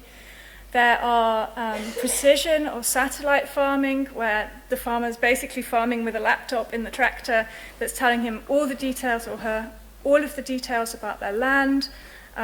So it might be how dry or wet the soil is across an area, or what your nutrient status is across an area. But they're very expensive systems. There are some very interesting emerging local satellite or precision farming systems. There's a nice one emerging in Africa. I'm currently involved in a project that hopefully makes something similar to this start happening in Europe. But at the moment, they're quite prohibitively expensive. What it allows you to do is fertilize your land just where it's needed. So you prevent runoff and unwanted things, for example. So it allows you to have a really fine-grained control over the inputs to your land. There's also a lot of work about integrated agriculture. So these are all kind of things that feed into permaculture systems and understanding, but also exist separately to those. So integrated agriculture, you've probably heard many of the concepts, but it's just really about looking at where your inputs and outputs go and recycling and reusing those. But there's a whole body and evidence of literature growing around these systems as well. There's also, at the same time, a huge wave of innovation in home-scale systems. So looking at vertical growing, looking at aquaponics systems, where you've got mixtures, rooftop growing, so using and reclaiming new space that's not designated for agriculture, but can be used in that way. And I'm sure you've all seen some amazing and inspiring examples of this type of different growing. So there's a huge wave of change and innovation, both from commercial right through to kind of family levels. A couple of years ago, 2011, I was involved in a mixed cropping trial, and we wanted to test a low and high diversity mix of species. So in our low species mix, there is just 3 species. There's peas, radish, and spinach. And in the high diversity mix, there are those 3 species plus those others. So a total of 12 different crops. We sent seeds out to 50 households along with growing instructions, and we got data back from 26 of those. We asked them to measure the harvest every time they harvested any one of those crops, to record it, and also to look at the quality of that crop. Would you eat all of it, or some of it, or none of it? So this is a kind of map of those results. From the low mixture on the left and the high mixture on the right, looking from yellow means fairly low yield, and through to red is a higher yield. And those yields are kilograms per metre squared. So you can see that despite the fact that the north of Britain tends to be harsher for arable growing, actually still had some pretty high productivity, and some of the highest production was growing in those areas. But what's really interesting about this is looking at the total yields per square metre. So our average yield equates to 35 tonnes per hectare. The maximum yield was over 100 tonnes per hectare. That compares to UK field vegetable trials in the same year of 19 tonnes per hectare. And the only other evidence I could find from family growing was from 1948, which was a kind of dig for Britain, lots of people growing food to support their families, of 16 tonnes per hectare. And I know there are questions about scale. Managing 1 metre squared to managing 1,000 metres squared is a hugely different thing. But having one household doing a metre squared and 1,000 households doing a metre squared, potentially there could be a lot of production. So I've kind of scaled this up with some simple sums, I hope. So there's 216 million households in Europe approximately, and there was a study just this year that suggested around about 15% of households grow their own food. So if that 15%, 324,000 households, grew a 10 by 10 metre plot, then they could produce over 1 million tonnes of food. Sounds like quite a lot. And the interesting thing about this is the other benefits that come with that.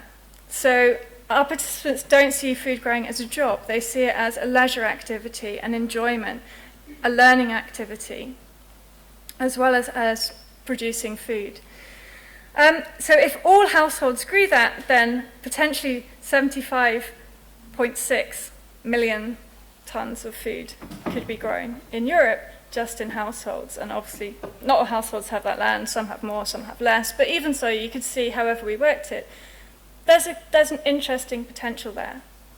But it's not going to grow all of our food. So in 2014, I could only get data for 3 crops, but they together came to 25.8 million tonnes. Thanks.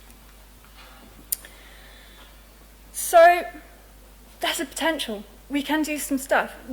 Having lots of people doing a small amount of food production is going to make a big impact. That could be, equivalent to or meeting the kind of European production of vegetables.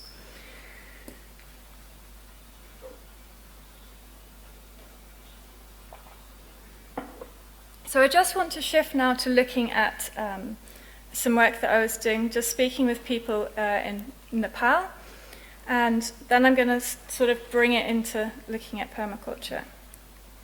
So of the people that I spoke to in Surkhet, which is a high mountain area in Nepal, most families have around a half-hectare plot. That tends to feed about 5 people plus assorted livestock. They tend to grow most of their own food, and they'll sell surplus, typically garlic, oranges, honey. Oh, sorry. And then buy that other products that they need and are unable to grow at this altitude. What I saw, Chris Evans, who is, I'm sure, here or will be at the Convergence, he's been working in this area for 20 years. And his influence was incredible. So having somebody training in permaculture and then training people to train other people in permaculture has had a huge and significant impact to these people's lives. So the key things that I noticed in terms of what they were doing differently, or what they told me they were doing differently, was using manure, definitely not chemicals, which were expensive, but also really heavy to bring up to the mountainside. It's about a 7-hour walk. They were stall feeding animals, so they were cutting forage and bringing it back to the animals so that they weren't in the forests and they weren't degrading the soils, and that was lessened the problem of overgrazing and improved the forests there. Other things included toilet facilities, using biogas, and overall a longer period over which crops were being produced because a greater diversity of crops were being grown. The permaculture gave support to new growing techniques, to allowing people to learn by doing things, by trying them out, and then being able to train others. And it also, more than how much food you could grow or what kind of food you could grow, it seemed to me to change how people think about it. And perhaps you all feel the same, that permaculture is not about growing food, it's about so much more. And it was really interesting seeing this transformation. And for anyone who's experienced of working in countries like Nepal, this was one of my favorite quotes from a farmer who said, "I'm educating my daughters-in-laws."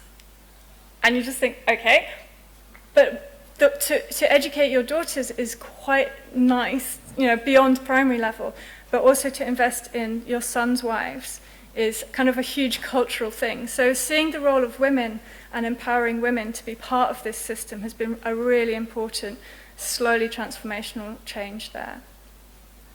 They also spoke about health improvements, income generation opportunities, and that it cost less because they were learning how to do things based on nature and the land. And also there was definitely a sense that those who had learned and trained as permaculture educators were very much respected in their communities. They held good positions. They were respected for being able to help other people. Other people would bring their problems and issues to them. So, in summary then, I see permaculture differing to those other innovations. And I've kind of skipped over those because I've only got 20 minutes and I'm probably already over. In its flexibility, it's not saying you must do this and then you must do that and then you must do that. And if you don't meet this, we're not going to certify you or we're not going to approve you. It has that flexibility. It incorporates and makes available new and emerging technologies, ideas and inspiration, so it keeps on top of those new things. And it's that ability to respond so quickly to change, to incorporate and try out new ideas, is just absolutely, I mean, you might not appreciate it, but it's an absolutely incredible, powerful thing that we're all doing. It empowers and educates people. And that's also hugely important, to give that feeling of, I can try stuff out, I can do this. And if it doesn't work, I haven't failed. I've just found out that it doesn't work, and I can try something else. It really supports this peer-to-peer learning. The spread of permaculture around the world is incredible. How many people are learning from each other. I wanted originally to compare, in Nepal, people who are doing permaculture with people who are not. But I couldn't find people who are not doing permaculture. Even when I went far away from the place, it was transitioning through. You'd say, oh yeah, I don't do permaculture. And you'd say, but you're hanging up your garlic in your barn roofs. Oh yeah, I do that. And all these little techniques that were coming through was quite interesting. So they don't have a whole sense of a design system, but they do have those techniques. So, the last thing I'm going to say is that it supports a lifestyle change, and perhaps that's more important than just looking at what can be more productive or more biodiverse. Thank you very much.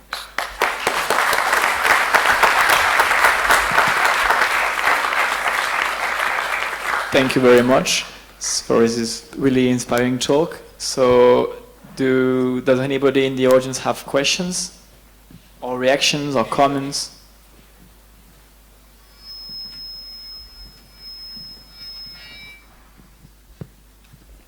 Yes. Do you think you can speak? Oh, okay, there is a microphone. This is just a quick one. I'd like to have access to all the links and things you've had on there. If I email you, or is there some place I can find them? I think it's being recorded, so you might be able to record and pause. Okay. Yeah, everything that I've shown, all the graphs, there's references, so you can find that information. I'm happy to send you a copy of this. Thank you very much. I will also make sure that it's up online so that you don't have to go to the trouble of asking me, but I'll make sure it's available online as well. Thank you. But thank you for your interest. It's interesting what you were saying at the beginning about sort of farmers finding it difficult to sell a diversity. So if they've got a diverse crop, you know, if I've got apples, I've got to learn how to make fruit leather, I've got to learn how to make cider, I've got to learn how to make apple juice, and go through all the regulations with all of them. So that really, it's sort of building a community around a farm seems really important to be able to bring in all those skills. So that was sort of thing that really came up for me there. It's not just the farmer, it's the community that the farmer interacts with that's really important. Yeah, I think that's a really good point, and yeah, I guess that's part of what I'm trying to say, that permaculture provides that empowering kind of community. But yeah, I think thank you for putting it much more eloquently than I did. So yeah, I think one of the reasons that the Nepal project has been so successful is because it's had one incredibly motivated and well-educated person there for a really long time. So rather than being an aid project that's there for maybe 2 or 3 years, he's actually been there for a really long time, and you can see how that long-term investment, which is what permaculture is about, has really benefited those communities. And yeah, learning from each other as well.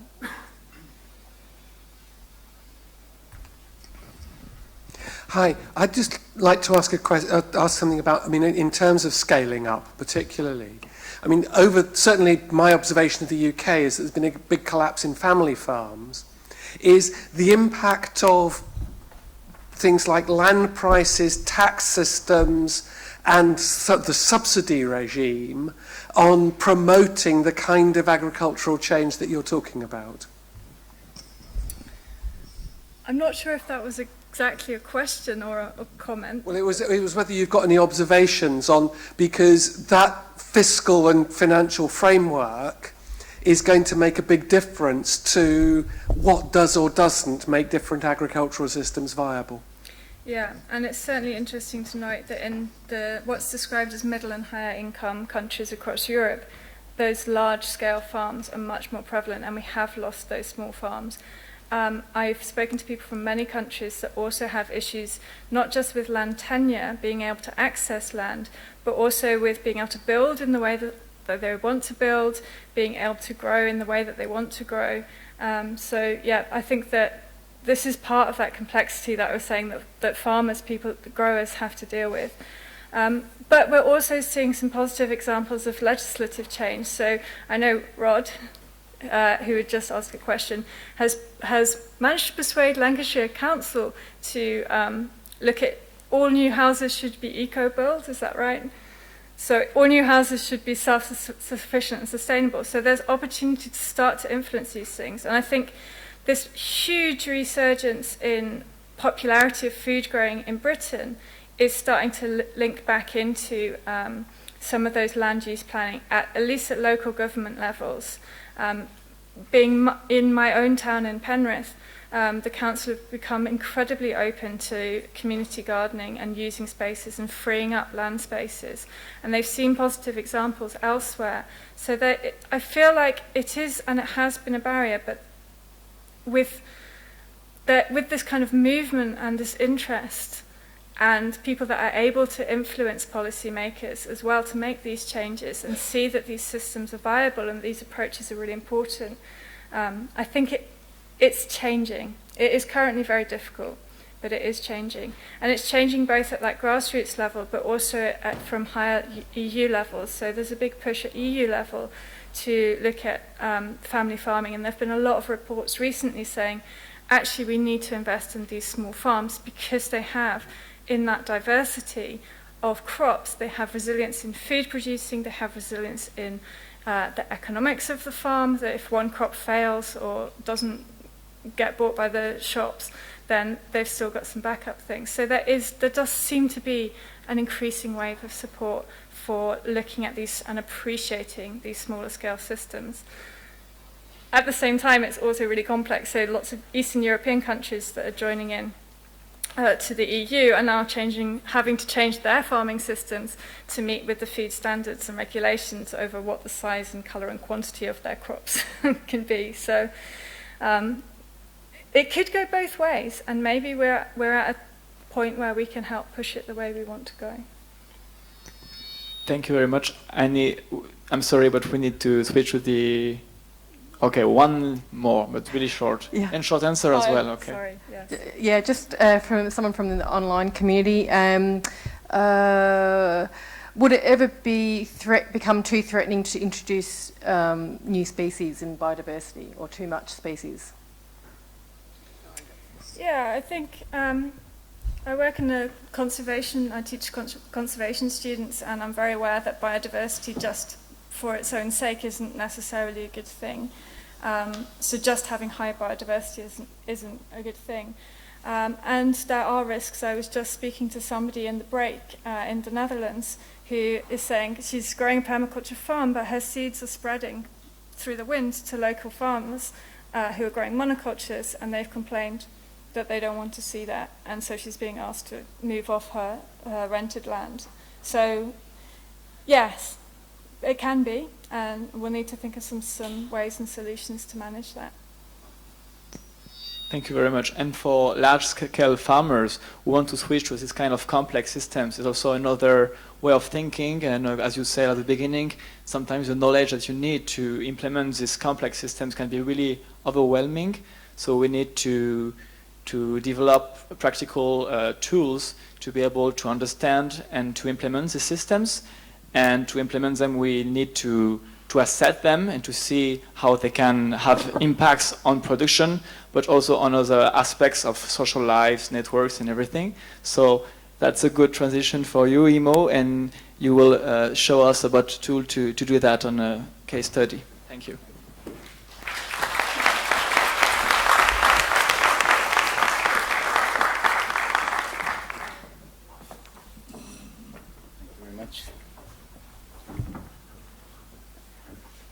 Good.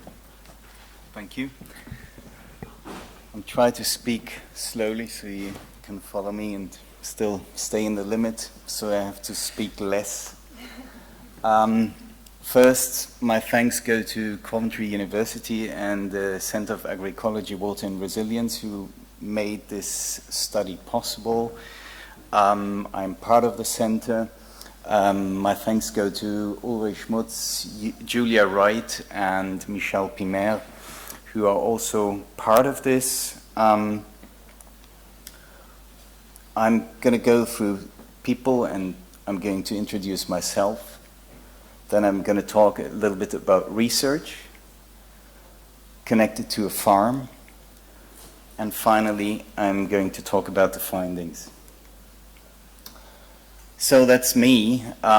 Mexico is where I grew up as an adolescent, and that's where this environmental story for me really started, because I got to travel a lot and I saw the beauty of the country, but also I saw what rampant treatment by humans was doing to it, with a lot of erosion damage. And I felt very sorry for that, and at that time I didn't know this could become a profession to try and remediate that. So first I went into the natural sciences, and from there in my profession into healthcare, where amongst other things I dealt with very constrained studies, clinical studies, where it is all about double-blind, controlled studies, which is something that now hopefully is going to help me as well. I also realized that in healthcare, popping pills is not necessarily making humans healthy. So during my work as editorial services, I wrote some things about environmental issues, and that's how I got to know about permaculture. That was in 2008. I met Sepp Holzer and Holzer Permaculture, and I got a certificate with him on his farm. So at the end of it, I said I want to go back into research and look at the evidence behind the claims. So, don't know. Now I got stuck. Sorry? Ah. So that's what really caught me. This is a project that was also presented somewhere else. It is a landscape in the Alentejo in Portugal, which was transformed from something very dry by retaining the water on the land and making something that to me looked like paradise, and that's what caught me. And I said, I want to know more about this. What is it? And I was told, well, this is permaculture. So that's how my journey started, and that's how I got infected by the permaculture virus. As I mentioned, this is Sepp Holzer. You've seen pictures of his farm earlier on, and he's a man who fights, who's very strong to get his ideas through, so I learned a lot from him. That's the group of about 30 people. And that's on the right when I became a translator to his courses in the US. I have to point it that way. Now, thanks to Rafter's work, Rafters as Ferguson presented earlier, I found this this question: what is permaculture's impact on the agroecological transition? So, in my research, I want to move beyond saying, well, permaculture stayed largely isolated from scientific research. I would like to contribute to make a change, and I'm seeing that there are a lot of others here who think the same way, which is great. So, putting it in a picture, it's about livelihoods, and a farm like this, a market like this one, which is very lively in Barcelona, but largely selling produce from conventional farming, and I would like to see permaculture products on there instead. So the question is, how can we transform commercial farming systems, be it conventional, certified, organic or biodynamic, to permaculture systems, and monitor the change in sustainability as well as resilience during that process, and how does that again translate to livelihoods? And that means eventually into money. Well, also what I'm interested is to see what impact does the building of water retention spaces do on the land, which is one of Sepp Holzer's specialties, but also other permaculturists. So this is another building site. It's very invasive, and yeah, what's the worth of it? I think it's pretty obvious, but how can you put that into figures that are convincing?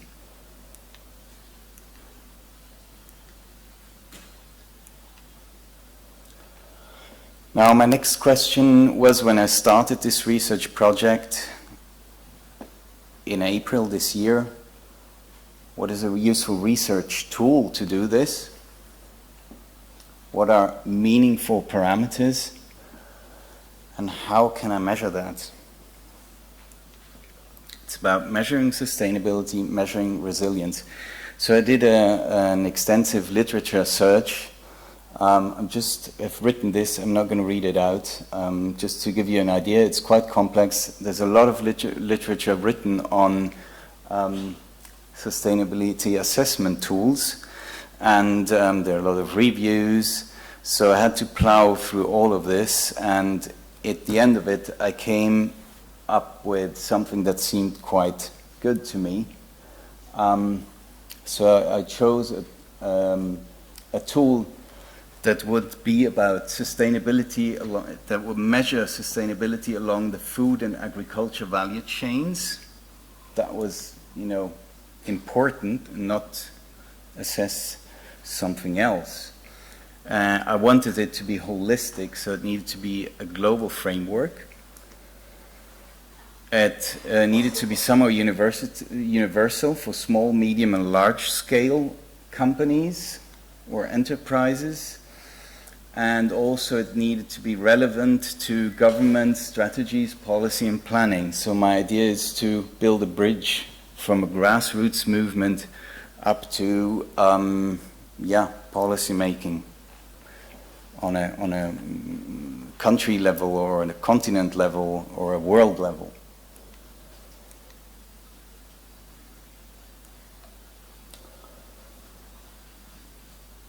Yeah, and the last idea was this should allow for self-assessment so that everybody can do it.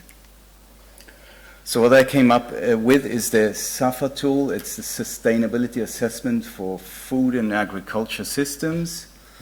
It's freely available. It was created by FAO. It has 4 dimensions. Important for me, environmental integrity, economic resilience, and social well-being, which are then mapped with permaculture, earth care, people care, and fair share. And just to give you an idea, it's 21 themes that it covers.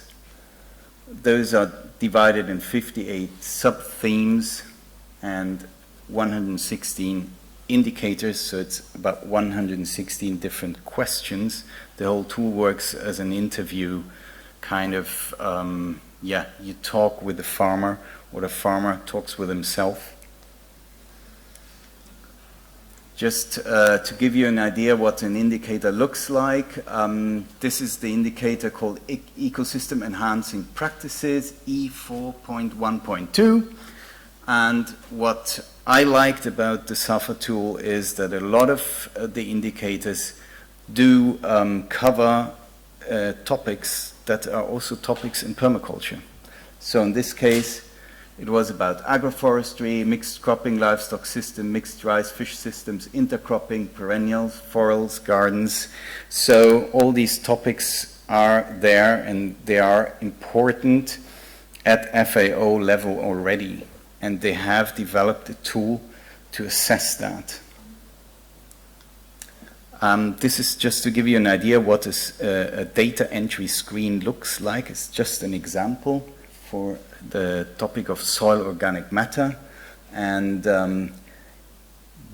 for the farm I'm going to present in the next slides, I can say already that most of that, at least the way I assessed it, was in this very good or very good region. So this is what the result can look like. This is just an example. The actual result from the farm you will see later. You see all the themes that are covered in this sort of polygon plot. And this is the farm I went to visit. I stayed there for 2 weeks. And as you can already, 10 minutes, yeah, great, yeah, it should be possible. It's a Demeter farm and it's also certified organic. And really convinced that permaculture is the way to go forward. Just to give you an idea where it is in Spain, in the Huelva province, so in the south, where all those strawberries come from, you probably know. But this is here not about strawberries. So it's also not far from Gibraltar, which many of you will probably know. The region is very dry and with most rainfall in winter. They have an average rainfall of 470 millimeters, and having said that, it has dropped a lot now. It has dropped by 1/4 within the last years.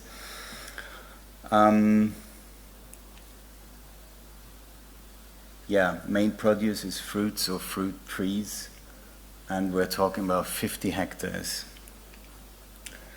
The farm is owned by a German person, Mr. Friedrich Lehmann. He's also owner of a big company that it's a wholesaling company for organic produce based in Germany, and he owns this farm and a few others. So the wholesaling company is like a holding, and yeah, it's one of the largest importers of organic produce in Europe. So thanks to Mr. Lehmann, I was able to assess this farm. These pictures are just what is around that farm. It's olives and on naked earth, and I just happened to see that sign there on Explotación Agraria. So we want to move from the left-hand side to the right-hand side, which is also olives on Gelanisol y Montebello, which is the name of the farm, or two farms put together. That's the variety of crops they have. I'm not going to go into it in detail, so that covers the topic of biodiversity. There is a lot different ones. There's also some they are experimenting with. There's also some crops they just have for their staff to eat, which is also nice from the social perspective.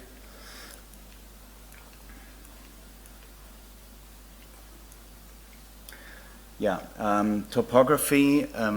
Now we have to say, moving from biodynamic or organic certified to permaculture, it's not starting from scratch. So we have a farm that's already running and productive. And during the transition to permaculture, to a permaculture system, it needs to continue being productive.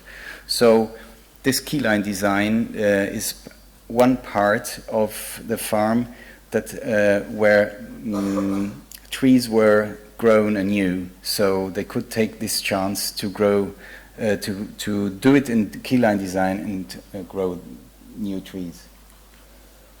It's taken from a drone, so that's what it looks like. It's lychee and pomegranate mixed. Again, transition. These were straight lines before, and it was important to break the wind tunnel because there's a lot of hot wind from Sahara. So what was done was quite clever. By moving one tree from here to there, closing that tunnel, and still being able to go through the rows and harvest it. This is the water bit, water retention space that was built there. The drawback is that actually rainfall dropped a lot, and that's why it is reasonably dry. There's hedges about 8 meters in 3 heights. So it's cassowaria, it's oleander, and then it's herbs underneath. You see, this is the hedge, and this is the conventional farm just on the other side. It's about covering cover crops, green manure to cover the soil. Here we have buttercup oxalis. We have also wild grains and beans. About the soil, it's producing biofertilizer on the site, and to improve the microbiology of the soil. The microbiology itself is going to, it's not a direct nutrient, but it's going to make the nutrients available from the soil. So this is what composting is working with. 5 minutes. I have to go a bit faster. This is about crop biodiversity. They're starting to grow wild varieties of avocado, which you can see on the pictures. Solar power is also being put on the farm. It's about creating habitats for wild biodiversity. It's about pest control with natural methods. Here we have the ladybird larva, we have traps. And at the end of it, this is what the polygon looks like. We have some very strong dents in there. That's not because they're so bad at that, but because the software system didn't allow me to switch off certain parameters that are not relevant for that particular farm. And part of the scores were a bit lower because there wasn't the actual documentation, the paperwork that would be there. So what I can say as a result is produce quantity and quality as well as diversity went up within the course of 5 years. Soil quality and quantity went up as well. The water use was reduced by about 25%. The electricity cost to the site was reduced by 50%. And no further investment was required regarding staff. Now that isn't all too, probably not that exciting, but I have figures which I haven't put here because I literally just got them yesterday. The avocado,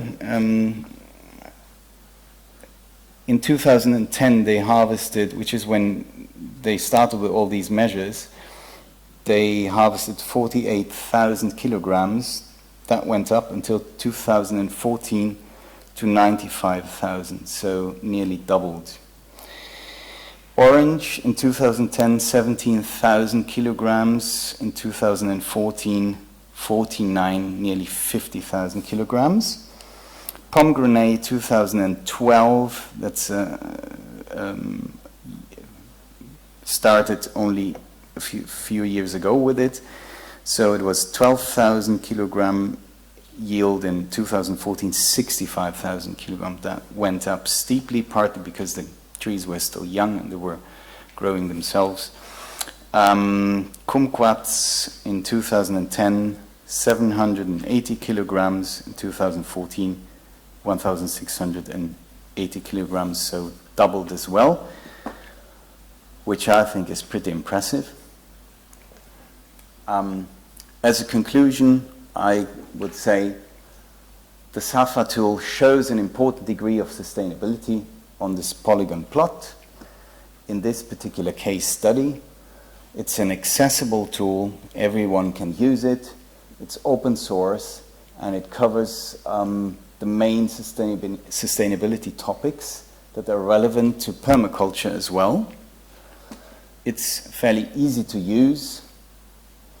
The drawback probably is still that it's mainly qualitative, so it doesn't evaluate the practices per se in putting them into figures, which means doing experiments probably over a longer period of time. But I do think it is a nice tool to get a first impression of the farm and also to start bridging the gap towards government, because you're using a tool that's internationally accepted. So my thanks at this point also go to Manolo Baez Lozano and his wife Isabel, the farm manager, who's sitting here in the front row. Thank you very much. Muchas gracias, Manolo. I was very well welcomed on the farm, and they helped me a lot to find my way around. Also, the thanks go to the rest of the team who are really doing very hard work under very, very hot conditions.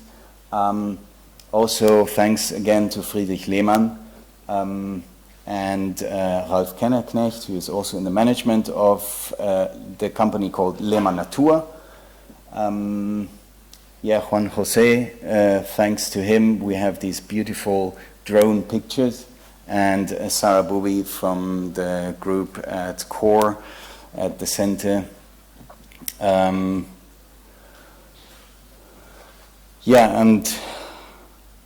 Marion, you were on there? Yeah, Marion Bull, I was on there. Yes, thank you very much. Project manager to Lehmann Natur, who has also been a great help to aid this process of being able to get to the farm. So thank you. Ah, yeah, project manager in charge of permaculture. That's very important. So there is really a commitment by Lehmann Natur to permaculture and to convert existing farms to permaculture systems, which is really a challenge, but they're investing a lot into it. And they're really, really doing what they can to make this happen. So thank you very much.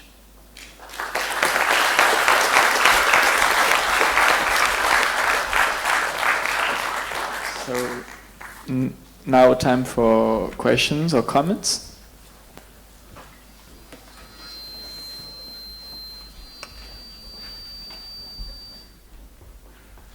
Hi. Is that working? Oh yeah, there we go. We were also looking at a number of different frameworks with Coventry University at core and the Permaculture Association. And Safa, the Safa framework was one of 15 to 20 that we did a literature review on. And it's really interesting to hear you talk about it being a self-assessment tool, because we assessed that it was far from being a self-assessment tool, and that perhaps it wasn't appropriate for smallholders because it's extremely lengthy and complex. So as you actually used the tool, I was fascinated to hear you say those things about it. Could you talk a little bit about why you think it is a good self-assessment tool? Why? I mean, from our perspective, it would be a tool that the FAO would send an expert in to use. You are an academic and you used it on a farm. Do you actually think that the not just the farm that you worked on, but also a smaller scale farm would be able to use the framework in the same way? Well, I think that the questions are easy to understand to the farmer, and he can work with that framework. Now, having somebody external doing the assessment has the advantage that it's probably not as biased, and there's somebody to discuss with. And actually, I found it very useful to discuss things with Manolo face to face, because some things we had to discuss. How is it really? So in theory, yes, I think a farmer could work with that, because the questions are understandable. I mean, they're written in English, and it's not really much jargon, I find. But to be honest, I haven't tested that part of it. I mean, maybe there are some amongst you who would say, okay, I'll take up that challenge, and please send me the questionnaire. I'll see what I can do with it, if I can work with it, and then we can discuss, that person can discuss things with me, and if I can't solve the problem, maybe I can hand it over to Nadia, who developed this system, and to FAO.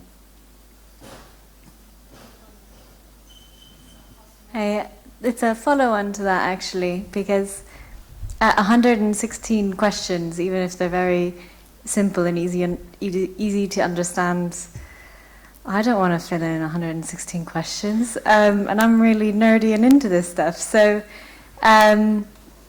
is there a Safa Lite, or could you, from your experience, say about how much time it took people to engage in this, and whether you saw opportunities to kind of pare it down a bit?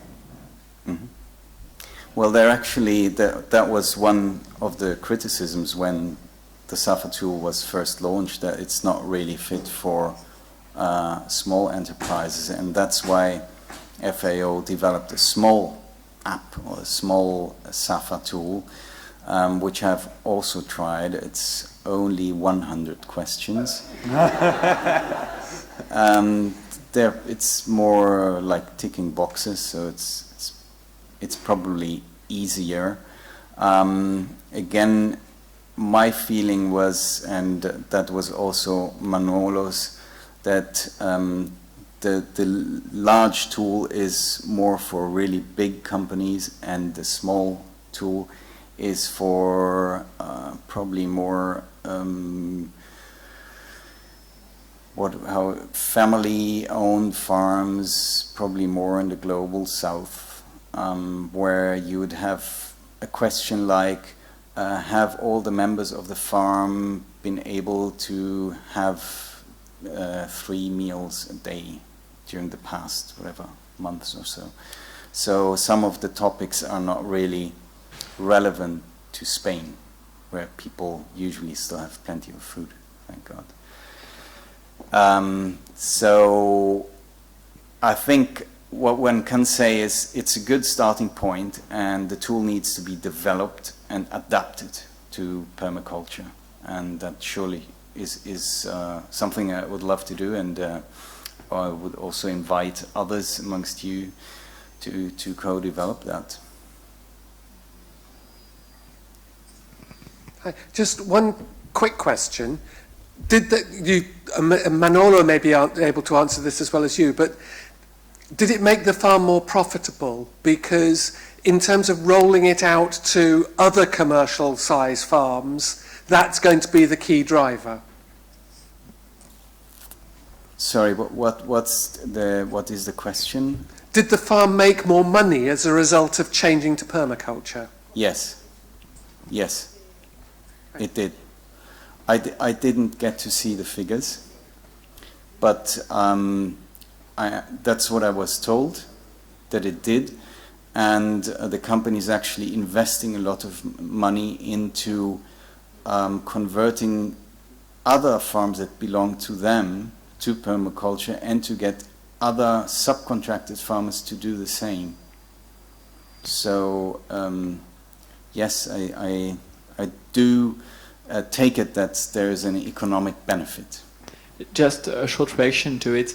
I'm working with farmers in France on participatory research, and these farmers do make some measurements on their farm and assess its viability. And each time we come as scientists to ask them about their results, the fact that they are implementing these measurements, they take distance, and it's kind of make them really make effort to, because they want to have better results when the scientists come.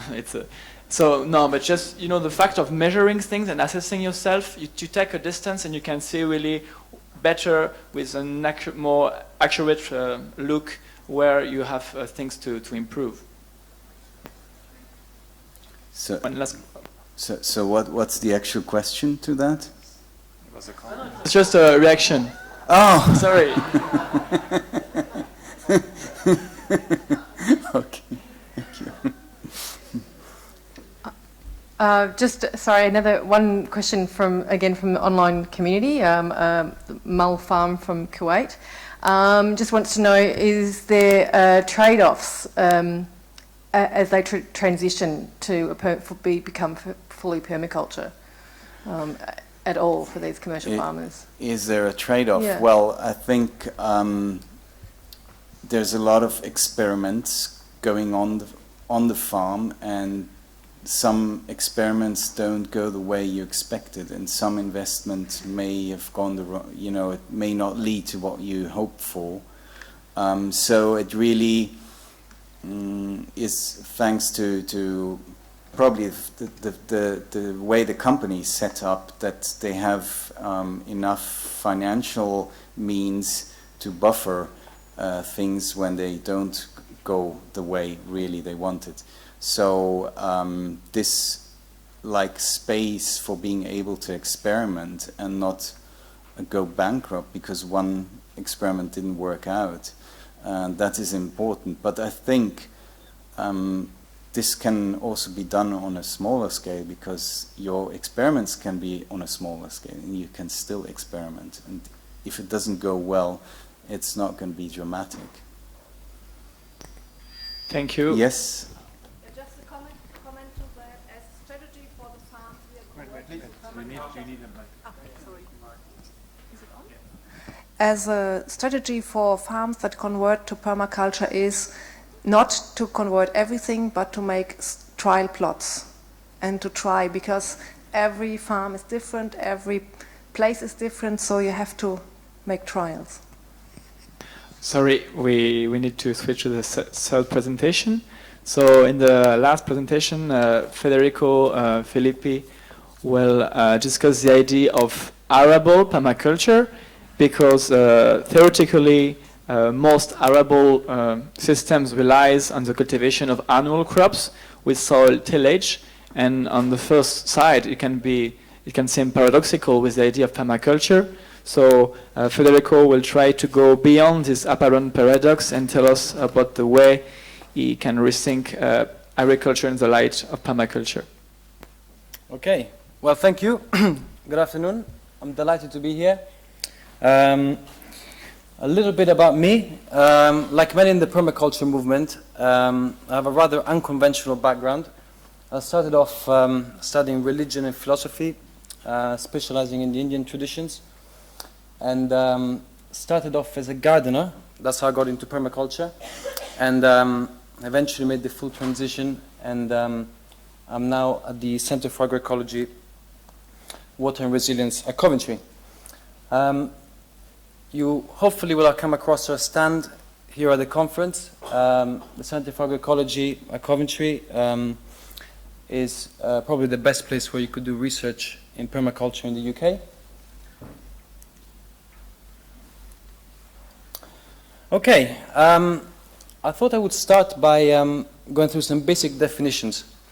It actually took me many years to come across this. Very often we use words without knowing their origin. And if you look at two key words, agriculture and arable, the Latin meaning is very revealing about what they're about. So agriculture comes from the Latin ager, which refers to fields, and therefore refers to the management of fields, not forests, but fields. Arable, even more interesting, comes from the word arare.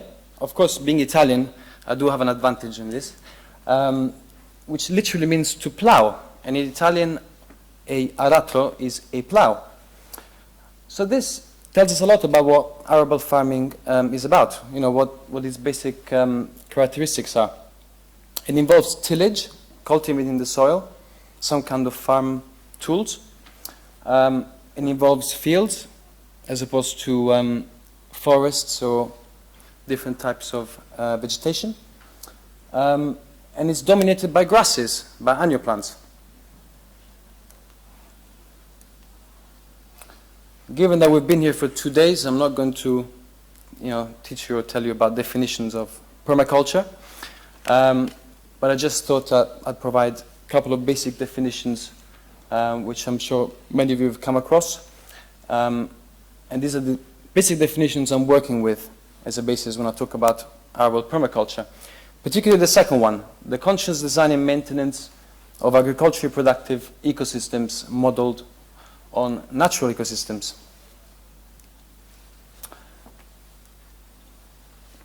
So, one of the things which I noticed when I got into this field was that there is an internal debate in permaculture, but also in the other alternative agricultural disciplines, a debate about agriculture itself. I've put a few quotes which I found particularly interesting, also quite amusing. For example, gambling about the plain and forest, hunting and living off the land is fun. Farming is not. Now, of course, I would dare suggest maybe they haven't been to the right farm, or perhaps they found hunting really easy. Similarly, sustainable agriculture is an oxymoron. Hemingway. There's also this sense in which there is a clash between agriculture and nature, as if agriculture is intrinsically unnatural. There's something not natural about it. 10,000 years of conflict between agriculture and nature. I could have gone on with many other examples, but there's certainly a current of thought, a trend in the permaculture movement, which sees something intrinsically problematic with agriculture itself. There are certainly some arguments in favor of this. I've offered a few, which a synopsis of some of them. The first, I guess, goes back to the whole issue of aratro, the plow, i.e. that continuous soil disturbance, the turning of the soil, is not something which happens very often in nature. Of course, we can talk about the hoofs of animals disturbing soil and allowing seeds to germinate, but generally speaking, the annual continuous disturbance of soil is not something which happens commonly in nature. Also, perennial plants tend to dominate most mature ecosystems, whether in temperate climates or tropical or Arctic. Perennials tend to dominate. Monoculture is also very uncommon in nature. As we saw in other talks, polyculture is based on the very premise that nature does not work by monocultures. There have also been quite a few what I would call socio-political, historical arguments against agriculture. Anthropologists and historians and so on have argued that the adoption of agriculture historically has led to increased malnutrition, poverty, disease, etc. Similarly, it's led to greater inequalities, societies with great hierarchies, more conflicts, war, and lastly, some have noted that very often agricultural societies run out of land to grow enough food to feed themselves, and it's led to expansion and imperial cultures. To these points, I will point some counter-arguments. The first one is yes, soil disturbance, annual soil disturbance is not that common in nature, but of course there's a big difference between different methods of cultivating, the extent to which it's cultivated, the method used, and of course the consequences vary enormously. I think the annual and perennial divide is sometimes unhelpful. There are, of course, many annual plants in nature. It seems to me there is nothing intrinsically less natural about an annual flower, whether it's cultivated by a human or not. Nothing less natural about it than a perennial. Third point, of course, going back to the issue of polyculture, an arable farming system does not necessarily involve monoculture. Of course, you wouldn't know this if you went around the British countryside. If you went to East Anglia, all you saw was miles and miles of barley and wheat. But arable farming has not always been about monoculture. There are some examples of sustainable farming systems historically. One of the points which I missed in the earlier slide, I just realized, was that there have been historical failures. For example, the Fertile Crescent is often mentioned as an example of a place where agriculture started very early and then effectively failed. It's now not so fertile. Lots of desertification. The same pattern is true in North Africa. But there are also many examples of the opposite, i.e. parts of the world where agriculture seems to have worked and not depleted the not depleted the fundamentals of sustainability, fertile soil, etc. I'm not going to get too much into the latter points, the socio-political issues, but it seems to me disease, famine, or malnutrition and poverty are not, not the sole characteristics of agriculture. There are many societies did not practice agriculture, both now and in the past, which have had the same problems. Similarly, for inequalities or hierarchies and conflicts, of course, the scale and complexity of conflicts differs between hunter-gatherer societies and agricultural civilizations. But nonetheless, it seems to me human nature is more of an issue than which way the humans get food. The same is true for the latter point. It's true that all empires or all imperial cultures also practice agriculture, but does that mean that it's the cause? Not necessarily. It could be a necessary condition, but not the cause. So, arable permaculture. put a question mark, because this is still a concept I'm trying to define. I'll go back to the definition of permaculture I used at the beginning. But definition, it must be a system which has the same resilience and characteristics of a natural ecosystem. So it needs to fit into that fundamental definition.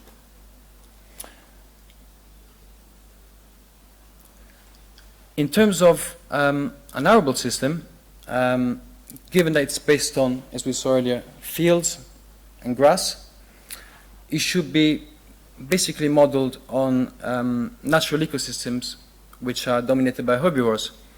And of course, around the world, we have many examples, from the grass plains of North America to Central Asia, etc. And of course, even in this country, many examples of ecosystems where grass and herbivores coexist in symbiosis. It has to be a mixed farming system. So again, our conventional arable farming that we have now in the UK will not fit that criteria. It's not a mixed farming system. It's not integrated. The crops are not grown with animals side by side. I think it should include an important perennial element. So whilst annual crops may be one of the main outputs or one of the main sources of nourishment for the society, it should include perennial elements. I mentioned agroforestry, orchards, hedgerows, etc. An integration of perennial and annual, very important. Also, I think it should remain connected with the other primary activities. It's not as if when humans took up agriculture, they suddenly forgot how to fish, hunt, and gather. In fact, in most agricultural societies, traditionally, at least before the industrial age, a good farmer was also a good gatherer. Would have seasonal hunting, fishing, etc. And of course, horticulture. Most farmhouses will still have a garden. So the farmer does not abandon those activities. He just no longer relies on those as his main, for his livelihood. So a basic model, and I'm thinking of England mostly, but of course this could apply to other temperate climates or other parts of Northern Europe. It would have to be centered around this idea of herbivores and grass and arable fields, these three elements all combined. Cultivated grasses, so cereals and legumes, would dominate, but also many other annual crops, many of which have been almost entirely abandoned, and many others which could be introduced. In England, we have a few precedents. There are a few examples in England which could be a guidance for now and the future. During the agricultural revolution, some interesting crop rotation systems were introduced, such as the Norfolk four-cross rotation. It was very common to fold animals on arable land. There was a real connection between growing crops and keeping livestock. And on the whole, some of the elements of a sustainable agriculture were there. So we wouldn't be starting from scratch. So a little bit about my own project. I've gone a bit too long. I work at the Bhaktivedanta Manor. This is the headquarters of the Hare Krishna movement. There's a farm with over 100 acres of land.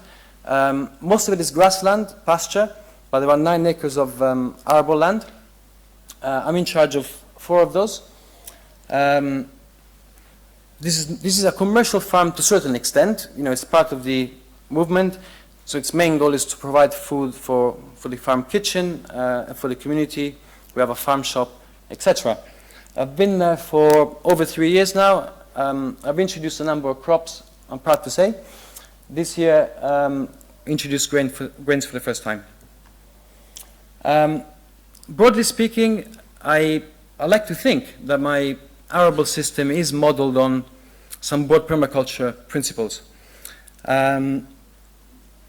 Briefly, apart from some of the more traditional methods in arable farming, such as crop rotation, I've also been trying to experiment with polycultures on a field scale. In the early talk, There was a discussion about polyculture and scale. I'm trying to do polyculture on a very big field scale. A complete dependence on livestock, and this is not just in terms of fertility maintenance and manure, but also the actual using of draft animals. So this is one of the very few farms in England where we actually use animals to cultivate the land. The complete exclusion of any conventional industrial methods. I think we go way beyond the organic standards too that outlined in the Soil Association. The inclusion of perennials, which I talked about earlier. So to give an example, my field is generally a sloping field. It's a 4-acre field, up on a hill, a small hill. And in the lower part of the field, I've got a sort of perennial strip, which acts like a sponge. So we get lots of water runoff during the winter. So I've got this perennial zone with things like chicory, which has very deep roots, and other grasses, and other perennials, which, as well as providing outputs, act as a sort of sponge. So again, observing the local environment, the characteristics, hydrology and so on, and acting accordingly. Oh, excuse me. Okay, a few examples. I mentioned grains. I've introduced this here. I guess one of the distinctive features between, say, the way I'm trying to grow grains and most organic farmers is I'm using ancient varieties, which are really, really tall. They're man-high. I'm not very tall, I know, but possibly taller than me. But these are really, really tall varieties, very hardy. They don't, they have basically no competition with weeds. They grow extremely fast and tall. So ideal for a system where you're happy to coexist with weeds.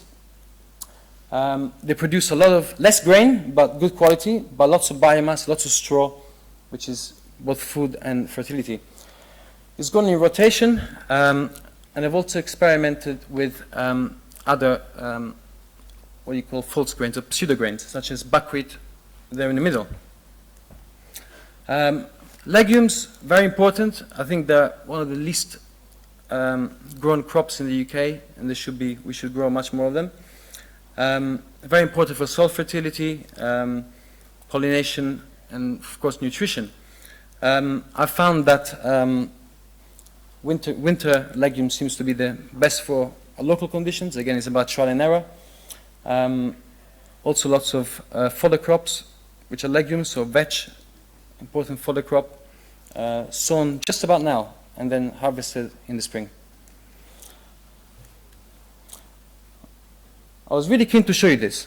When I first got into permaculture, I got really obsessed with the Three Sisters method. I just found it such a neat form of polyculture.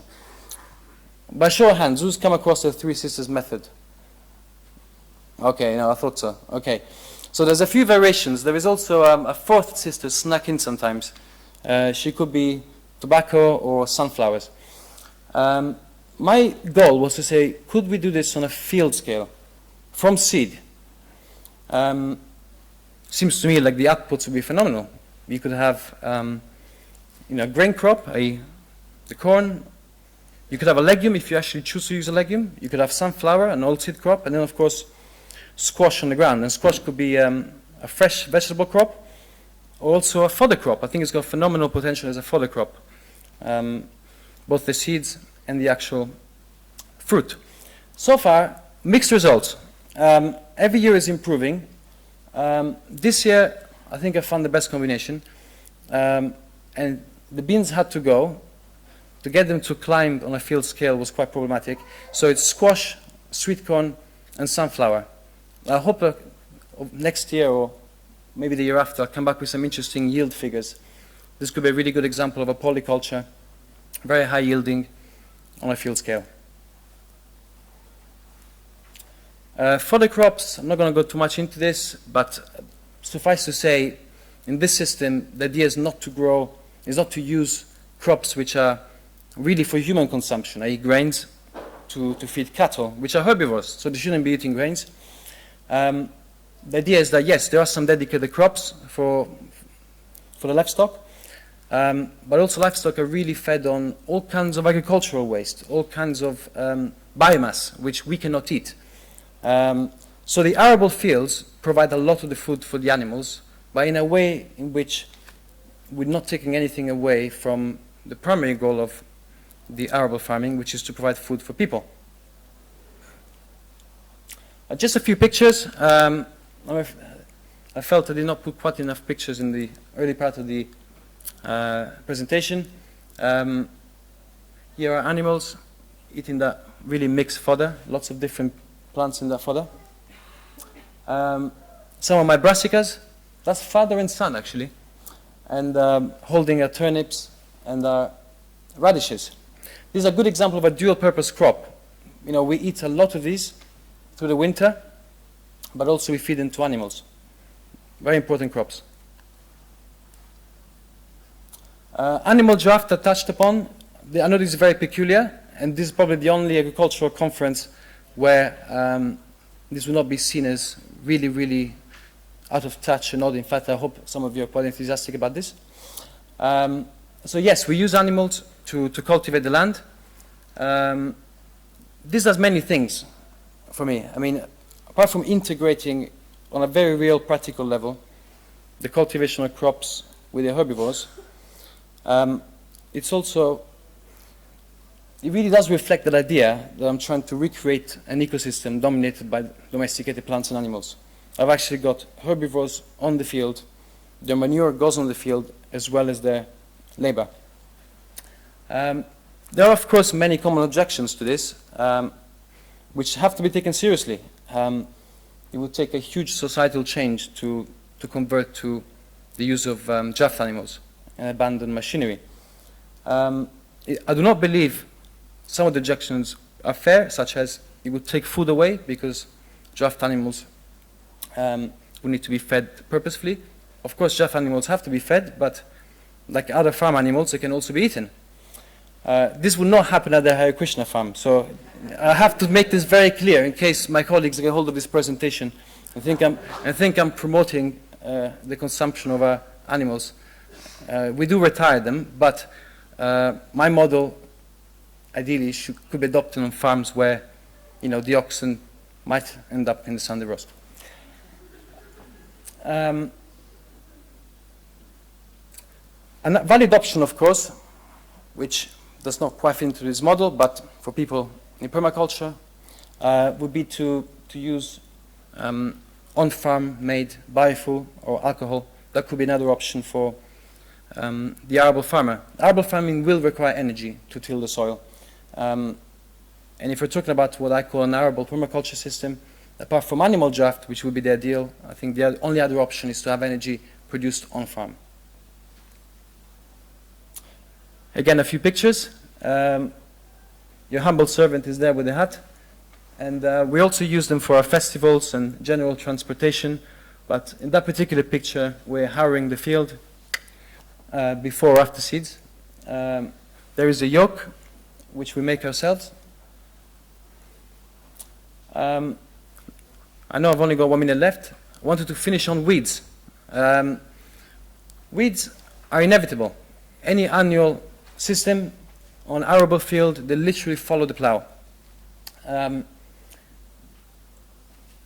In my system, yes, there are a management issue, something which I have to keep in mind all the time, but it should not be seen as a problem, of course, both from a, shall we say, philosophical point of view and a practical point of view. How do we manage them, or how do I manage them? Apart from, of course, in some cases, cultivation, one of the purposes of plowing is to bury weeds, so I can put my own seeds in. Some of the interesting ones is we use them as fodder. So apart from 2 weed varieties, all of them are edible. So sometimes we just harvest them. And you know, our oxen are very spoiled and picky, so if they eat them, they must be pretty good. We also use them as food. There are 2 weeds, fat hen and pigweed or amaranth, which, believe it or not, we harvest through all the growing season and we sell. And they're very popular in the Indian community. They're really delicious. I can honestly tell you they're as nice, if not better, than, say, spinach or chard, and they grow by themselves.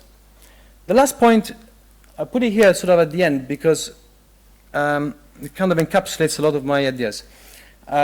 these two weeds, amaranth and fat hen, are really also guidance for the farmer, because they grow by themselves on this field. So that tells me that the cultivated varieties, which are quinoa, because fat hen is wild quinoa, and amaranth, which of course is also a grain crop and a vegetable crop, should grow really, really well on our field. And this year we've tried with, last 2 seasons actually, we tried with amaranth, and it grows really, really well.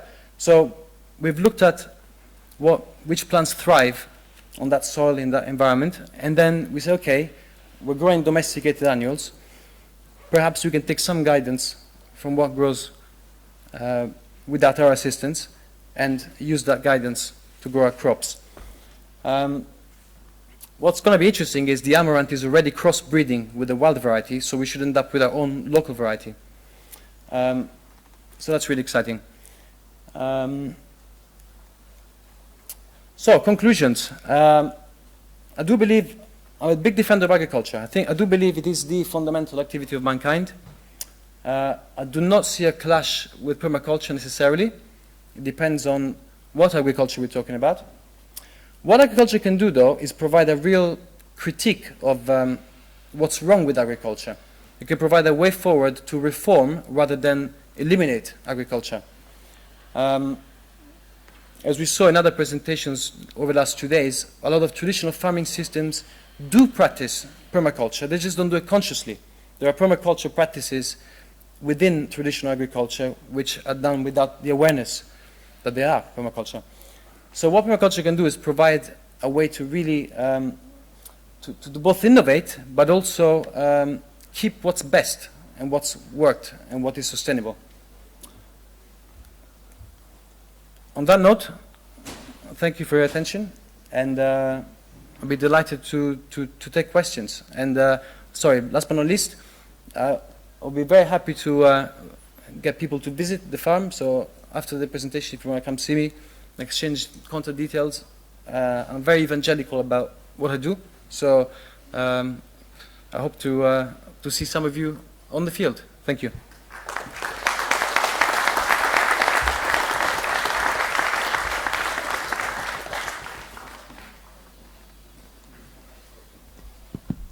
So time for questions and reactions.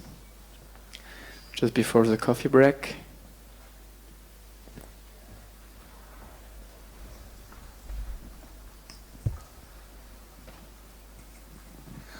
Hello. Yeah, my name's Ed Sears. I was discussing with somebody over lunch about how would we replace industrial field scale grain growing. I think you've touched on some aspects of that, how to make a grain growing work on a mixed farm. I wonder if we need to sort of also consider how we tackle the very large scale industrial grain farming that you'll see in, for instance, Russia or America or Australia. Sorry, so your question is how could we address the large scale industrial growing of grains in other regions? If we suppose that the supply of fossil fuels is going to contract, so that those forms of agriculture aren't possible, where do we go in terms of replacements? Okay, right. Okay, there's a few approaches. One, of course, is I think we should grow less grains. So whether we're in England or North America or other traditional regions where there's lots of grains going, I think we should grow less grains. So there is scope for example, converting a lot of arable land in places like the ones you've mentioned, say North America, converting them back to grassland, and then keeping some of the best land for arable to grow grains, but also other crops. I really do believe potentially the use of animal draft could be a solution for many parts of the world. And as I said, biofuels as well, but provided are not from crops grown just for that purpose.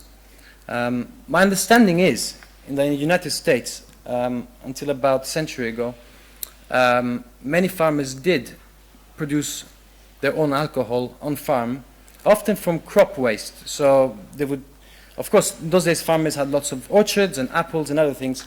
So very often with the surplus or the waste, they would make their own alcohol, put it in the tractor, and use that.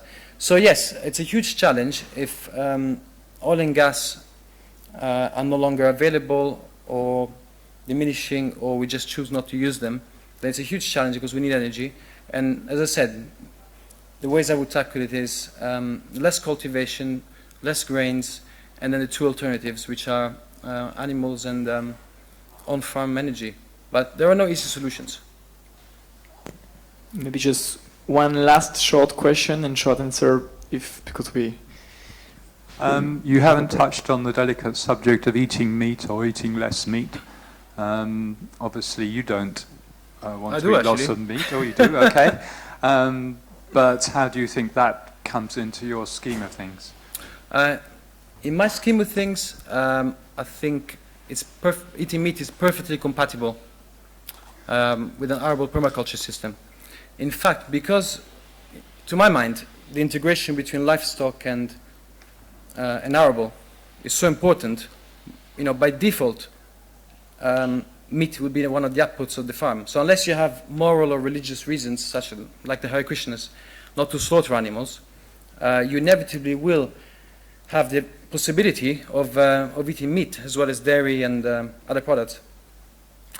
Of course, I think if, say in the UK, we had a countrywide adoption of this sort of methods, we probably would end up producing less of certain types of meat. There would be less poultry and less pork, for example, I think. Perhaps not pork, but certainly poultry, because there wouldn't be quite so much cereal to spare for the right feeding to animals. But there certainly be huge scope for eating herbivores. So I think beef or lamb or etc. would still be major parts of the diet. So my view is if animals are fed sustainably, i.e. on crop waste, all the things we cannot eat, and of course grass. Herbivores are meant to eat grass. I really don't see any contradiction.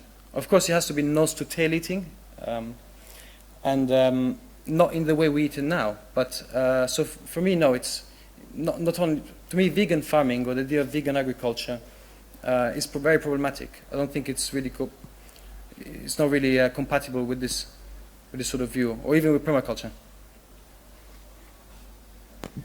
So thank you. I really want to thank the three speakers for their interesting talks and contribution, and also thank you for your attention and reaction. So maybe we can keep discussing with a coffee or a tea or water or anything. Thank you very much.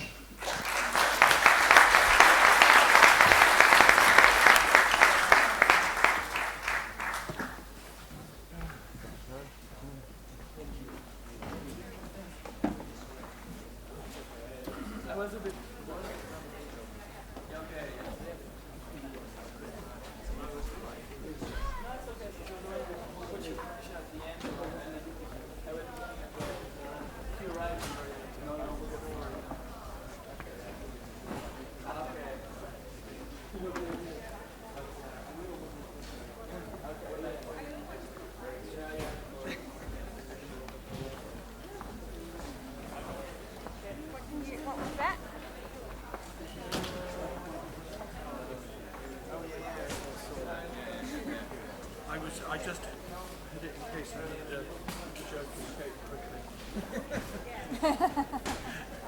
I forgot to figure it out. Thank you.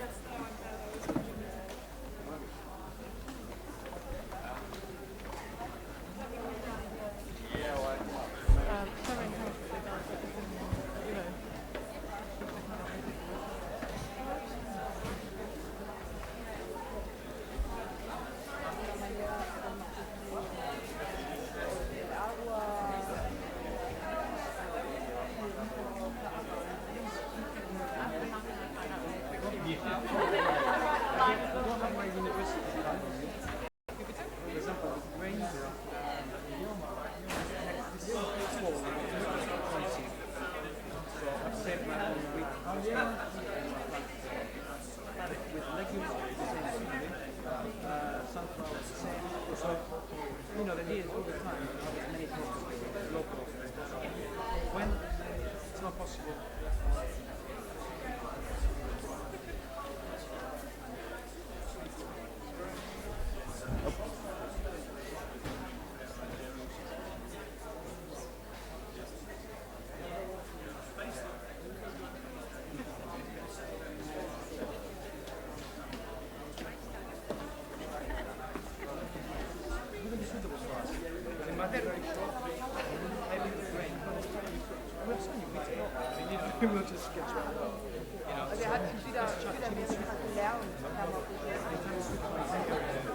Sean, are you around, Sean?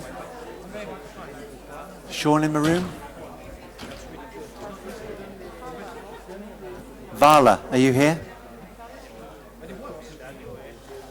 Okay.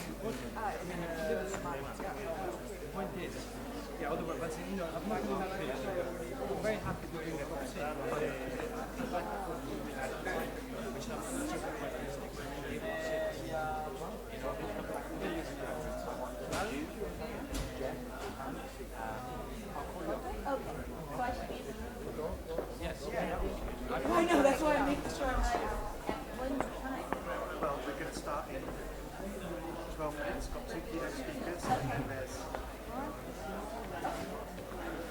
Okay.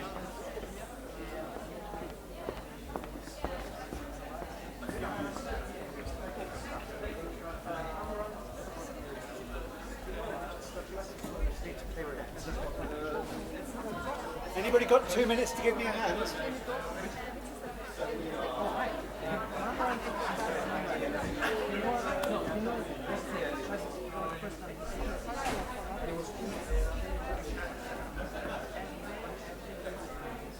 Has anybody got 2 minutes to help me?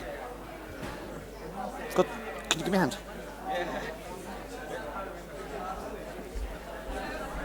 So I think I need another couple of chairs up here.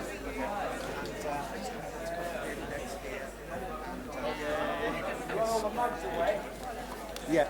Yeah.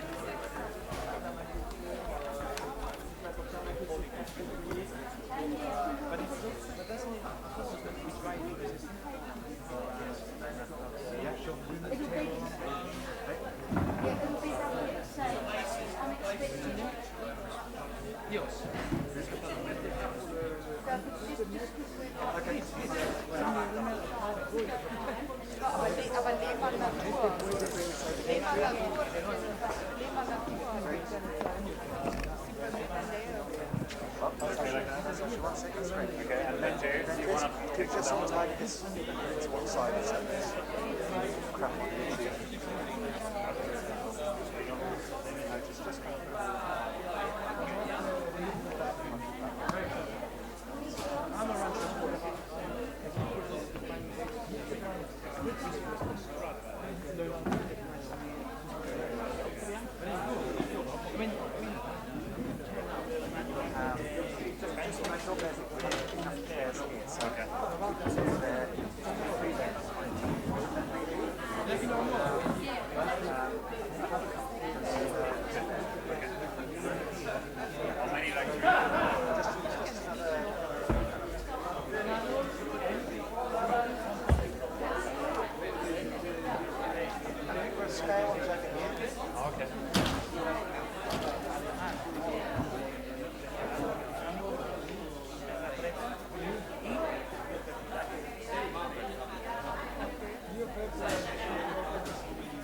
just one or two more.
this? We're about to start the plenary in 7 minutes time. That's okay, because we're going to sit here and listen to the stories. And so she didn't cover anything else. No, she's just come to have a look. Yeah, it's a kind of crazy time to come up with experience the sessions. Yeah, she's just going to have to sit out. So she can come in, sure, and I'll try and talk to her after this. That's great. So she can come in, it's just right now. Hi. Great. Good farming. Yeah.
Oh, cool, okay.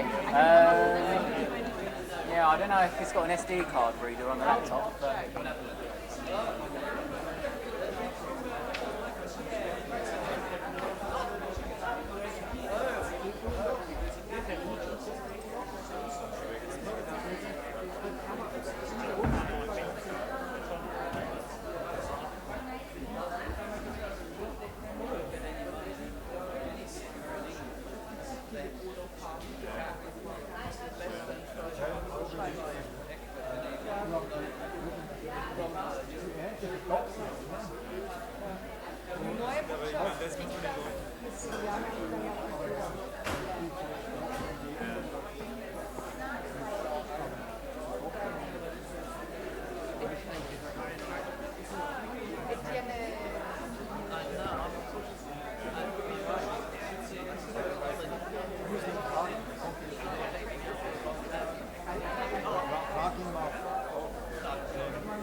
Produktion doppelt.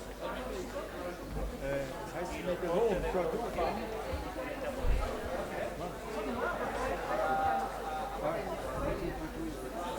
Geld. Die nehmen doppelt también.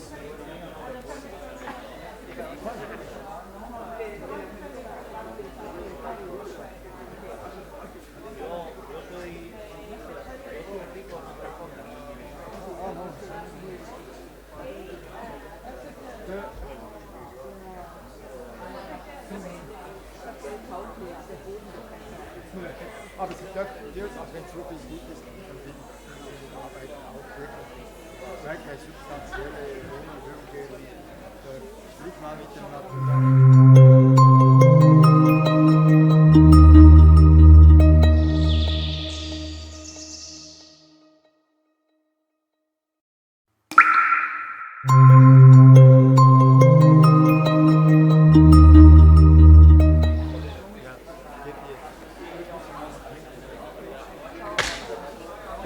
Gracias por todo.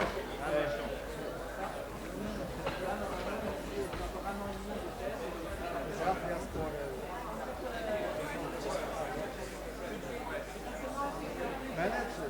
manager.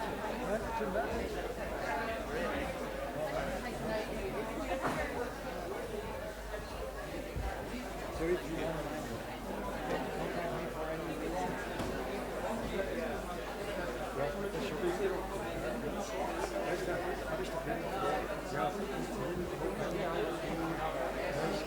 Kann das nur mit Freiwilligen passieren? Müssen wir immer machen und übrigens auch kein grünes Licht und dann ist es fertig. Das ist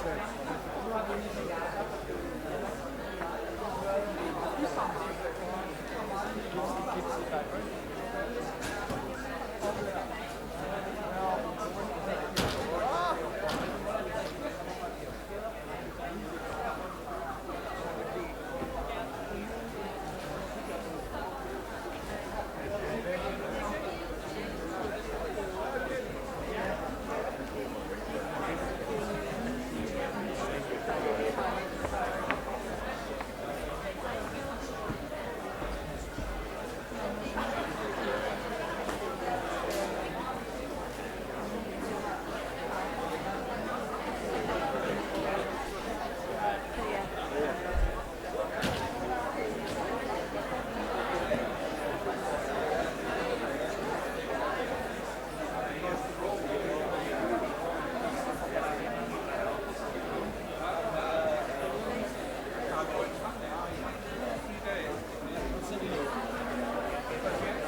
I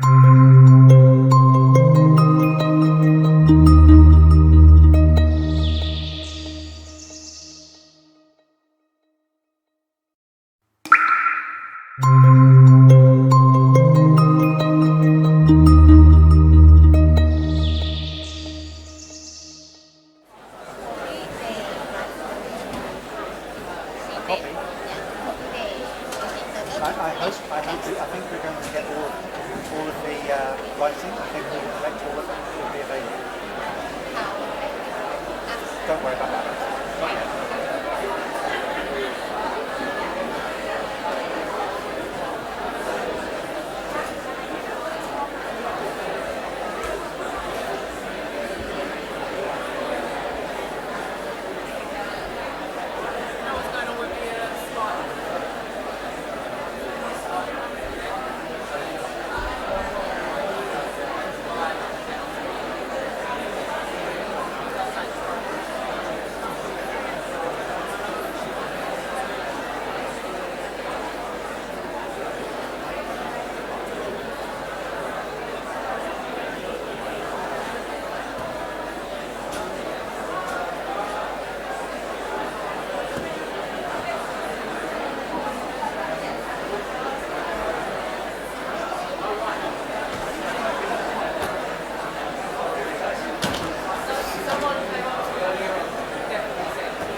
Good.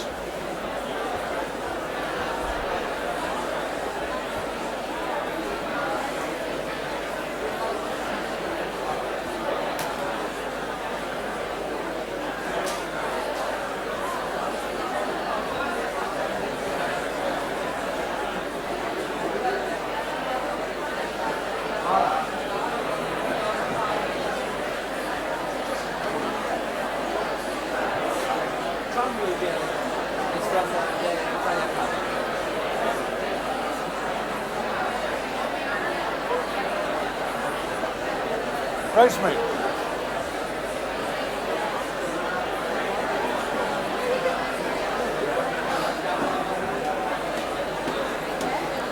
Hi everyone.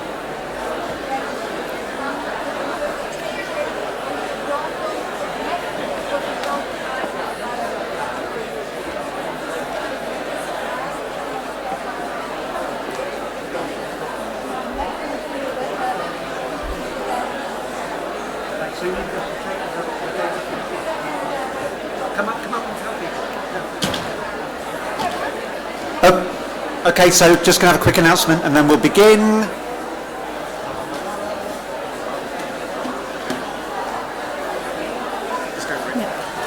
Yeah. Hi everybody, I am Keynote speaker, but I'm after a Mac computer that's got a connector that goes into a data projector. My Mac hard disk and the PC computer won't talk with each other. Has anyone got one of those? Please put their hand up. A Mac computer. Can I meet you just outside? Thanks. Thank you, Rabina, for getting everybody's attention. Much more beautiful than a bell. Okay, so welcome back everyone. I'm going to keep us roughly to time because that's my job, and there's still more amazing stuff to get through and do and enjoy and listen to and benefit from. Yeah, so welcome to the final plenary session. Today has really given me confidence that not only do we have the practice we need to help bring about a truly sustainable Earth community, but we also have exciting, engaging and effective processes that can bring about that transformative change that we know that we need.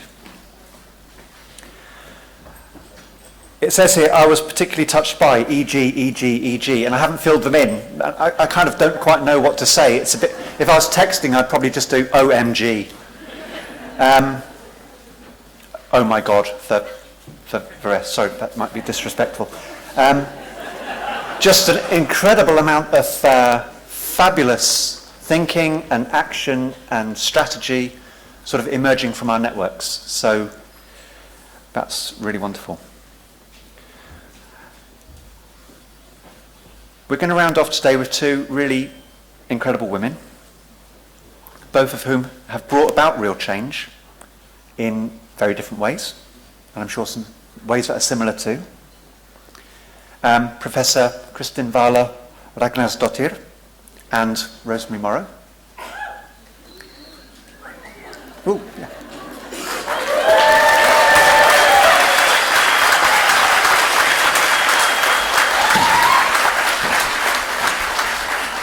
And I think we're going to have some creativity as well, because we've got the conference poem, which is going to be coming up. So it's very exciting to see what you've all written.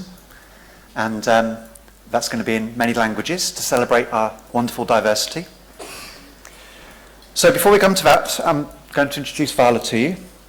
Hopefully this isn't the script of your talk later. So Vala is Professor of Sustainability Science at the Seymundur Frodi Institute for Sustainable Development and the Institute of Earth Sciences at the University of Iceland, and was previously Professor of Environmental Sustainability at the University of Bristol. Educated in geochemistry at the University of Iceland, Vala changed her focus a decade ago from earth sciences to cross-disciplinary sustainability science. Vala advises widely, has won many awards, and is currently a guest editor of a special issue of Solutions, entitled Solutions for Successful Societies. She was the chair of the Schumacher Institute and is a current vice president of the Balaton Group. She was invited to take part in a high-level meeting at the United Nations in April 2012 on a new economic paradigm based on well-being and happiness at the invitation of the Prime Minister of Bhutan, and she has also advised the Prime Minister of Iceland. From 2005 to 2008, she engaged with the citizens of Bristol in a series of sustainability cafe discussions to envision a sustainable city. And the outcome of these conversations underpin many of the green actions in the city to this day. Her research pertains to sustainability in its widest context, including nature protection, economics, society, and the well-being of citizens. She is currently developing a framework for the establishment of sustainable communities within the Earth's boundaries. This afternoon, Vala will ask us, how does permaculture stack up in the real economy? Vala.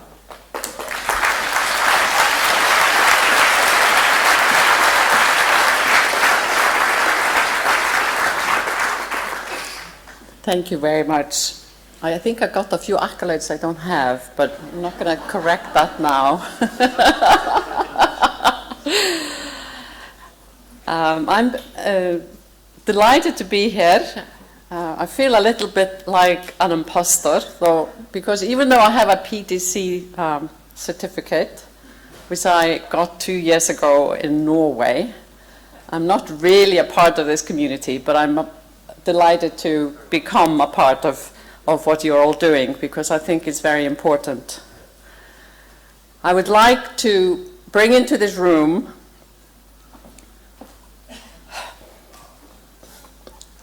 Hildur Jackson, who many of you know, who passed away last weekend. She was the founder of the Gaia Trust with her husband Ross, and is very much behind the Global Eco-Village Network and the Eco-Village Design Education Materials. She would have been delighted to be here and to see how many of you have come across the world to discuss permaculture as a solution for both Earth and people, which she cared about intensely.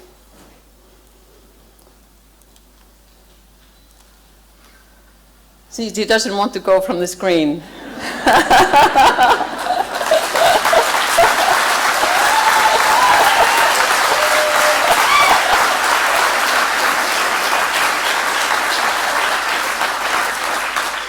She was also a spiritual leader, so who knows? She may be here. what I have discovered since I got out of my box of geochemistry in the year 2000, learning about sustainability issues, is that we could say that the Earth is shrinking. In the year 1900s, when we had approximately 1.5 billion people on this Earth, each one of us had about, just under 8 global hectares to support the food and the waste and our consumption. Now we have over 7 billion people, and we have less than 2 global hectares. And collectively we are using 1.5 Earths every year, as the Global Footprint Network has calculated. So of course this is what is causing the crisis we all face today. We have surpassed planetary boundaries as defined by scientists in collaboration with the Stockholm Resilience Institute. And of the 9 global boundaries they defined, we have surpassed 3. And that is biodiversity loss, climate change, and the nitrogen cycle. So it doesn't matter where we look, all the curves look the same. They're all exponential growth curves, whether it is population, GDP, urban population, or number of McDonald's restaurants. In the time from 1750 to 2000, we have exponential growth. So we do need a new framework. And as I started looking into what a geologist could do, I understood that it was not enough just to look at nature, we needed to look at other issues.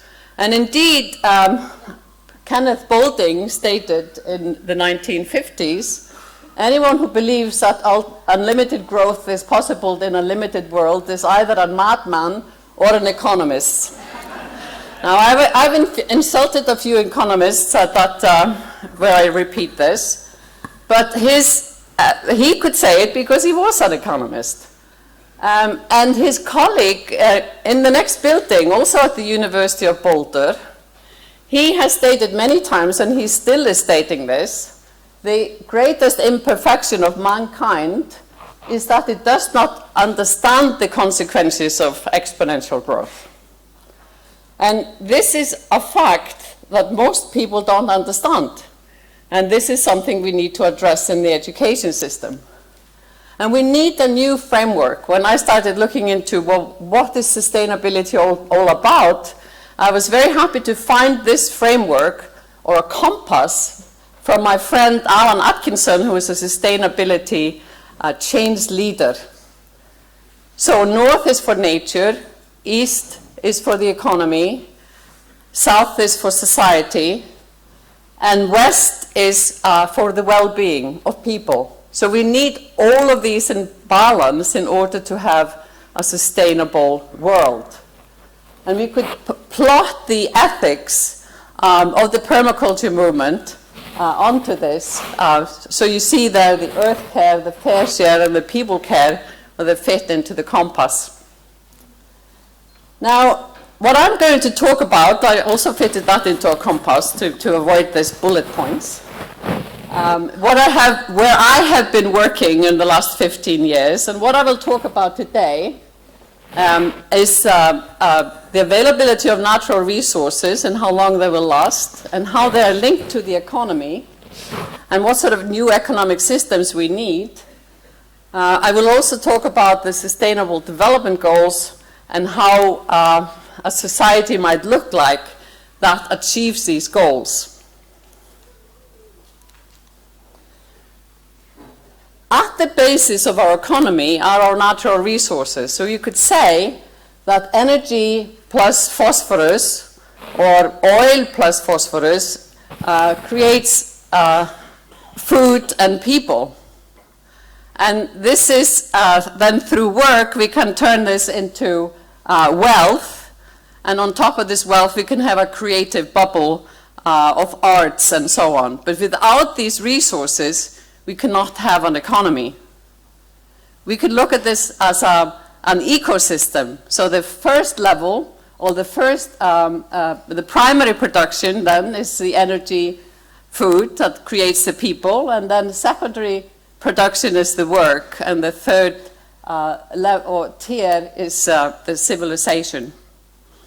So how can we then look into how long we can continue to have the economic system that we have today into the future? Because until now we have had plenty of resources. I'm having trouble with this stuff here. So over the past few years I've been working with Harald Sverdrup, a Norwegian engineer who is also interested in sustainability issues, and we have been analyzing over 40 different natural resources and how long they will last. It's very similar to the work of Dennis and Daniela Meadows and their colleagues in Limits to Growth, which was published in 1972. And if we analyze where we are now, we have followed the standard run, which was one of the scenarios they looked into, which was business as usual. We are right on track, which is not good, as you will say. But in their analysis, they ran energy and all the resources together and looked into the consequences of population growth and the use of these resources. In our analysis, all the resources are separated because the computer capacity is now much bigger. They ran their model. It took 3 weeks at the biggest computer in the US at the MIT, but we can run it on our laptop.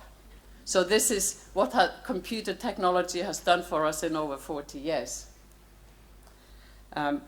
This issue just came out. It's over a 200-page paper in Geochemical Perspectives, and it's available online for those who are interested. So can we have unlimited growth? This is a logarithmic plot. So those of you who remember maths, if we take the logarithm of an exponential curve, you get a straight line. So you have several straight lines here that show somewhere between 3 and 7% growth rate in annual production from 1900 until 2010. And you can see that these curves continue to rise and rise and rise. And what you need to remember for each doubling time, if it's 7% and the doubling time is 10 years, then that production is more than all the other doubling times before. So if you think that this can continue forever, then we will start mining into the large part of the mass of the Earth, and of course that's not possible. And indeed,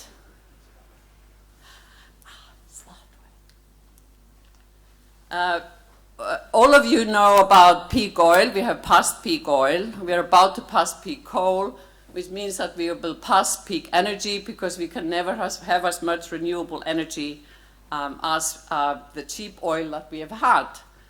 So, and the reason why the curves come to a maximum is because we have if you think about this as a Coke bottle, you start sucking and you start sucking, and all of a sudden you have consumed half of it, and then you will empty it. And that is exactly what is happening here. So we will reach a maximum, and then we go down on the other end, and these are the resources which are much more difficult to get and more expensive. And this is Colin Campbell, an oil geologist, demonstrated peak oil with Guinness in Ireland. He invited me to a conference in Ireland last year saying, here I am, I want to make all my data about oil public. Please come and see whether we can do this together with all the other resources. So it doesn't matter how we complain, this is where we are. We have consumed half of the oil. And this is the same for all the other resources that we have looked at. We have either reached peak production or we will reach it very soon. most of them before 2030. And we know pretty well how much is available of these resources. And this is very well collated both by mining companies and various geological surveys, including the US Geological Survey. So you can see among these is peak phosphate, which is what we use for fertilizer, and peak soil. And this is why permaculture is so important, because we have used and destroyed. We have destroyed half of our soils, and we will not have industrial fertilizers much into the future because it will be too expensive for most people to use. And if we look if we have business as usual, how long will these resources last? These are over 40 resources. Everything that's red will be consumed up within the next 100 years. If it's orange, it's 100 and 200, between 100 and 200 years. If it's light orange, it's up to 1,000, and so on. And you can see it's only over 10,000 years when it gets dark green. So the only way to do that is by recycling, and we are not very good at that. If we recycle 50%, you can see they last a bit longer.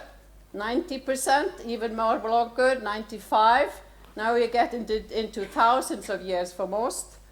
And then if we decrease the population by half, even longer, this is just a scenario, okay? To show that population is important. Like Jonathan Porritt said today, it's always the elephant in the room. Nobody wants to talk about population, but it is important. Here we have half the population and half the consumption we have. So the consumption level and population level and the recycling can tell us how long these resources can last. Now, it would be nice if we thought that by consuming all these resources, we have generated good societies. But what do we find? Well, we've had GDP rising, yoo-hoo! But the Genuine Progress Indicator, which takes away all the bodies, the environmental and societal destructions, and adds on voluntary work and so on, has sort of leveled, if not gone down, since the 1970s. So GDP is not a very good indicator for the success of nations. And if we look at this, most of the GDP since the early 70s, when oil peaked in the United States, has been built on debt. So we've been raising debt so that we can show that we are having GDP growth. And we have created societies with incredible inequalities between countries, but also within countries. We have a financial system on steroids where the GDP globally is 63 trillion, but 600 trillion are traded as futures and derivatives. Those are the future resources, which probably don't exist. And in currency trading. So this whole system is operating legally and gambling with our money. You know, I looked at some financial paper this morning that I picked up at the train station, and there are shaky markets all over the place. So when we will have the next collapse, I don't know, but it might be soon. Now, in unequal societies, we also have many more societal problems. So here we have the USA and Portugal and UK, which are very unequal, and we have very high health and societal problems, whereas countries with low inequality, like Japan and the Scandinavian countries, have lower societal problems. And also, if we look at the happiness of people since the 50s, it hasn't really changed, maybe gone down. But the income level has gone up. So money doesn't make us happy. You already knew that.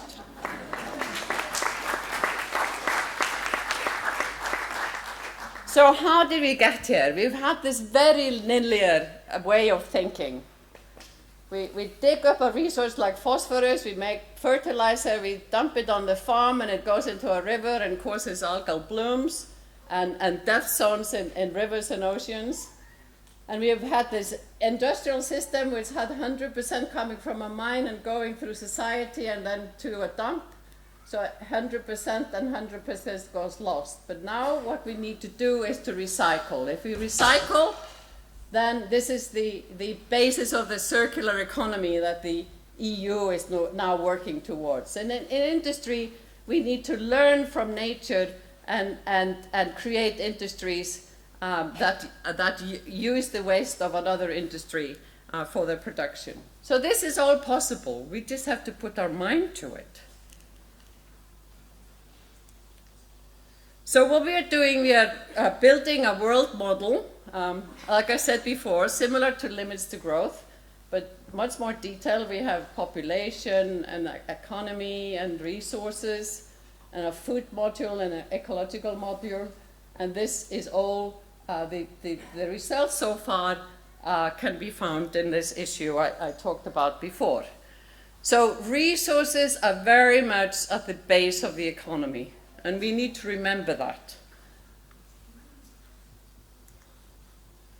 We have tested our model back to the Roman times, just to see that there is some academic rigor behind this. So you can see that here we have the amount of silver and coins in Rome.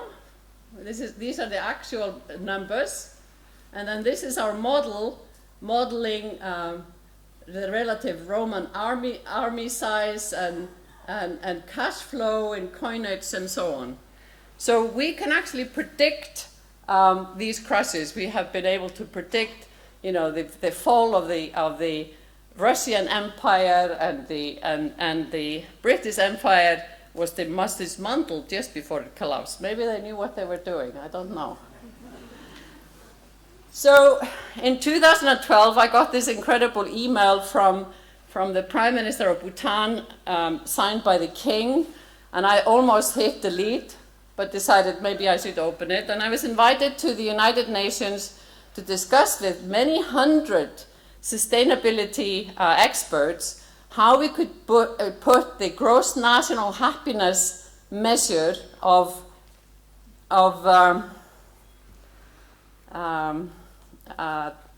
Bhutan, which is an indicator that they use, instead of GDP, into the Sustainable Development Goals.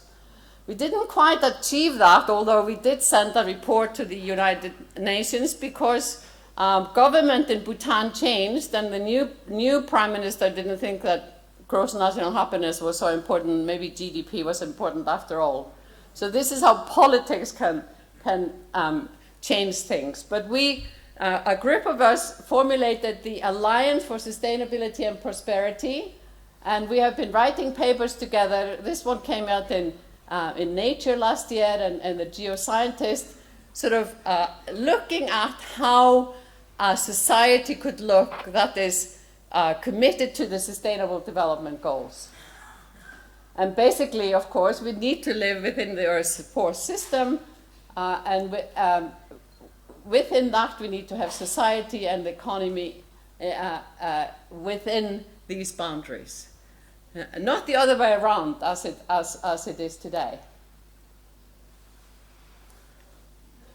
And so the ultimate goal would then be a sustainable, prosperous, and equitable well-being for humans and the rest of nature.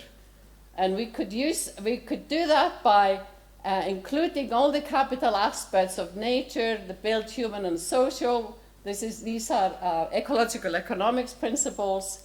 We would then have a new development paradigm that aims for ecological sustainability and fair distribution, regenerative economy, and living democracy. We would meet all human needs. We would make sure that, you know, if necessary, we would teach happiness skills, and then this goal could be reached. And some of our writing has been in the journal Solutions, which if you don't know about that, then that's a hybrid academic journal magazine, which has solutions for sustainable societies. And in the latest issue, there was something about permaculture. So that might be an issue you might want to look at. And we have sort of classified the different targets. There are 17 targets in the Sustainable Development Goals. And then there are, I'm sorry, there are 17 goals, so now over 100 targets, and how they are linked with the natural, social, and economic capitals. And we have come up with something that we call the Republic of Well-Being, or the Gelato Society. And this was in the Guardian last week. I think it was on the 2nd of September. So why the Gelato Society? Well, we have 2 Italians amongst us. Everybody likes ice cream. And we would then make sure that the ecological life support system is the cone, and society and economy would be in balance. Who wouldn't want to live in the Gelato Society?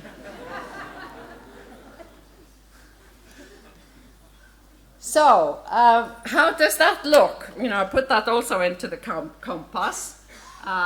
We would work on nature regeneration, the regenerative economy. Business would have environmental responsibility. Nature would have human rights, as already in Bolivia, Ecuador, and New Zealand. We would map out the environmental and economic effects of electoral programs. We would have sustainability in the constitution, a living democracy, and be committed to the SDGs. And we would aim for ecosystem and human well-being. I welcome all of you to this new society.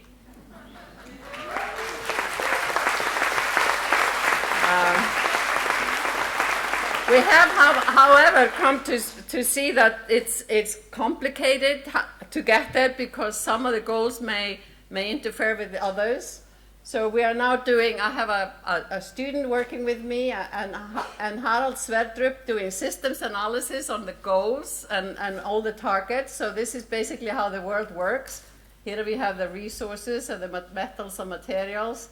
Here we have the society, and I mapped the goals on top of this. And what struck us straight away was that natural resources aren't really within these goals, and neither is equality or corruption and social trust. So there's something missing there that we need to point out to those who want to achieve these goals. The ideal ethical principles for the Republic of Well-Being are, of course, the permaculture ones. Earth care, fair share, and people care. And there are many hopeful signs. You know, there's lots going on, and so I'm the optimist. The EU is aiming for the circular economy. There's a huge degrowth movement going on in the French and Spanish-speaking world of Europe. China has now a new constitution, and in that we have an ecological society they want to build up. There are parallel currencies coming up everywhere. There are different economies sharing solidarity and service economies. And then, of course, we have the transition towns and eco-villages and permaculture. We're all hopefully going in the right direction. And people are claiming the rights of the commons through, for example, the initiative of claiming the sky. That is, we should claim the atmosphere as ours and sue companies there are 90 companies only that put out 70% of the CO2 and the greenhouse gases, so that's fairly easy to do. Join us, please, sign it on a vase. We have young people suing their governments in the Netherlands and the US and winning, and the courts are telling governments that they have to think about young people and their future and curb emissions. We have the eradicating ecocide initiative in Britain. And finally, I'm a geologist. I've been thinking about the link between resources and economics for the last 5 years since I came back to Iceland in 2008, and I thought I have to understand what's going on. Here we have a whole economy crashing, you know, what was going on. And now I've got just my latest funding is to train 12 PhD students in new economic thinking. So if any of you in here have a master's degree or know anybody who has a master's degree who wants to train in systems analysis and new economic thinking, please apply. Deadline is next week.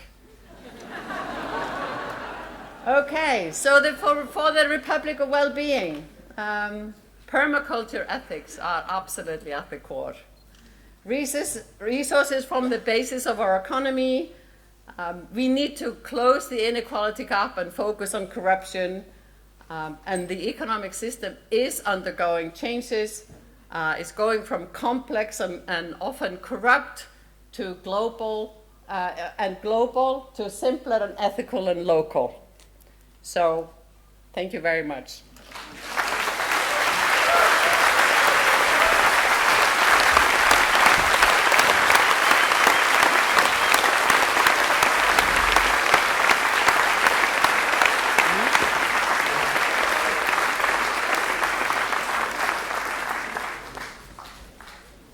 Wow. Thank you so much, Vala. It's great to see the science is supporting what we do.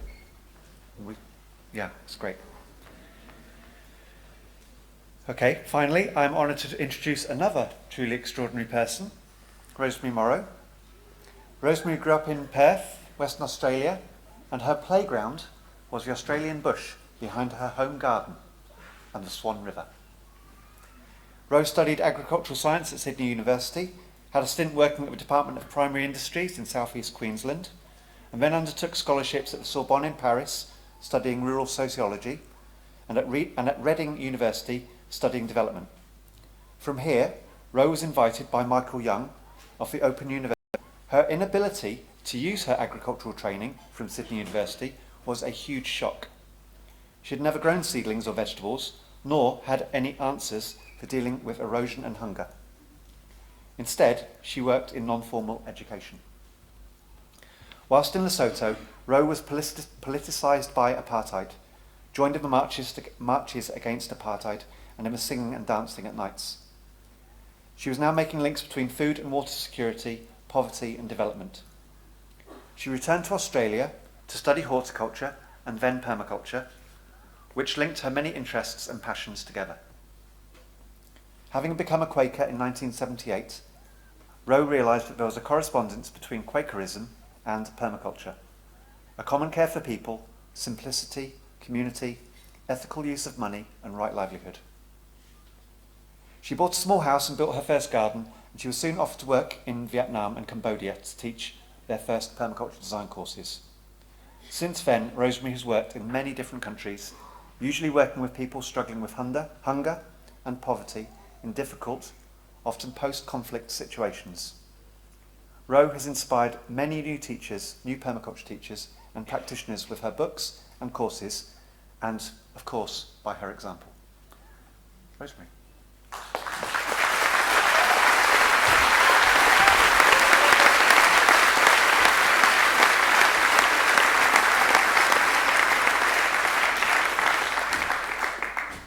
Good afternoon, everyone. It's lovely to see so many friends and friends of permaculture here, and especially for this last session. It's been somewhat of an... Sorry, I've just started. Excuse me. You can't do your speech without this. I thought... Oh. Sorry, everyone. Sorry, everyone, if you just hang on a minute. I'm not sure what this is about. This is two students of mine. I don't know if it's subversive or sabotage. Here you go. Oh, my. Oh, that's some pretty heavy stuff. How do you carry this around? I was hiding it. You found it. I've been carrying it for years and years and years. Bro, Yeah. you've got to give it up.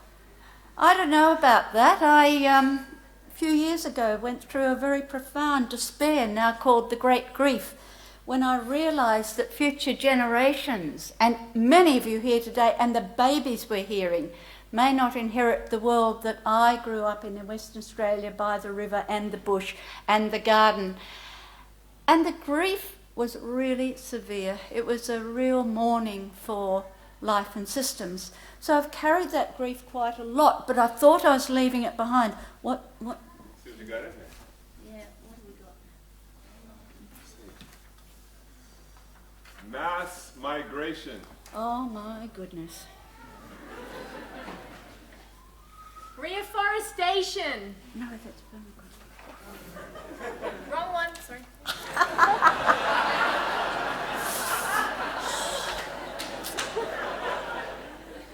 Bad news. Soil erosion. Oh no. It's awful.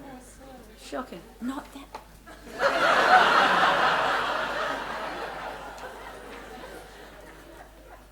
Water pollution. Oh, You go. feel it with me. Economic collapse. How about the deforestation?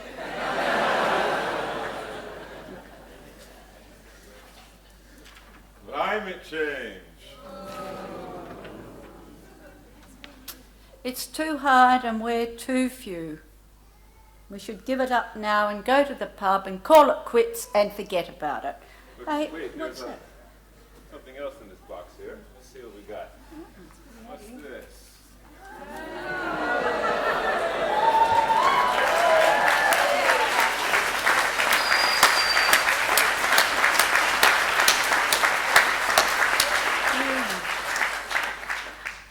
What do we have in here? Oh my goodness. Reforestation.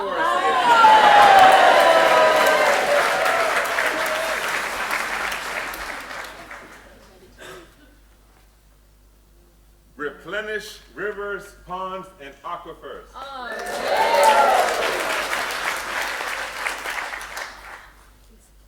Yeah, what I do. Urban revival.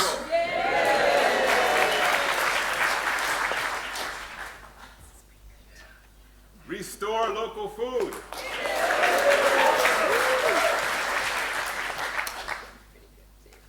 Invest ethically.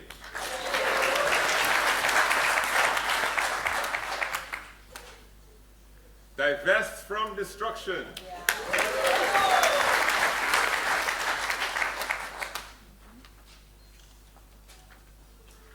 Create small mosaic landscapes. Beautiful ones. Care for the next generation.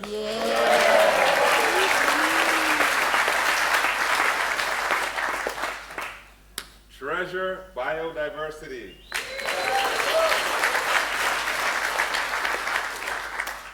And live ethically.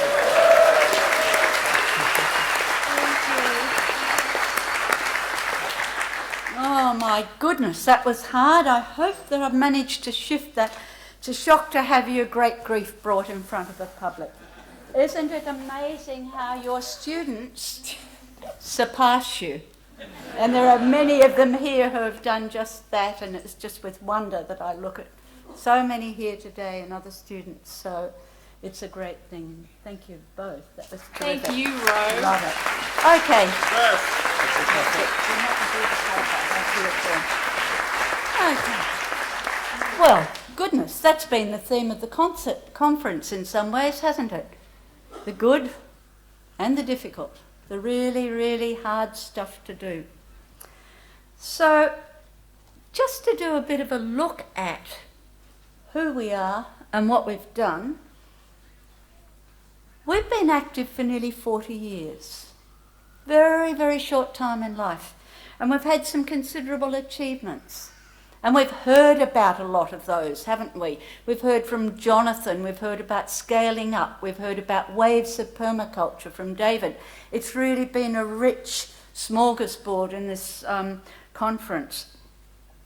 The thing that is on our side, that even the Paris talks don't have, is that major fact: we are on the side of life.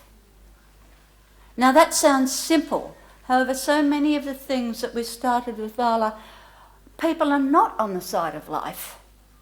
And I think because we're on the side of life, we're actually garnishing a much greater force than we've been able to say. So I was looking at some of the elements and patterns in permaculture that have helped us achieve so well in such a time. 170 countries, perhaps 1 million graduates, I don't know, but it's a lot of people. How do I work that? Next one. Just that one. That one. Okay, thank you. So what I want to talk about is that everyone is part of the solution and no one's part of the problem. So let's look at some of the elements and processes that got us here today, that helped us achieve. Let's see if they're going to last us into the future, and if not, what do we need? So let's build on also our earlier speakers from yesterday and today. Now, what have we got in permaculture? What can you see up there? There's a need, there's a wanting. In some cases, there's a great grief. But most people, maybe it'd be interesting to see if human happiness goes down with increased income and use of resources without caring for the earth. Be a very interesting correlation if it existed. It may not, but perhaps the more we use up, the less happier we are. Be good to look at people who live frugally and see if the happiness index goes up. We're going to look at our content, which has been entirely relevant for this new last wave of permaculture that David talked about from the 2002. And then we're going to look at our processes, what we do and why we're so radical. So is everyone happy with that, or were you thinking get something else? Have to ask. Is that all right? Okay, thanks. All right. So I just like to take you back to need and how fast some people pick up permaculture. This was in Vietnam at Doi Moi in about 1985. Gosh, I crossed the centuries. I've grown old in permaculture. And so it's a buzz to see so many young ones. It's wonderful, so fabulous. So in late 1980s, when I went to Vietnam, they'd had 30 years of war and 30 million bomb craters. And most of the houses looked like this, and most of the people were as thin as a toothpick. Really, really thin. And the people were hungry, but satisfied that they had achieved some sort of peace in their country. It was a matter of rebuilding. And they knew they couldn't go back because they had 30 years of collectivisation, which, don't tell anyone, they hated collectivisation. Like they liked the whole communist socialist government and Ho Chi Minh, but collectivisation, everyone moving out of their village where they lived for hundreds of years and their ancestors were buried, they loathed. They walked away from those brick houses, they left the doors floating in the wind, and they went back to their villages. But 2 million men and women had died. The younger generation didn't know how to farm. They'd had 30 years of growing rice. 15 to 30 kilograms a month was the currency. They really needed to get started again. So there was a great need, and they embraced permaculture. Next thing I want to look at is our content. Now, is that dark enough? Can you read it? Like Jeff, I love the permaculture content. There's something profoundly beautiful and satisfying about the way it grows in depth and in breadth over the years as you teach it. And I'm easily distractible and bored, and if it weren't like that, I'd be out. I didn't. I tried a year lecturing something in biology at university. I got bored. I shouldn't have, but I did. What I loved was the permaculture, and in the 30 years I've been teaching it, I have seen the evidence come in. You know, when people first started talking about changing the climate, lots of people said, that's ridiculous. You know, 98% nitrogen, so much oxygen, so much moisture, you can't change the climate. In my life, I've seen it change. So I've seen the evidence come in for a permaculture. First of all, the global problems, which were brilliantly done up to date. And I'm full of admiration, Valma, thank you. And then see how permaculture can work with that. And so I have put here just some of the outcomes rather than the course curriculum. I think you know the course curriculum, but the outcomes, you know, if we work well with land and care of the earth, all our indices will be on accumulation of natural resources. We will look at how much water we've put back. We'll put at how much soil we've put back, how many species we've managed to save and build up. We will have measurements for the indices of restoration of ecosystems that become the most important thing in our economy. Because without that, no gelato society is going to exist. But we owe it to the future generations. We cannot go on like this. So restore and accumulate water, soil, forests. These must be our indices. Don't let us buy into the economists and the GDP and they won't believe us if we don't do this. They're going to have to believe us, and we will have a better alternative, much better, and they'll say, tell us. So let's stay on for life. Let's be the people who love life, support it, and want to see it grow. In terms of commerce, economy, we've been having a look at a whole range of things over these workshops, exciting possibilities, fabulous thinkers. Now that's what permaculture's got, right? And then we've got the people, resilient and engaged. Now when I started permaculture, the main objective was that everyone would build their own garden. And the first words that David and Bill used to talk about were permanence. And then gradually the word sustainability came in, but of course there's no sustainability unless you've got equal inputs and outputs, and we haven't got to equal inputs to match our outputs, so the word is, what would you call it, unbalanced or something? I don't know. You've got a better way of thinking about it. Okay, and then we're now talking about resilience in case of perturbation. So we've had some changes. We've gone from the individual now to communities, to towns, to cities, to bioregions as our unit, to our watersheds as our unit of work. And in a way we've dropped that hyper-individuality that was in permaculture in the beginning, and we've really come to a new position where we see ourselves as citizens of groups and members of communities. And I love it. I don't know about you, but it feels so good just to be part of a group, and I think we've had that here today. So when we look at the permaculture curriculum or knowledge that was passed on, it's got us all here today. And it has achieved superb things. Is the content going to serve us for a challenging future? Let's see.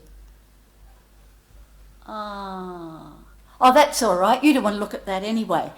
Can you see it's basically a branching pattern? No?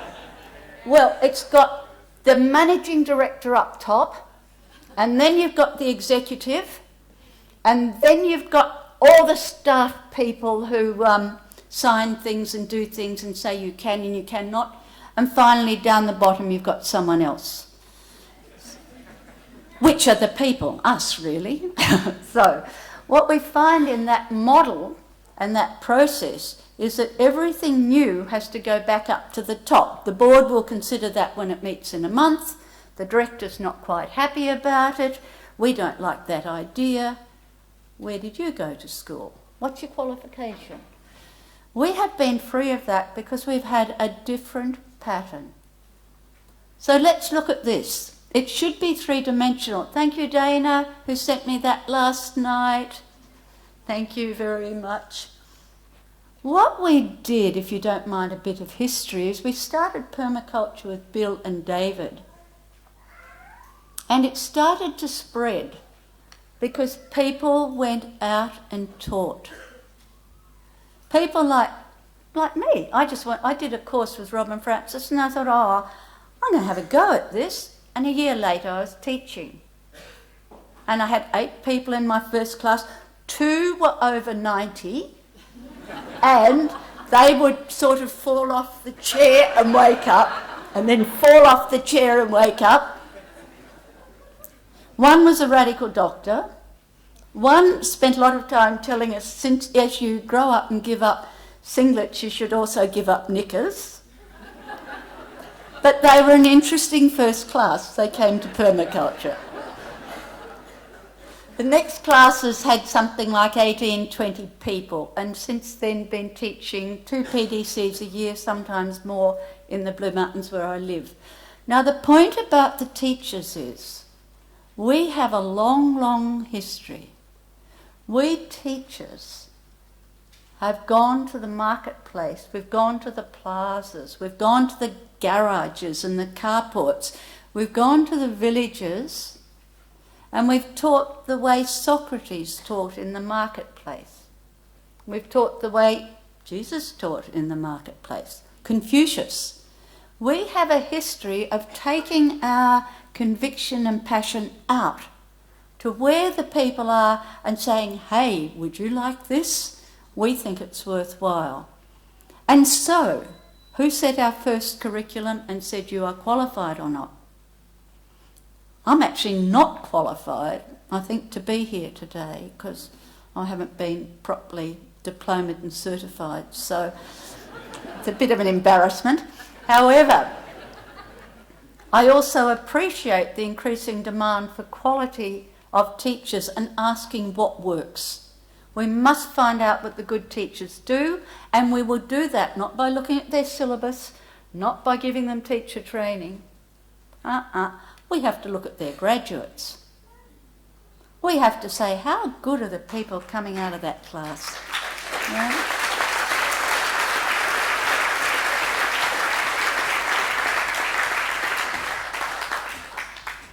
So, I would love, and I'm advocate, and I'm going to stand here and swear to you, I will defend any system that allows any person who wants to go out and teach permaculture anywhere, because it would be such a shame if we put the brakes on motivation and ability and passion.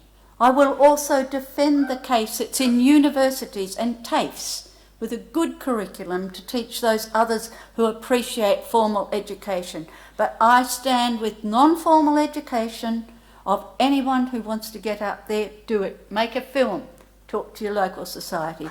It's yours.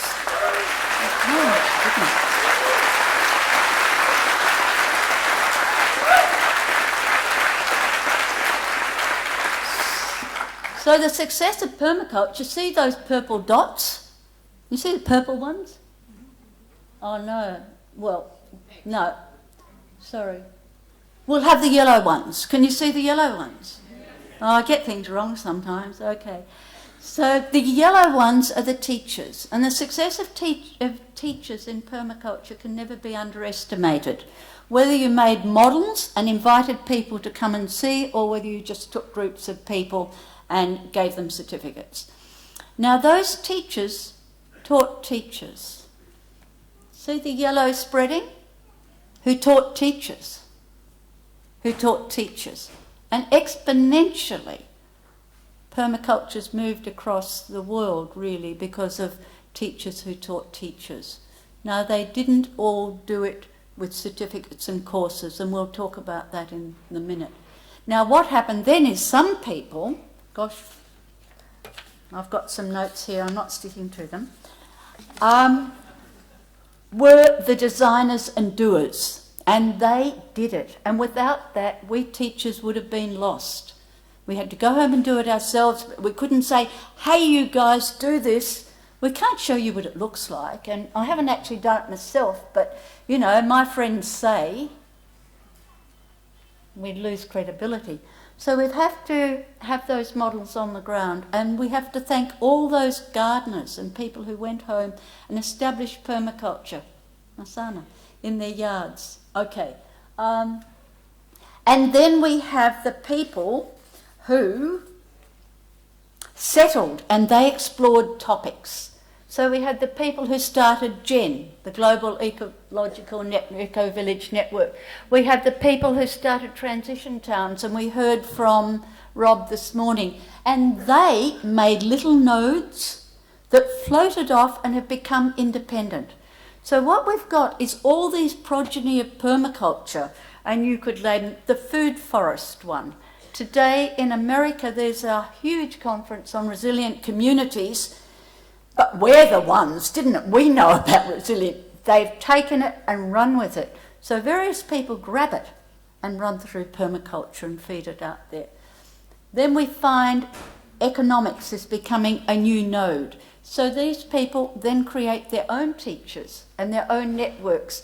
It's sort of what Vala was saying, we're feeding into everywhere. There seems to be no place in the world that we haven't moved into. If you have a look at those, the schools network, they all have their own conferences. Urban Regeneration has their conferences. You know, they're starting, it's really creating progeny everywhere. How long have I got? Not much. I'm just getting started, really. So, I'm going to move on then. Okay, the thing about our process is our pattern is our strength.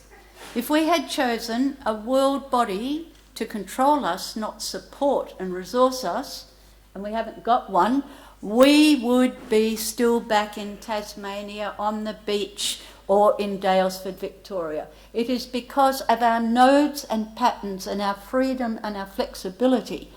And we must, over the future, stay open and adaptable to new ideas and areas. And you can see that networks accelerate, as our governments know. That's why they don't like networks much. People's movements, the web, you know, I mean, we've got Perma Occupy in Washington and in Barcelona. Well, the node there, easy, the link was the web, and people just pick up. So we're going to tap into those. I wanted to talk to you about people doing new frontiers, except I'm not going to because I haven't got enough time. But have a look at Naomi Klein meeting up with Liz Bastian at a recent... Can you see what the conference is about? How do you feel about being part of that movement? Yeah. Right. Festival of Dangerous Ideas. And that's what we've been doing here in many of the workshops. Let's just go quickly to Cambodia, where I want to talk for a couple of minutes about infiltration. So, you know, a quarter of the population slaughtered by Pol Pot forces, disempowered, thin, hungry, overworked. When I went to Cambodia, it was a disaster. Newly formed government had departments like Rural Affairs, Agriculture, Women's Affairs, who didn't know what to do. They'd never held those jobs. They had no brief. Their department didn't know, the government didn't know, it was hopeless. And so when they invited me to do permaculture in Persat, suddenly they had a brief, and we had infiltrated into a government department. So that then spread from Persat province to Kampong Chenang, to Svarieng, to Kandal, to Kompot. So I trained the first trainers, and I trained them in permaculture. And then I went back and I monitored, I walked from village to village, monitoring, looking at food increase, the increase in, decrease in waste, increase in money. Often just $1 a week was enough to send a child to school, and $1 a month to get you enough rice. Tiny increases in people's prosperity, but they could do it themselves. It became a people's movement. So the Department of Women's Affairs went out to every village, and they stood there in the dirt and under houses, and they taught people how to do permaculture. but not until they'd done it themselves. So then the people learning had to come and look at the gardens of the trainers. And the whole thing was embedded into in-service training and salaries. Not a new NGO, not a model farm, just right through. Same thing happened in Uganda with Department of Agriculture at Rakai. Same thing happened with the Conso in southwest Ethiopia. It's happened through, to some extent, Permatil in East Timor. It's happened with custom gardens in Honiara and the Solomons. So what we do have is putting things in place that are already existing and infiltrate and give people that knowledge, which is my second passion, is the right to good, reliable knowledge and evidence. People in the Solomon Islands really couldn't assess whether the ocean was rising or not, or whether they would get another tsunami. Terrible. So what we have done is try to get them information about their situation the way we've had here, but also information on how to move forward. So that information has enabled. I would like us now to just stop for a moment and think of those thousands, tens of thousands of permaculturists in Cambodia, in Vietnam, in Africa, in India, who can't be here today because they are the farmers on the ground practicing permaculture. If I could, I'd give every single one of them a certificate. They're absolutely worthy, and they are our silent majority of permaculturists. We are the tiny minority. All right? Let's go. Come on.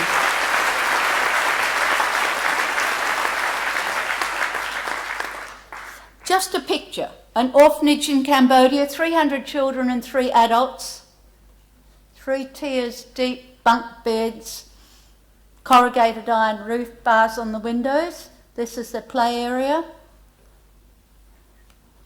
Permaculture there was taken partly by Jan Smart in Washington, and she invited me to go. Within 5 years, those children have an egg 3 times a week. They get bananas, they get papaya, they have full vegetables, and they love gardening. And when I arrived, they hated it. They had them all lined up, chipping with a big hoe, a heavy hoe, chipping the weeds. It has transformed. At the same time, the local Department of Agriculture said, we didn't know when our Director General said you must do sustainability.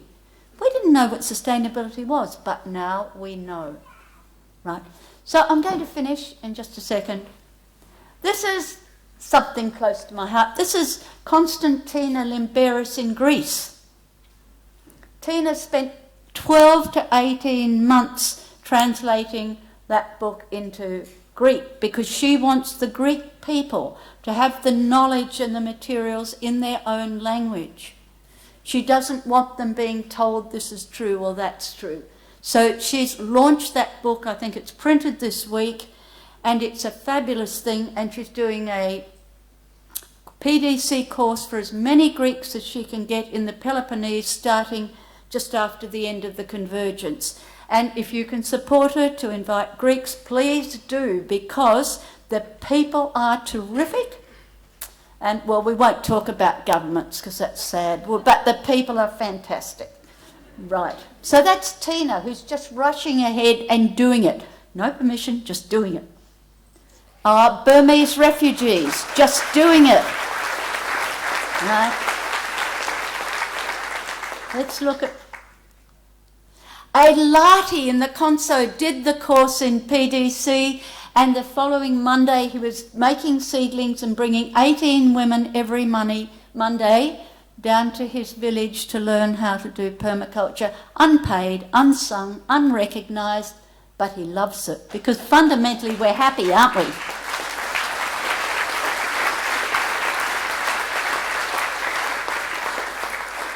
So we are, all of us here, we all do so much more than we ever get paid for. We all belong to that gift economy, which is share surplus. We all, I think, are happier than having those huge amounts of, what was it? The GDP going up and up. I think we're on the happiness scale because what we do matters and it's meaningful to us. Oh, I'm hurrying because Andy's looking at me. This book, I've always been concerned for resources, so I wrote the first book so people would have it at a level, because I found I've got a small sort of brain and I had trouble reading Bill's book and keeping it together, so I wrote an easy one for me and then it got published. And then the second one about teaching is for teachers who want good material and it's thoroughly resourced. And this is for teaching permaculture teachers. And I wanted to do it because I wanted us to teach with a sense of care of people, not as curriculum but as process. So if we teach as if people matter as a process, we actually don't need a curriculum. Treat people well, listen to them. Listen to their opinions, hear what they've got to say. So that is free online to any of you here, I think, because I haven't looked. But it was crowdfunders who gave that. And it was crowdfunders who sent Paula Parnanen with John Batalabasi right now to Solomon Islands to help the people get ready because they'll have to move. It was a crowdfunding which is part of a gift economy. Okay, right. Where to next? These are the places I think you are needed, and I think you're vitally needed. If our cities have 5 billion people by 2050, how good are we to offer cities fabulous resources? I don't think we're there. But permaculture shows we can be there, and very quickly. We have more than 30 years to skill up and get good at cities. We've got lots of strategies. We've got lots of techniques. We can look to Hong Kong with their brilliant small-scale work. We can look to the roof gardens and the balcony farmers. We've got lots. We just need to put it together. Refugees. Well, look, I'd be stoked if we could develop a lovely way to work with people who are going into camps. I've worked in refugee camps in the past, and they see the need for permaculture, and yet they're resourceful, they've got lives, they've got grateful to be there. They are some of the most wonderful people you'll ever meet. A friend of mine was in deep depression, terrible depression, till he started to work with refugees, and he said, this is great. Not because he was helping, but because of what they give to us. It's a great generosity of refugees. So Karen, who's in the last course, lives in Spain, and she said, I want to go to developing countries and I want to do what you do. I said, well, the developing countries are coming here, and so are the developed countries. And she said, well, I could go down to the coast, not far from our ecosystem, and see if people want to come up here and look and talk to us and share their skills. But go for it, Karen. You know, go for it. No qualification, no world body, no one's going to send you there. Right. So how will we do it? I think you can answer these questions. Accelerate the succession. We've got one example from India. We had a fabulous example this morning for the UGen, how to use mass media and mass movements and get it right. We have to move into the future with more visuals. That puts me out. We have to establish quality of trainees. We have to enable, adapt. Right, I've finished with this. In Kabul, where the war has gone now since 1978, there's a group of young people called the Afghan Peace Volunteers. And they're 50 people, mainly orphans and internal refugees living in a little house. And they got in touch with me and said, we want to learn permaculture. Now, they had no land, and they had nothing to teach them and no books. And Kabul is being bombed. And so this is the rooftop of a girls' hostel, and we've been meeting when we can because there's no reliable web access on Skype, and a couple of them have actually died in the time since we started through landmines, bombs. They live probably in fear, like people in Syria. And they said, we'll do a garden. And it's a beautiful permaculture garden. They said, enough war, our journey to peace. We want permaculture. They're seeking support. So 50 young Afghanis, partly permaculturalists, are saying they're going to stop war in the world.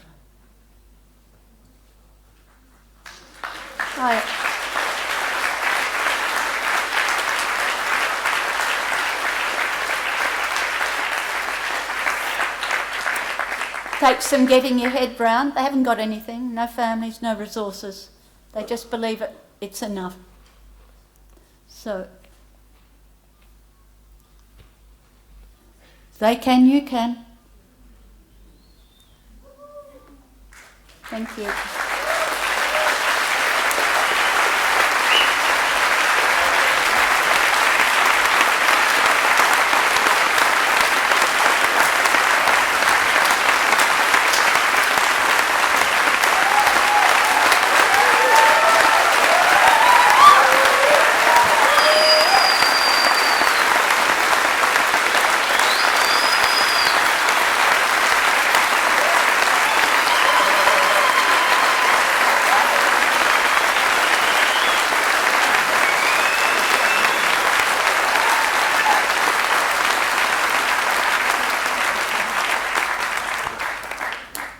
Thank you, Rosemary. I always find panel discussions quite boring anyway.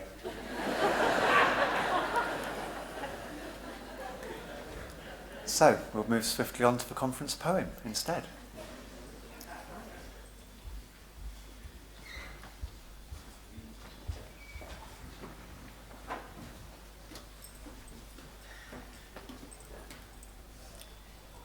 So I don't have a PDC either, but here I am. And I've been at the poetry table up on the first floor, and I've met some very beautiful and amazing people who have come and shared their words of grief and dreaming. And actually the dreaming poem is much bigger than the grieving poem. So the poem I put together reflects that. And this is the shamanic bird of impossible dreams who's been keeping guard over the poetry table. So what I've done is I have stitched together a poem from all your words. These aren't my words. These are the words that you have written and put on the poem and put on the wall, and words I've heard in various different sessions. And I think, Andy, that the poem is going to go down to the convergence, the big sheets of poems. And if you haven't seen it yet, it's up on the big first floor landing with a kind of sweeping staircase. And there's a poem there created from your words. So I'm going to read the poem that you have created. It does start with grief, but don't worry. The dreaming, as I say, was much bigger. And we're then going to do a chorus. Actually, you're going to do the chorus, not me.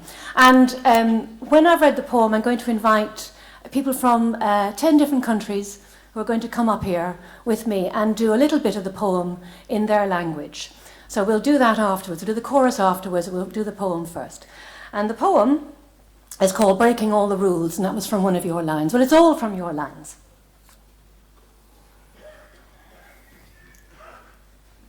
We cannot unknow what we know to be the truth, the fear we hold, this sweet life poisoned at the well.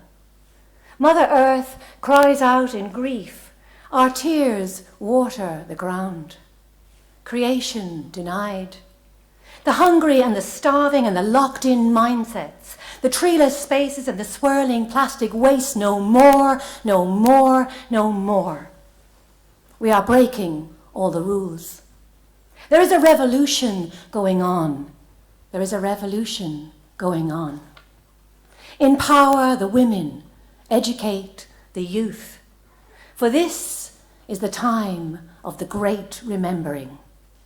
Return again to the land of your soul. And you can tell the riders from the apocalypse they can piss off home. Yeah, excuse the language. We are changing the story. Hearts beating in rhythm with the earth, she is showing us her ways. Earth is mother, earth is lover. Hear me, she cries, as I sing and laugh, rising and falling in rhapsody. Who will hold my heart? For we are one, we are one, we are one. We are breaking all the rules. There's a revolution going on. There's a revolution going on. Empower the women, educate the youth. For this is the time of the great remembering. Return again to the land of your soul. And you can tell the riders in the apocalypse they can piss off home. Oh, this sweet life. In the quiet hinterland of spirit, a small light is shining, getting brighter. Gaia's abundance is feeding us all. The heritage of Africa has been restored, the rites of passage for the youth. At last, a consciousness of stones. Oh, this sweet life, 4.5 billion years of it. The great awakening starts with small steps, and the circles we walk leave a gentle footprint to follow. And the circles we walk leave a gentle footprint to follow. So, that's the poem. You will.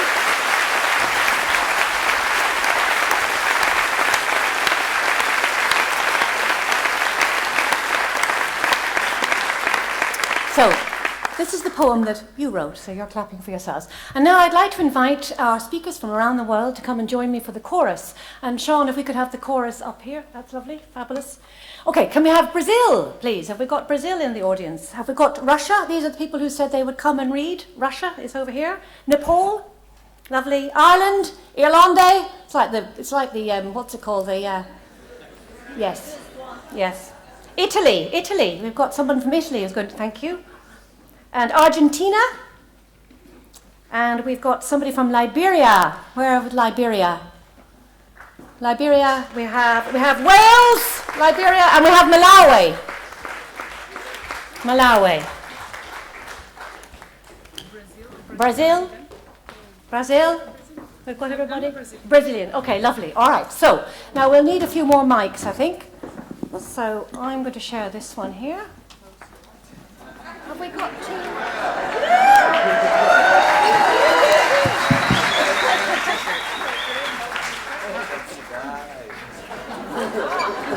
Why on me? Okay, thank you. Right. So we'll share the mic around. So we haven't rehearsed this really. People have come to the table and we've briefly kind of gone through it, so you've got to help us. So I'd invite you now to please stand up. Come on, stand up. This is a participatory poem. I'm sorry, I do drama as well. So, okay. So first of all, just if you'd like to give yourselves a little shake. I know you're all English and it's very embarrassing, but just do it anyway.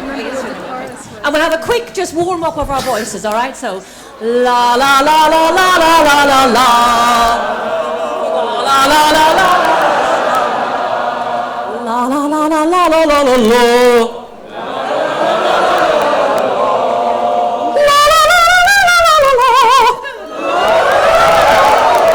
Beautiful, fine voice. Okay, so how we're going to do this is I'm going to read a line, not IPCQ, okay, and then you are going to repeat that line back to me. Is that clear? Okay, so it goes like this. I say to you, I say hello, and you say hello. You got it, okay. And then on the lines, there's a revolution going on. I'll say that, you repeat it back, and then we're going to pass this mic around and we're going to hear that in 10 different languages. Okay? If you know the language, say it back. If you don't, then that's okay. And then on the last line, for we are one, we are one, we are one, we're also saying that in all these different languages. If you know the languages, then say them back. If you don't, that's fine. Okay, have you got that? Yes? Everybody happy with that? Yes? Yes! Okay. Okay. Right. So let's see how this goes. We haven't had a rehearsal, as I say, so... do you want to color a bit forward? Right. Liberia is in the front. Okay. So what we'll do is, if we, in our group, we just pass the mic from country to country on our line, so we can say it in all the different languages. Okay, are we ready? Give yourself a shake. Here we go. We are breaking all the rules. We are breaking all the rules. There's a revolution going on.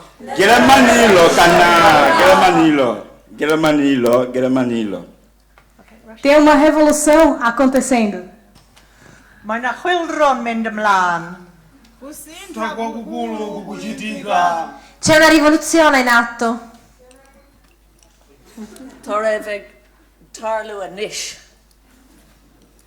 Это время перемен.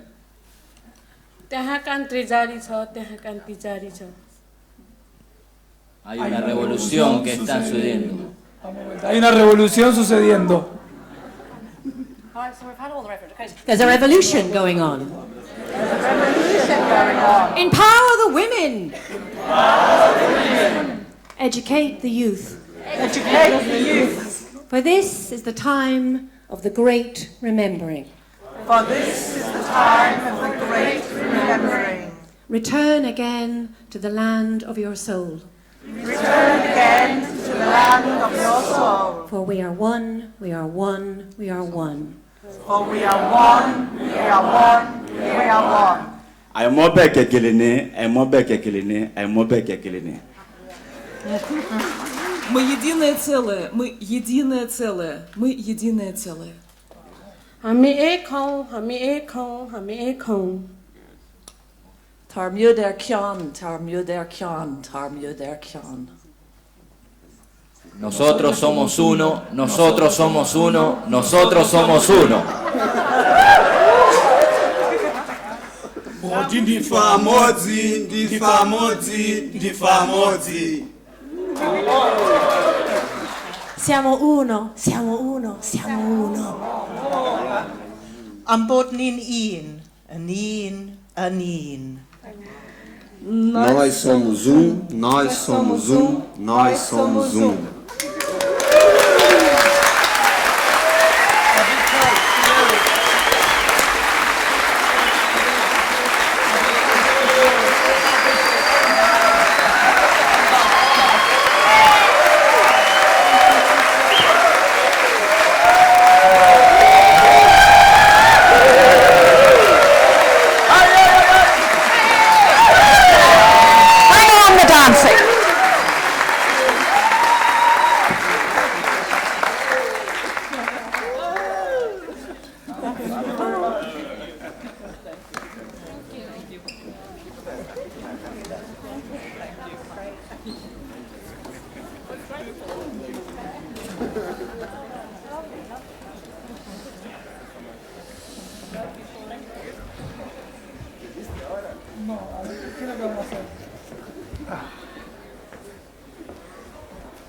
Thank you, Siobhan. Thank you to Vala. Thank you to Rosemary. Thank you to all our wonderful poets.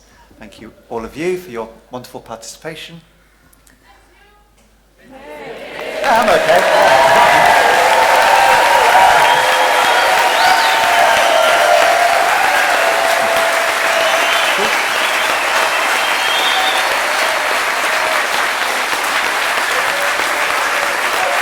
I'm not going to get much done if I start crying. Come on, that's good.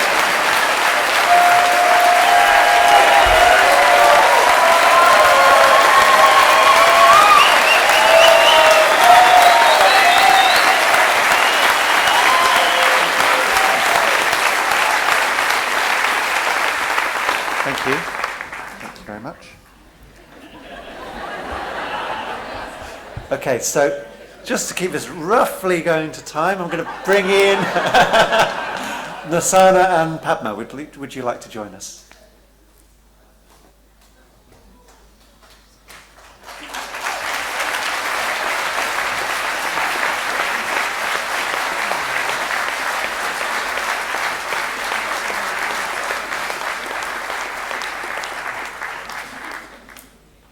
So we haven't planned anything at all, and we don't have the rock. We're supposed to have a rock. It's apparently there's some IPC tradition and there's supposed to be a rock and there's supposed to be some stuff.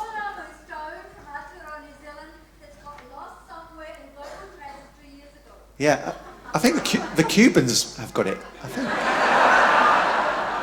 Anyway, we'll invent a new tradition. The bell.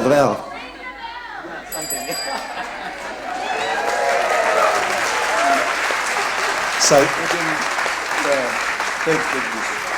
Nasana, it's with great pleasure, and Padma, because you're a dynamic duo, it's with great pleasure that I hand over our new bell.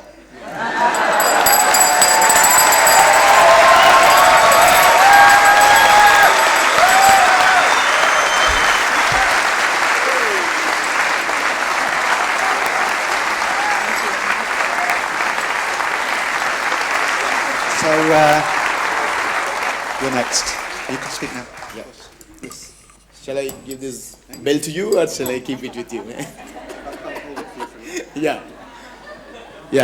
You're a custodian for a while. Yeah. Thank you so much. It's a great pleasure to delighted with this handovering great responsibility from UK to India. I think a lot of similarities are also there. And as Makodi Rabina, as she said, I think there is a stone, and what else with that? Yeah, I'll come to you. Okay. So I think as Andy told, it is with the Cuban people. They have not come, otherwise they would have bring it. Anyway, so thank you so much. It is great moment. I honor this responsibility and great opportunity to India to give a taste of Indian agriculture with permaculture smell.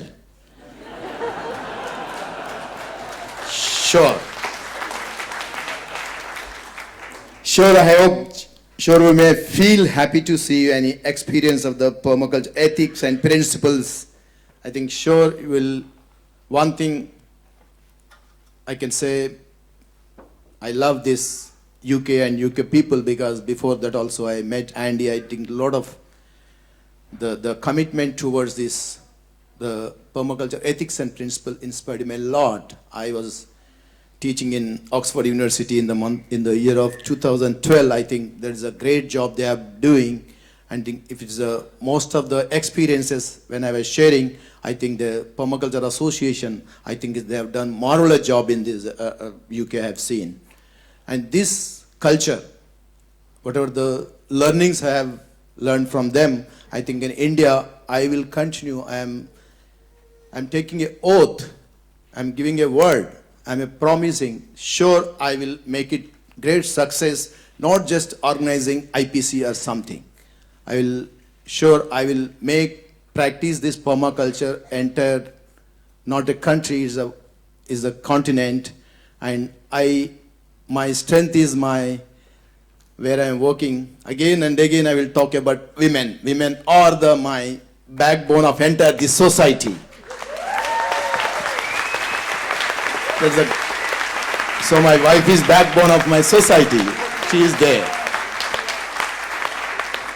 So this is exactly whatever the great, the love, the great responsibility you have shared here. I am taking this great responsibility and I will hand over to my community where I am working with the small and marginal farmers. I think this is the first time I am going to share this document in the convergence, because the time is not much here because they have allotted very few minutes.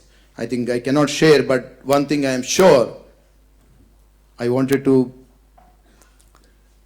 not going to change up the direction of conducting IPC, but my future direction will be the women. I am hosting IPC. My dash will be the grassroots permaculture women. No more speaker from anybody, even great people there in India, but my grassroots people, they will be sit on the dash. I think they are the people of creating here.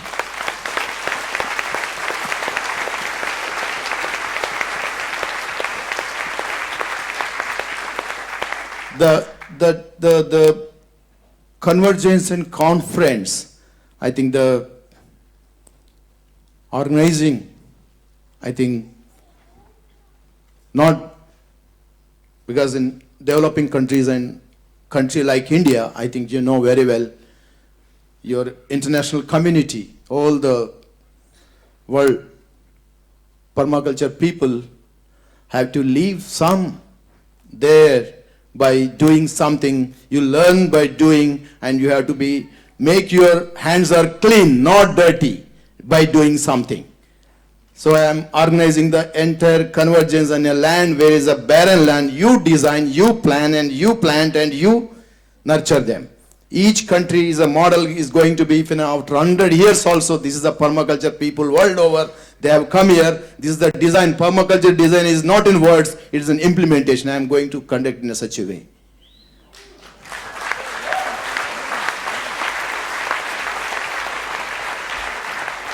I'm sure my organization is not big, very small NGO, small people, but my strength is my community with whom I am working since last 30 years. That is my strength. I think I have an international community, is a big permaculture community with me. I am very so dare and so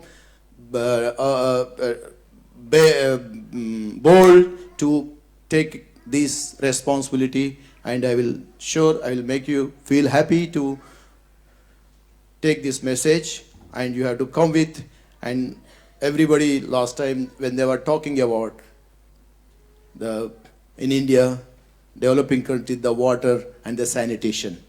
Yeah, that's where exactly India is a much more into the environment and where they are living, and there is the conditions, they are more resistant, more resilient to this permaculture. Definitely they will make it a good job. And you have to, who are mentally prepared to come to India, you have to start today, the day one habit, have eating with hands, not with the spoons. Thank you so much.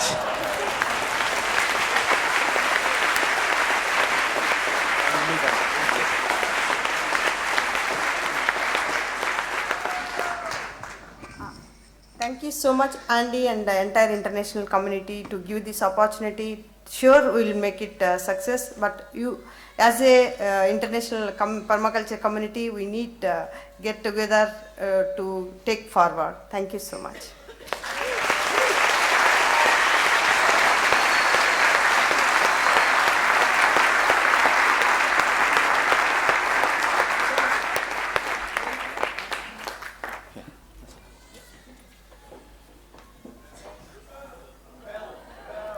I need it for another few days. Okay. Great. So, just going to wrap this up. Yeah, just a few last comments. I want to say a little bit about the Permaculture Association, what we're going to do next, and a little wider call to action, and some thanks. Briefly. So, we've spent the last 12 months really focused on this IPC at the Permaculture Association, an amazing team of people, the staff and volunteers. We've learned a huge amount doing this. We've really built our capacity. And in parallel to that, we've also been planning a really ambitious new program of learning, of research, and of network development. Two things that I'd like to highlight now.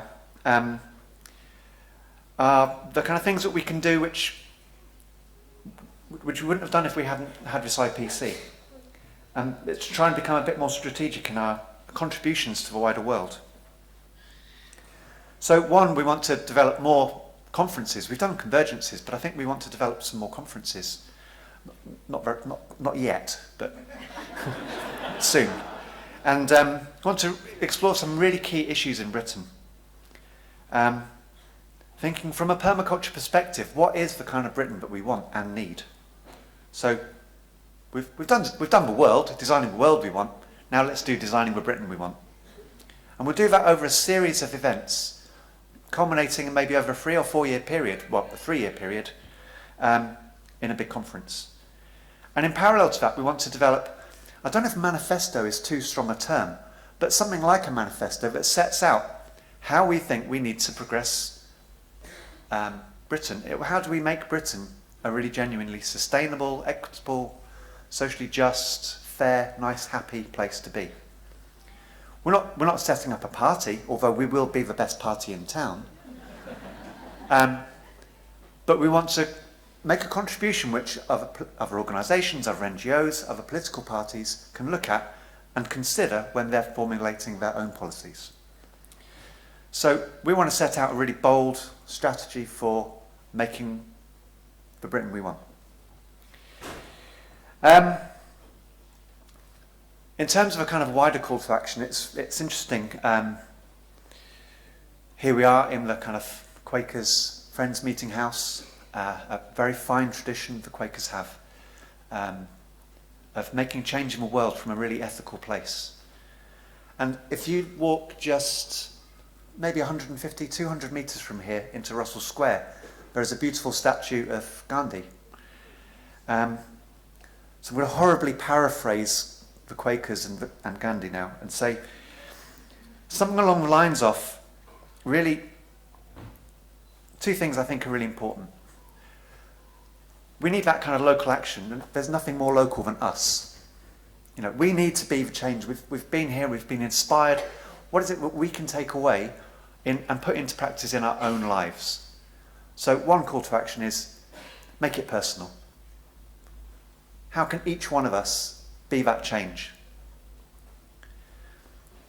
The second thing is, again, somewhere between Quakers and Gandhi, is speak truth unto power and bear witness. We cannot really just la la la while the steamroller keeps moving on. We have to say what is acceptable and what isn't acceptable. There are many things happening at the moment which are utterly unacceptable. So not only do we have to set a fantastic example of what can be amazing, we also need to hold people to account.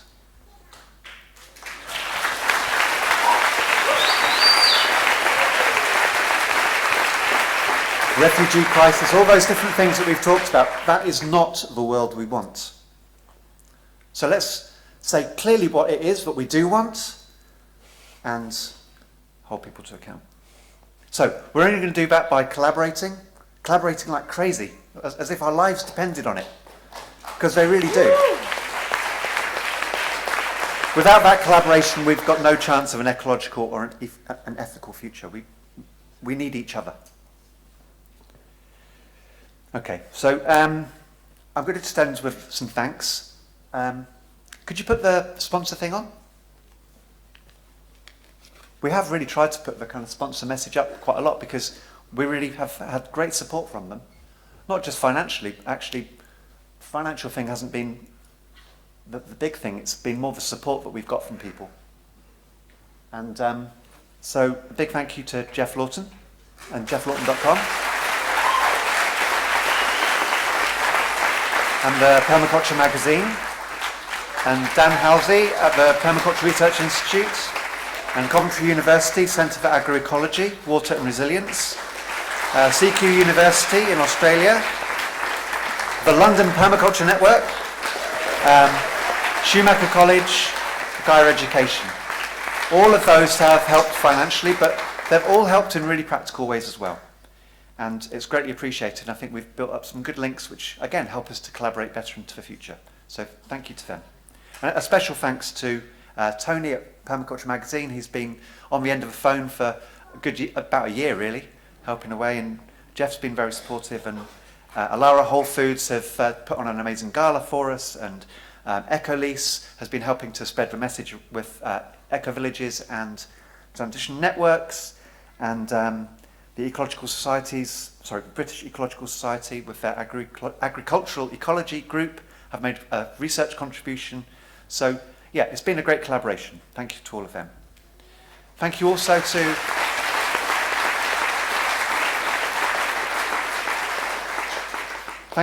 our 100+ speakers None of them were paid. Hardly any of them got expenses.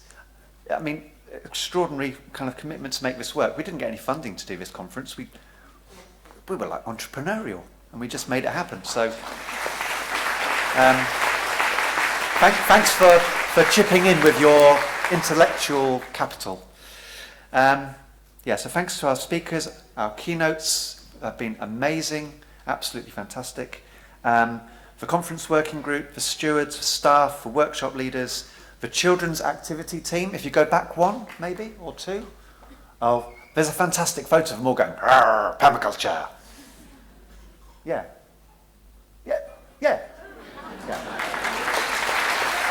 So we did have a really fantastic set of children's activities, and so thanks to the team that did that.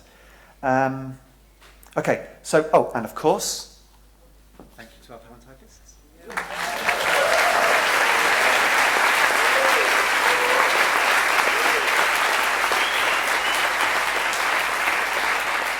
Wow, okay, so if we could go to the next slide, just briefly. The next one, maybe. Oh, God.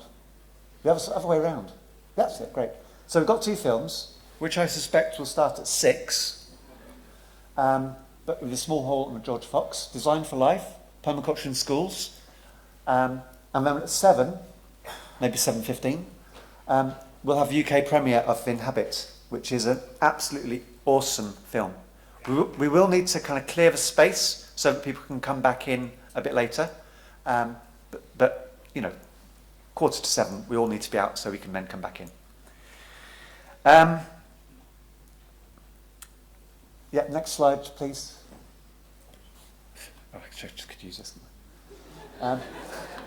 So just a convergence note, it's a real terrifying pleasure to know that 400 of you are coming to the convergence in tomorrow. Just get yourself to Chingford. There's loads of great public transport. Do something fun in London. Go to the British Museum or British Library, Kew Gardens, enjoy the parks, have some time off, relax, contemplate, reflect, sit next to Gandhi. Don't come until after lunchtime. If you've got any questions, then ask at reception. A little research note. Tomorrow we've got, for the people that have been invited and have already booked, we've got a research meeting in the George Fox room at 9:15. Okay, so basically when I go like this, I'm back to the start, which means we've ended. Thank you all so much.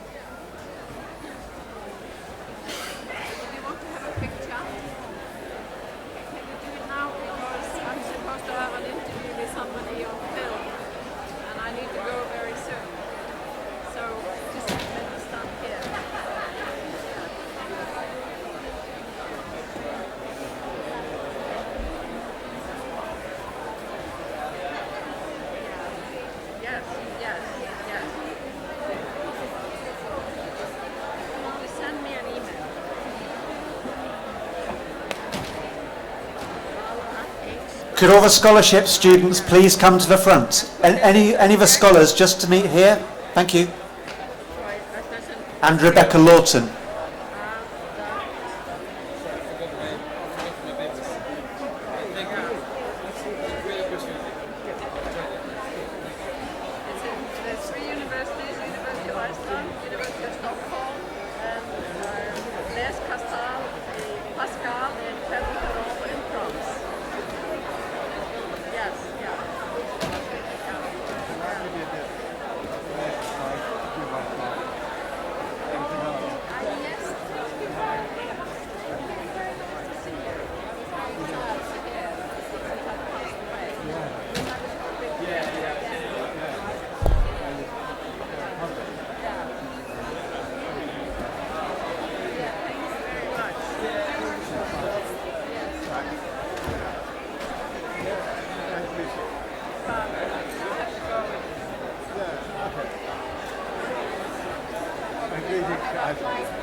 Okay.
I think something's going to happen on the stage.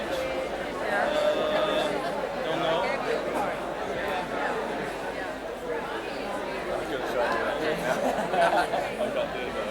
Yeah, but yeah, why not? You know what I mean? Yeah.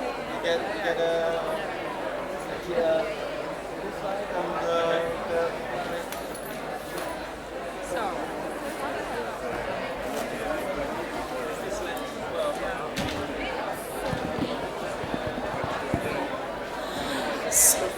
Scholarship students, if you're still in the room, please come to the stage.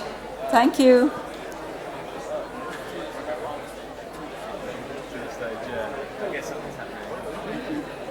Sorry, there's something.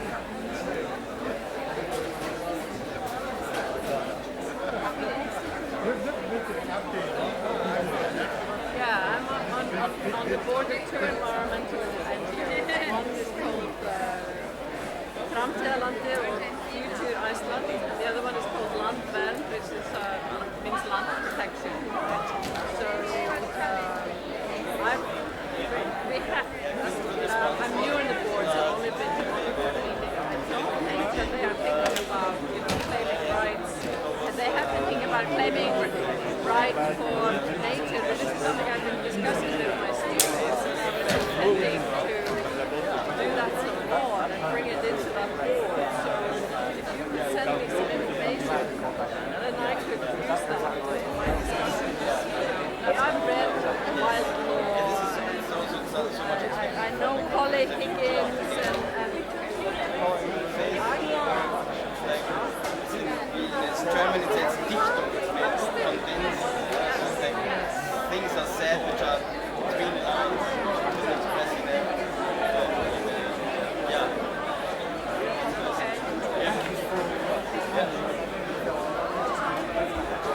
This guy has done an amazing job.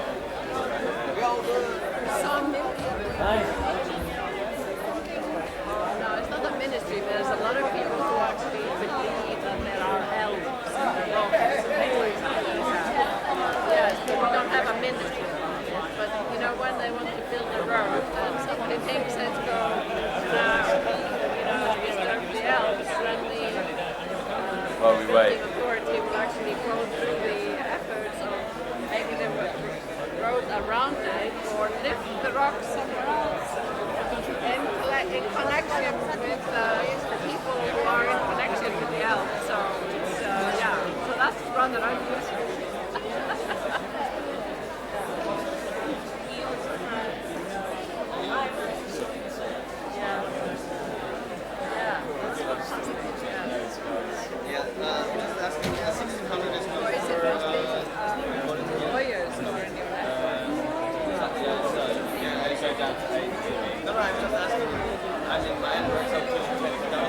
That's the latest, Okay.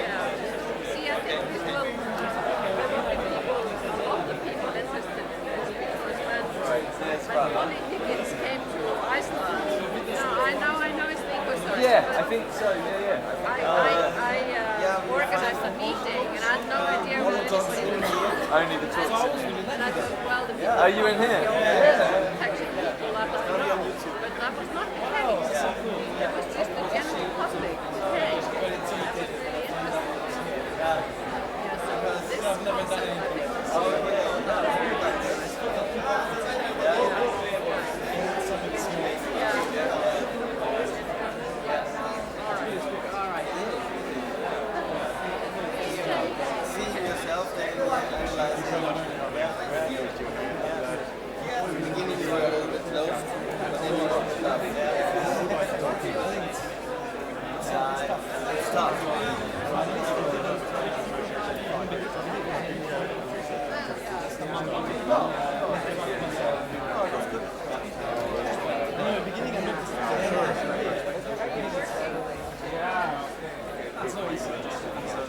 Alright, you ready? 1, 2, 3. There you go. One more.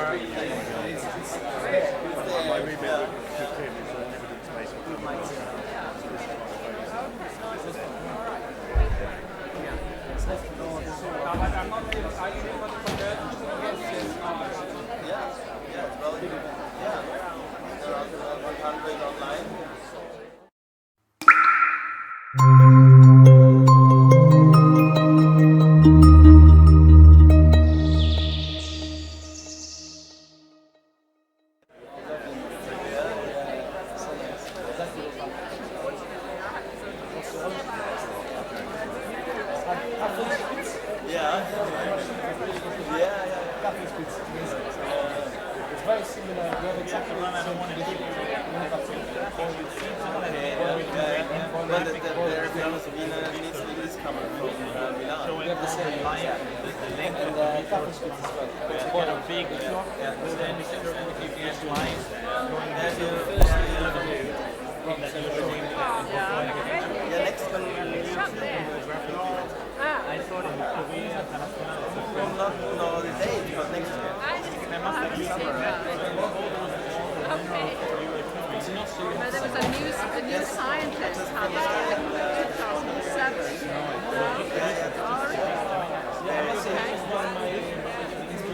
Yeah. Yeah, but we have published some. We have published individual resources and papers. Find it. Maybe you can send it to me. I was thinking that you might make the Korean guys now are taking it from some graphic designer who has I think so. I want to have it myself because we just got it from ourselves. Okay. Well, look, let me give it my thank you for your business. Okay.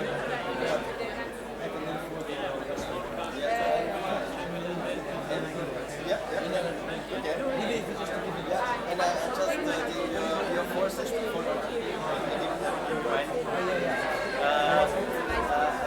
your forces this year. I thought to my girlfriend we're gonna do that. Yeah, I have to try. The forces is sunflower stuff. The ones you said was very What really works is the before, which is the squash, sunflower, and sweet.